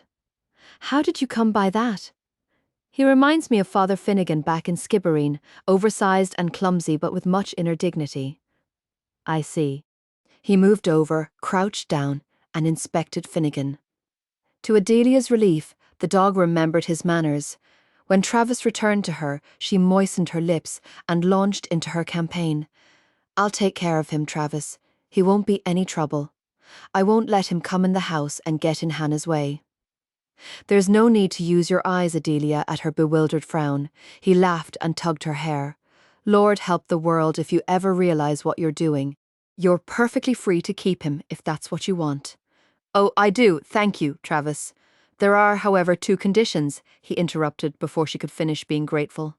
1, that you teach him not to knock you down, he's every bit as big as you are, and 2, that he has a bath.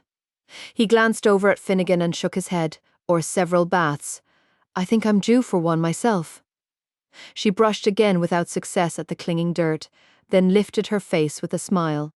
The smile wavered as she found Travis looking down at her strangely. You know, Dee, I'm tempted to stuff you in my pocket where I won't have to worry about you. I'm small, she agreed, finding it suddenly difficult to breathe, but I think I'm rather too big for that. Your size is intimidating. She frowned, wondering what he could find intimidating about a bare 5 feet. His hand wandered through her hair gently for a moment, then tousling it with a casual friendliness, he added, I believe it would be easier if you didn't continually look 15 instead of 23. I guess I had better change my clothes before I give you a hand bathing that mountain. As her marriage approached its 3rd week, Adelia sat in her uncle's hospital room, smiling at him as he spoke with excitement of his discharge scheduled for the following day. Anyone would think they'd been torturing you and starving you to death, Uncle Paddy. Oh no, it's a fine place with good and kind people, he protested. But a hospital's for the sick, and never have I felt better in my life. You are better, and it makes me happier than I can say. But, she paused and gave him a stern look. You've still got to rest for a while and do as the doctors tell you. You're coming home to stay with Travis and me for a few days, till you can get by on your own. Now, Dee, I can't do that, Patty objected, patting her hand. You too should be off on your honeymoon, not worrying about the likes of me. With a great deal of self-control, she managed not to wince at the word honeymoon and went on in calm but firm tones. You'll be coming back with us, and that's the end of it. I didn't even have to ask, Travis suggested it himself. Lying back against the pillows, Paddy smiled. Aye, he would. Travis is a fine man. That he is, Adelia agreed with a sigh. She forced a bright smile and continued. He's fond of you, Uncle Paddy. I knew as soon as I saw the two of you together. Aye, he murmured. Travis and I go back a long way. Just a lad he was when I came to work for his father. Poor motherless child, so solemn and straight he was. Adelia's mind wandered as she tried to picture Travis as a small boy, wondering if he was tall even then. Stuart Grant was a hard man, Paddy went on. He ran the lad harder than the horses he raised. Trish he left to Hannah, barely showing the girl a passing interest, but the boy he wanted moulded in his image, always giving orders, with never a kind word or a dab of affection. I found myself taking the lad in, telling him stories and making games out of the work we did. He grinned, lost in memory. Paddy's shadow, the hands called him, 'cause he took to following me about whenever his father wasn't there. He worked hard, and he knew the horses even then. A fine good lad he was, but the old man couldn't see it. Always finding fault. I wondered sometimes when he grew older why he didn't lay the old man out. Goodness knows he was big enough, and the temper was there. But he took the abuse the old man handed him and only looked at him with his eyes so cold. Paddy paused and let out a long breath. Travis was away at college when the old man passed on. That would be about 10 years ago. He stood there, looking down at the grave, and I went over and laid my hand on his shoulder. I'm sorry about your father, lad, says I, and he turned and looked down at me. He was never my father, Paddy, says he, just as calm as you please. You've been my father since I was 10 years old. If you hadn't been there, I'd have left a long time ago and never looked back. The room was suddenly silent. Adelia gripped the hand that lay in hers tighter as Paddy's eyes grew moist with memory. And now the two of you are together. I couldn't have wished it any better. You'll stay with him, Uncle Paddy, always, no matter what. You promise me that? He turned to her, surprised by the urgency in her tone. Of course, little Dee. Where else would I be going? Chapter 9. The following evening, after Paddy was comfortably settled into his room in the main house, Travis announced plans for a party. It's expected after Majesty's win, but with Paddy's heart attack it's had to be postponed. He swirled a glass of after-dinner brandy, his eyes sweeping over her, resting for a moment on her hair shimmering on the shoulders of her Nile blue dress. Our marriage has of course leaked to the press, and it will seem odd we don't have some sort of gathering where you can meet some of my friends and business associates. Adelia agreed, unconsciously nibbling on her lip as she turned to gaze out the window. And so they can get a look at me. That too, he answered in solemn tones. Don't worry, Dee. As long as you don't trip over your feet and fall on your face, you should get by fairly well. She whirled around to rage at him that she wasn't exactly a clumsy fool, but his good-natured grin stopped her. Thank you very much, Master Grant. She smiled back at him. It's a great comfort you are to me, she gasped out loud at the length of the list Travis gave her for the projected reception. There couldn't be less than 100, she estimated, staring at the paper. You've nothing to worry about, he assured her. Hannah will handle the details. You're only expected to make polite conversation. The attempt at reassurance hurt her pride. I'll have you know I'm not a complete cabbagehead, Travis Grant. I'm well capable of helping Hannah, and I won't be making a fool of myself in front of your fancy friends. You're the one who said she was afraid of making a fool of herself, not me. Travis reminded her reasonably. It's not what I said that matters, she concluded with her own brand of logic. It's what I'm saying. Tossing her head, she turned and stalked into the kitchen. Despite her proud claims, Adelia found herself terrified on the evening of the party.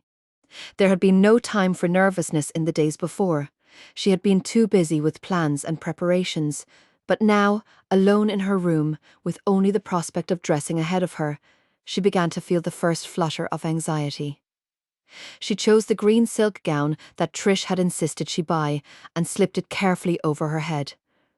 Its classic lines accentuated her softly rounded figure. Its deeply scooped neckline revealed a teasing hint of her firm breasts. The silk glowed against the creamy health of her skin. She arranged her hair on top of her head, trying for a more sophisticated style, but gave up in disgust and allowed it to fall loose and full to her shoulders, a fiery auburn waterfall. Voices were audible in the living room as she descended the stairs. She took several deep breaths before joining Travis and Paddy. Travis broke off what he had been saying as she entered the room. He rose from his chair. She sought his eyes for approval, but found them strangely veiled and unreadable. She wished that she had chosen one of the other gowns that now hung in the large cherry wardrobe. "Ah, now, isn't that a beautiful sight, lad?" Paddy said, surveying Adelia with uninhibited pride. "Why, there won't be another woman here tonight will hold a candle to my little Dee. It's a lucky man you are, Travis." "Uncle Paddy." She smiled and moved to kiss his cheek. "What wonderful blarney. But don't stop. I need it. I have to be honest and say I'm scared witless. There's no need for that, Dee," taking her hand. Travis turned her toward him. "You'll have them eating out of your hand. You look incredible." He smiled at her, his free hand brushing through her hair briefly before he turned away to replenish his drink. "Love me, Travis," her mind shouted suddenly. "I'd give the world and more if you'd only love me half as much as I love you." As he turned back, his eyes captured hers. He paused, unreadable emotion flickering over his face. "Dee," he began, his voice questioning, but before she could speak the doorbell pealed and their guests began to arrive. It was infinitely easier than Adelia had imagined. After the first wave of guests, she felt her tension dissolve and met the few speculative glances with characteristic boldness. The house was soon filled with people and chatter and laughter and the chink of glasses. It was apparent that Travis was well liked and respected by his associates, and his choice of bride met with acceptance and approval, if not immediately, then shortly after exposure to Adelia's natural, honest charm. One sleekly coiffured woman who had cornered Adelia halted Travis as he passed. "Travis, your wife is refreshing and charming, and more than likely too good for you." She smiled with the privilege of old friendship. "I believe it would be a treat just to listen to her read the telephone directory. Such a marvellous accent." "Careful, Carla," Travis admonished, slipping an arm around Adelia's shoulders in the casual way she had missed in the past few weeks. "Dee claims we're the ones with the accent, and for all her sweet looks, her temper is not to be trifled with." "Travis, darling?" The trio turned, and Adelia caught a glimpse of swirling white as the owner of the voice embraced her husband. "I just got back in town, darling, and heard about your little party. I hope you don't mind." "Of course not, Margot. It's always a pleasure to see you." He turned, and Adelia noted that he didn't dislodge the red-tipped hand from his arm. "Margot Winter's my wife, Adelia." Margot turned, and Adelia nearly gasped aloud. She was staring right at the most beautiful woman she had ever seen. Tall and slender, she was elegantly draped in a cool white sheath. Ash gold hair curled softly around an oval face. Her skin was the colour of rich cream, long-lashed grey eyes, as clear and cool as a mountain lake, looked over and beyond Adelia. "Why, Travis, she's adorable." The grey eyes focused now on Adelia, making her feel small and inadequate. "But she's little more than a child, barely out of the schoolroom." The sweet tone was patently patronising. "I'm allowed up with the grown-ups now and again," Adelia said evenly, her chin tilting to meet Margot's gaze. "I hung up my book strap some time back." "My?" Margot observed over Carla's chuckle. "You're Irish, aren't you?" "Aye." The quicksilver temper began its swift rise. "As Paddy's pig. Tell me, Mistress Winters, what are you?" "Dee," Trish spoke from behind, laying a hand on Adelia's arm. "Will you come out here for a minute? I need you to help me." Adelia was pulled out on the terrace, and after she had shut the doors, Trish dissolved into a fit of laughter. "Oh, Dee," she managed between giggles. "How I would have loved to have left you there and watched you lay into her. I just didn't think it was quite the right time." "Oh," she wiped at her eyes. "Did you see Carla? I thought she was going to explode. She kept choking on her drink and trying to keep a straight face. I wouldn't have missed that for the world. How Travis could ever have been involved with that woman is beyond me. She's a cold-blooded snob. Travis and Margot Winters? Adelia asked, attempting to keep her voice casual. Oh, yes, I thought you knew. Trish gave a deep sigh, wiped her eyes again, and grimaced. I don't really think he was ever serious about her. I give him more credit than that. She would have given one of her Tiffany baubles to have him look at her the way he looks at you. Trish smiled, and Adelia made a valiant effort to respond. They had this big blow-up a few months ago. It seems she resented all the time he spent with the horses. She gave a snort of disgust and straightened her skirts. She wanted him to sit back and let others do all the work while he spent his time entertaining her. She gave him some kind of ultimatum and took off for Europe in a cloud of expensive French perfume. Trish laughed in pure delight. Her little ploy failed miserably, and now her nose is out of joint. Instead of pining for her, Travis is happily married to you. She linked her arm with her sister-in-law's. Adelia murmured. Now he's married to me. Her tone was melancholy, and Trish glanced at her sharply, but Dee refused to meet her eyes. Paddy moved back to his own house a few days later, and Adelia missed his presence keenly. He found Finnegan to be a congenial companion, and the dog divided his time between them. He would accompany Paddy as he grumbled inside for his afternoon rest, and Adelia was never quite sure whether Finnegan's motives were duty or laziness. Travis made no mention of Margot Winters or Adelia's comments to her, and she found their relationship drifting away again until she felt more like his ward than his wife.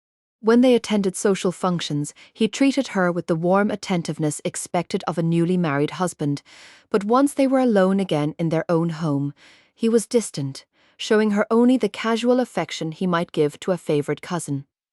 The depression and frustration this caused in her Adelia hid with apparent success, responding as she believed he desired and maintaining the same casualness he directed toward her. Rarely did her temper flare, and she was aware his was under strict control. At times she imagined they were only polite puppets pulled on invisible strings.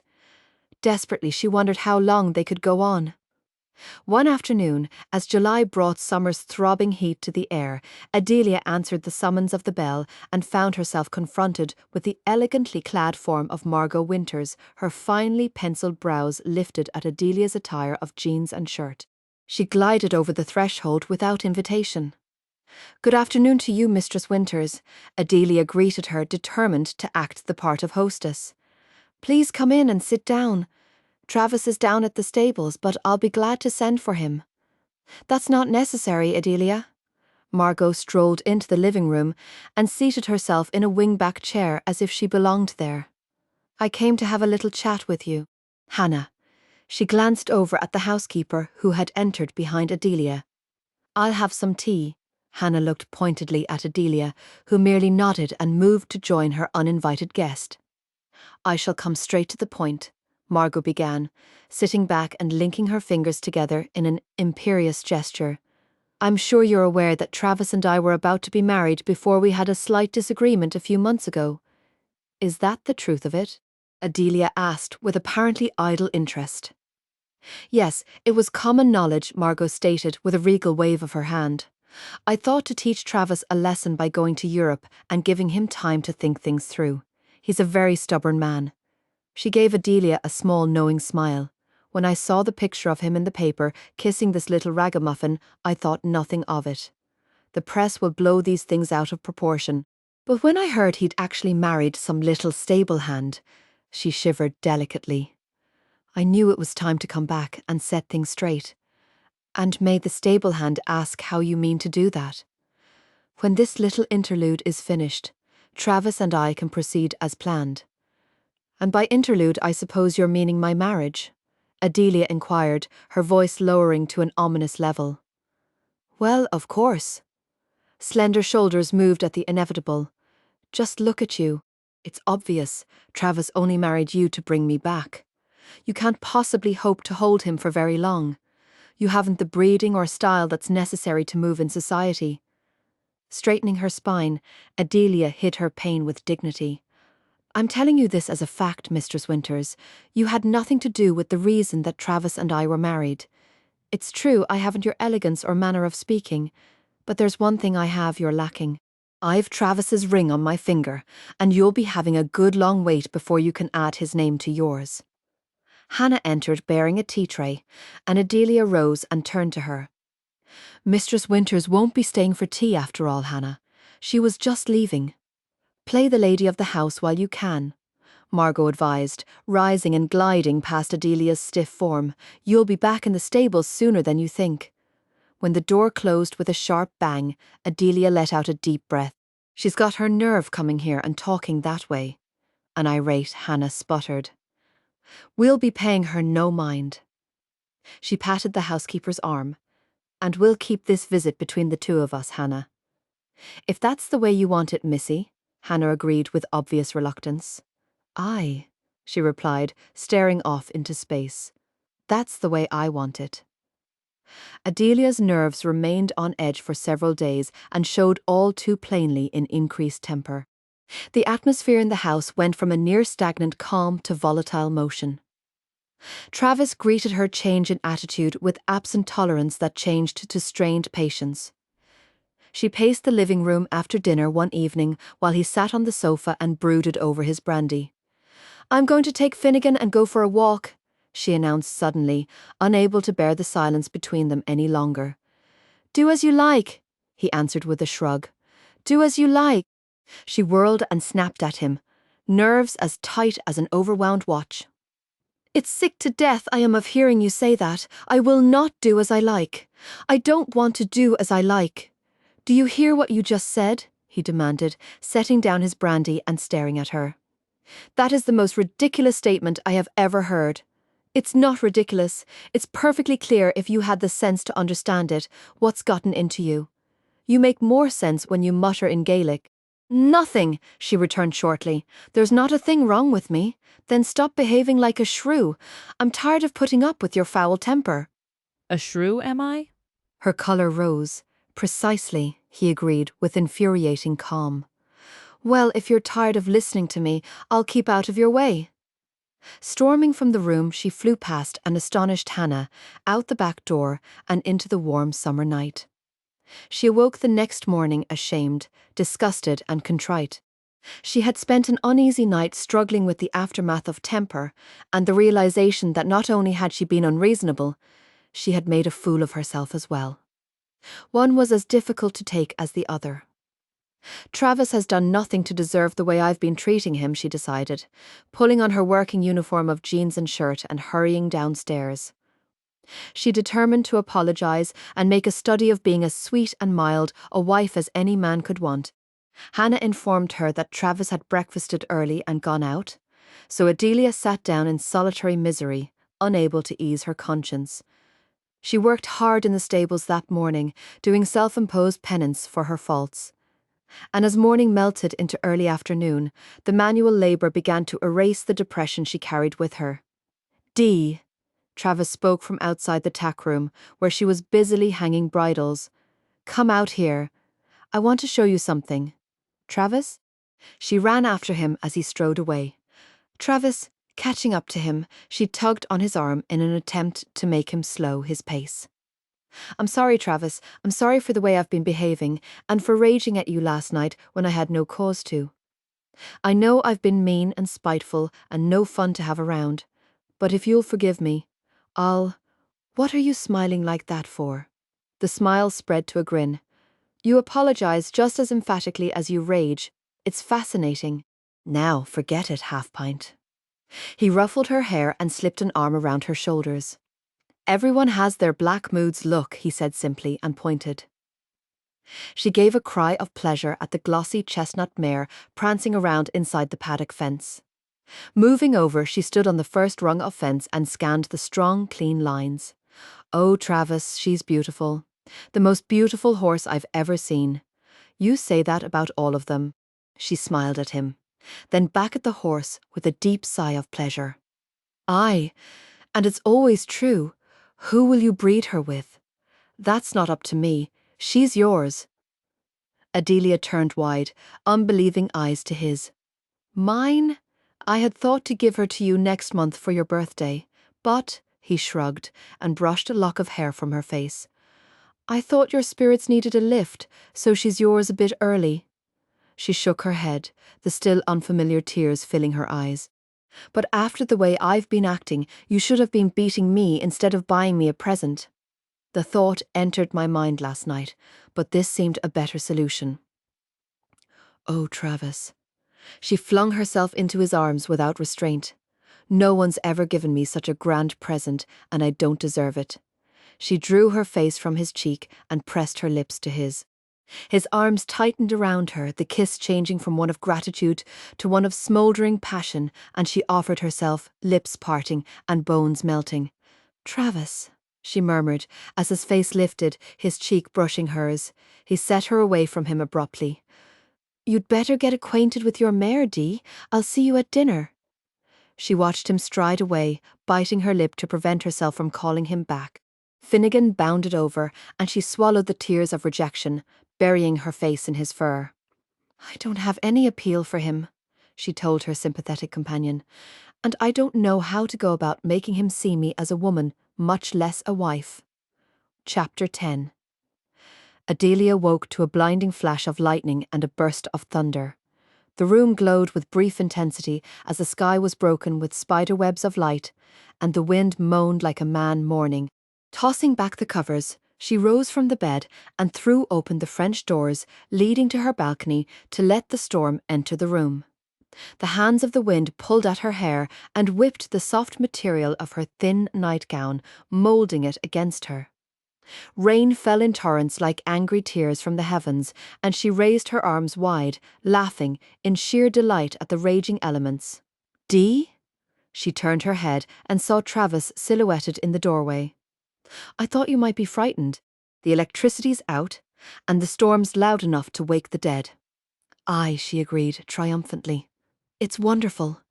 So much for finding you shaking with fear under the covers. He returned with a dry smile and stepped back.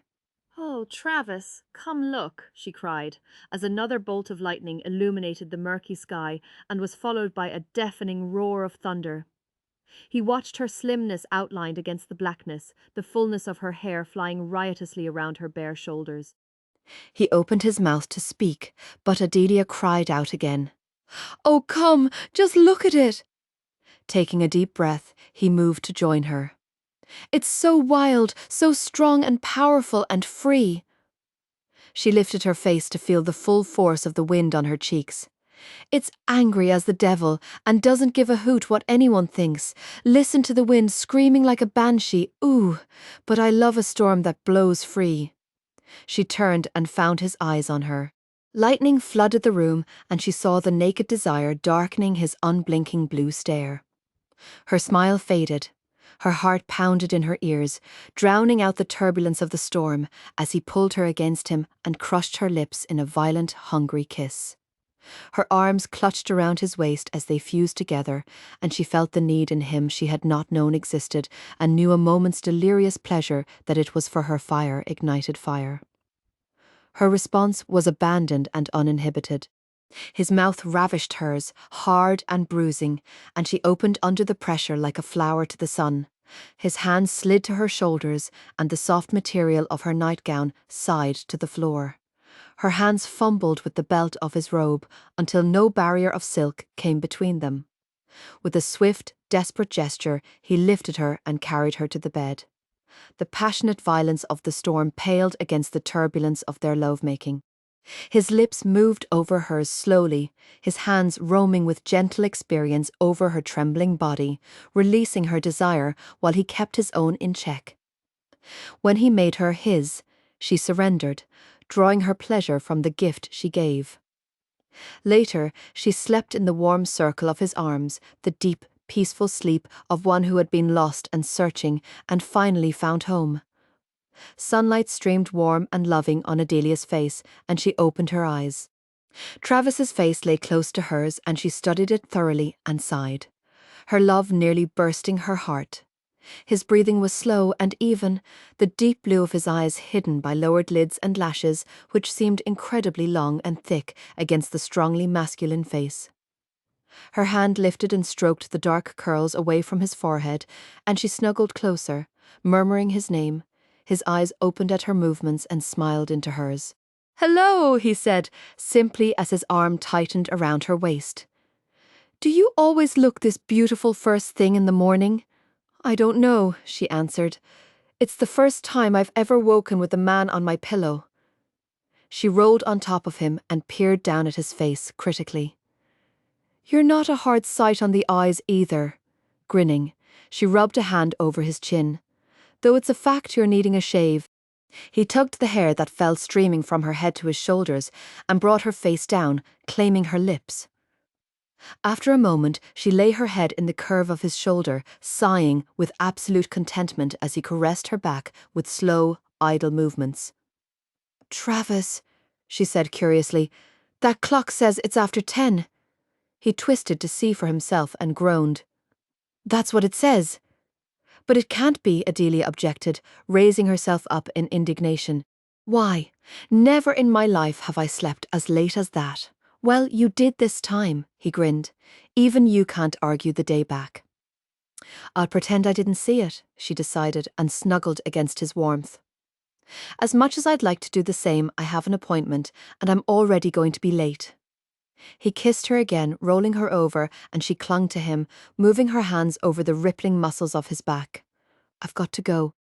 His lips tarried a moment at the curve of her neck before he disentangled himself.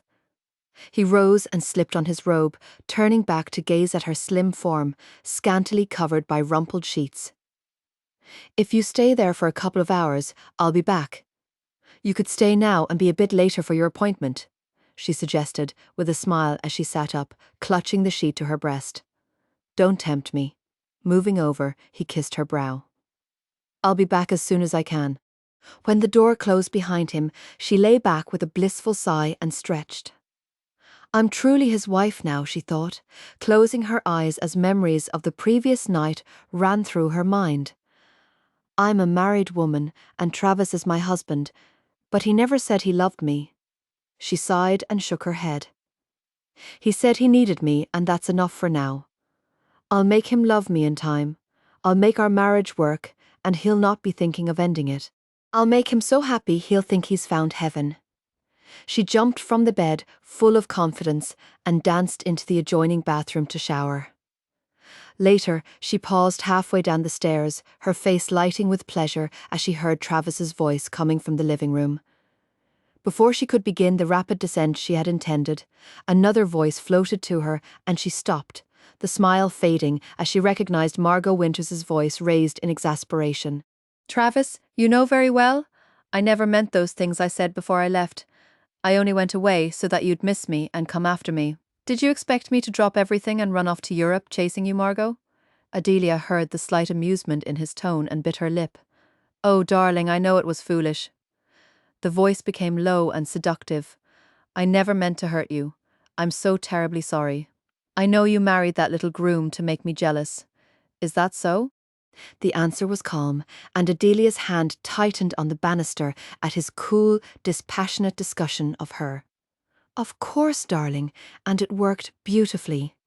Now all you have to do is arrange for a quick divorce and give her a nice little settlement, and we'll get things back to normal."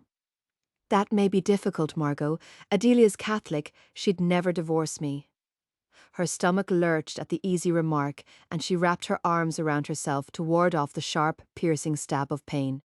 "Well then, darling, you'll just have to divorce her." "On what grounds?" Travis's voice sounded reasonable. "For heaven's sake, Travis." The feminine voice rose in annoyance. "You can arrange something. Give her some money. She'll do what you want." Adelia could stand no more. Covering her ears with her hands, she ran up the carpeted stairs and into her room. "Oh, 'tis a fool you are, Adelia Connane," she berated herself, leaning against her door. "He doesn't love you, and he never will. Your marriage was just make-believe all along." She dashed away the tears and straightened her shoulders. "Now's the time to end it," she decided firmly. "Uncle Paddy's strong enough, and I can't go on this way any longer. She packed only her old clothes, and those bought with her own earnings, in the well-battered case she had carried from Ireland, then sat at the writing desk and penned notes to her uncle and husband. "Please understand, Uncle Paddy," she pleaded, placing the 2 envelopes on the smooth surface of the desk. "I can't be going on with this anymore. I can't stay here so close to Travis. Not now, not after all that's happened." She slipped downstairs and, taking a deep breath, walked outside to await her taxi. The airport was as busy as it had been on her arrival, throngs of people rushing around her and shaking her confidence. For a moment she felt achingly lost and alone. Sighting the ticket counter, she drew herself up and headed toward it. A hand gripped her arm and spun her around. She dropped her case to the tiled floor with a thud.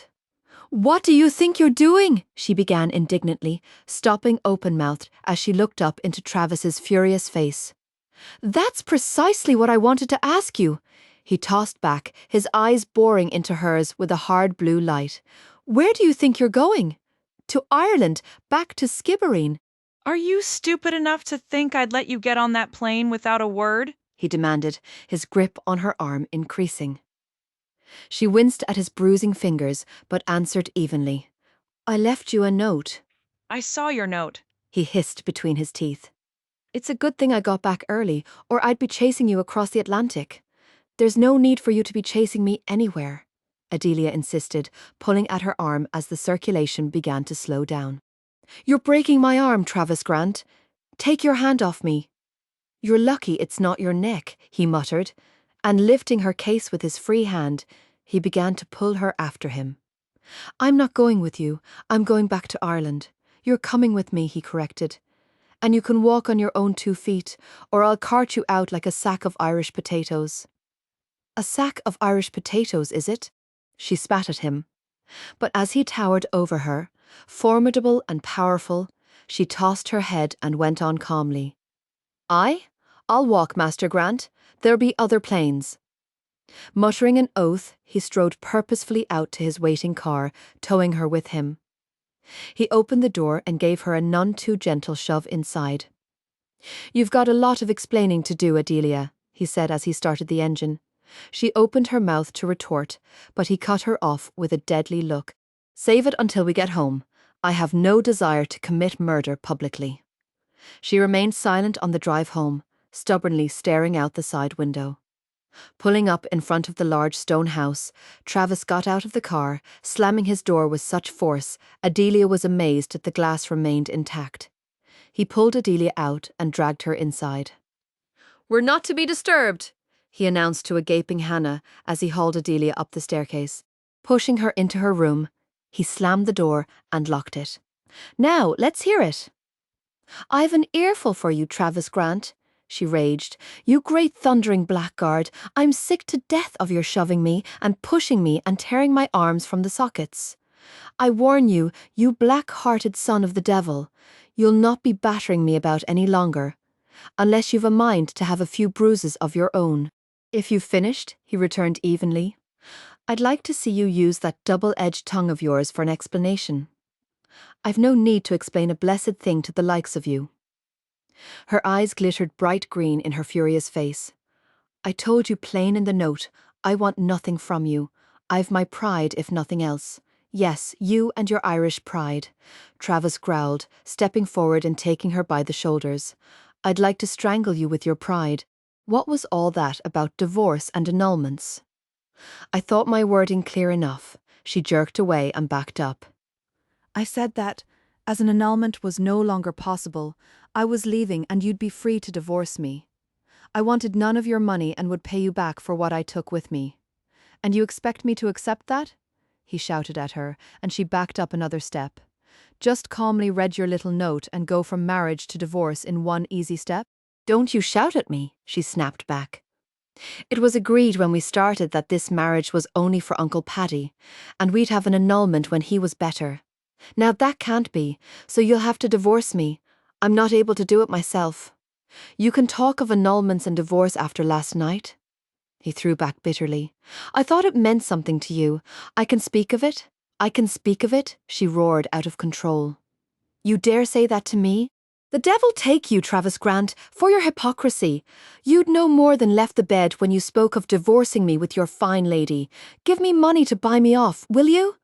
You low, sneaking buzzard, I would rather die than touch 1 penny of your money, you low-lying snake. Dee, is that why you left? Travis demanded, shaking her as she resorted to Gaelic curses. Aye. Her small fist beat uselessly at his chest. Take your hands off me, you cursed brute. I'll not wait around to be bought off like some cheap fancy lady. He picked her up bodily, tucking her like a football under his arm and ignoring the flailing fists, laid her gently on the bed. So it's back to bed again, is it? I'll not lie in this bed with the likes of you again. A curse on you, Travis Grant. Be quiet, you little fool. Travis captured her mouth, shutting off the stream of Gaelic, and held it until her furious struggles lost their force. Did you think I'd let you go after all I've been through to get you? He cut off her reply with another breathtaking kiss.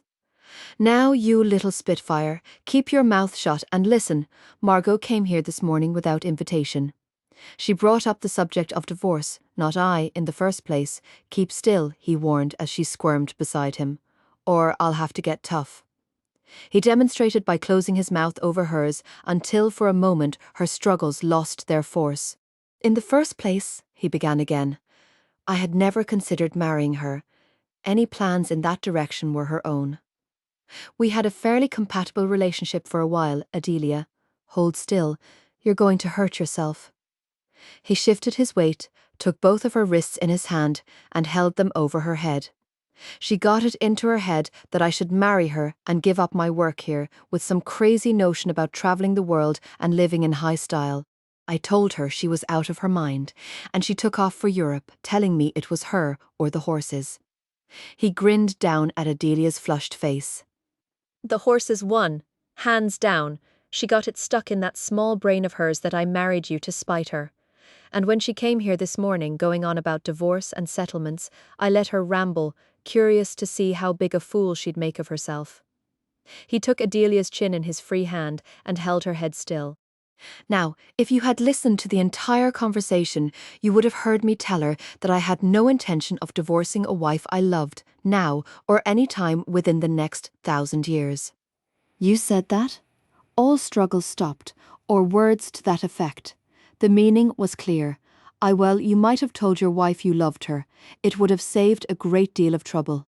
How could I tell her I loved her 5 minutes after she raged at me, standing there looking like an outraged urchin? He brushed her curls aside to kiss the creamy skin of her throat. My first thought was to gentle you so you could stand the sight of me and go from there.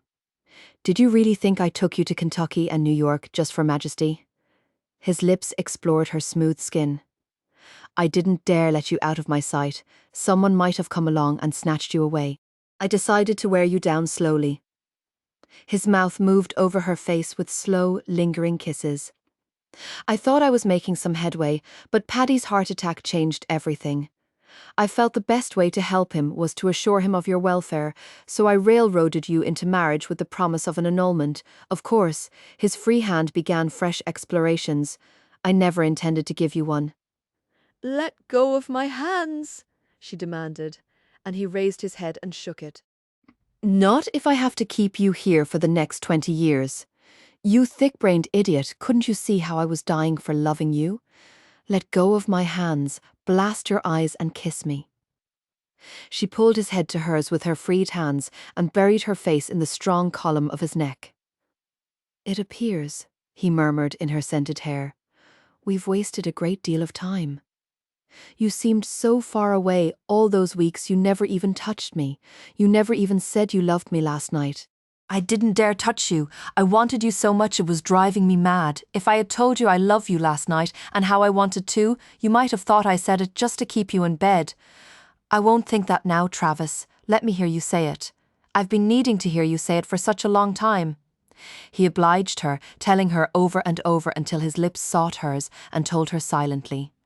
Travis, she finally whispered against his ear. I'm wondering if you could arrange another thunderstorm?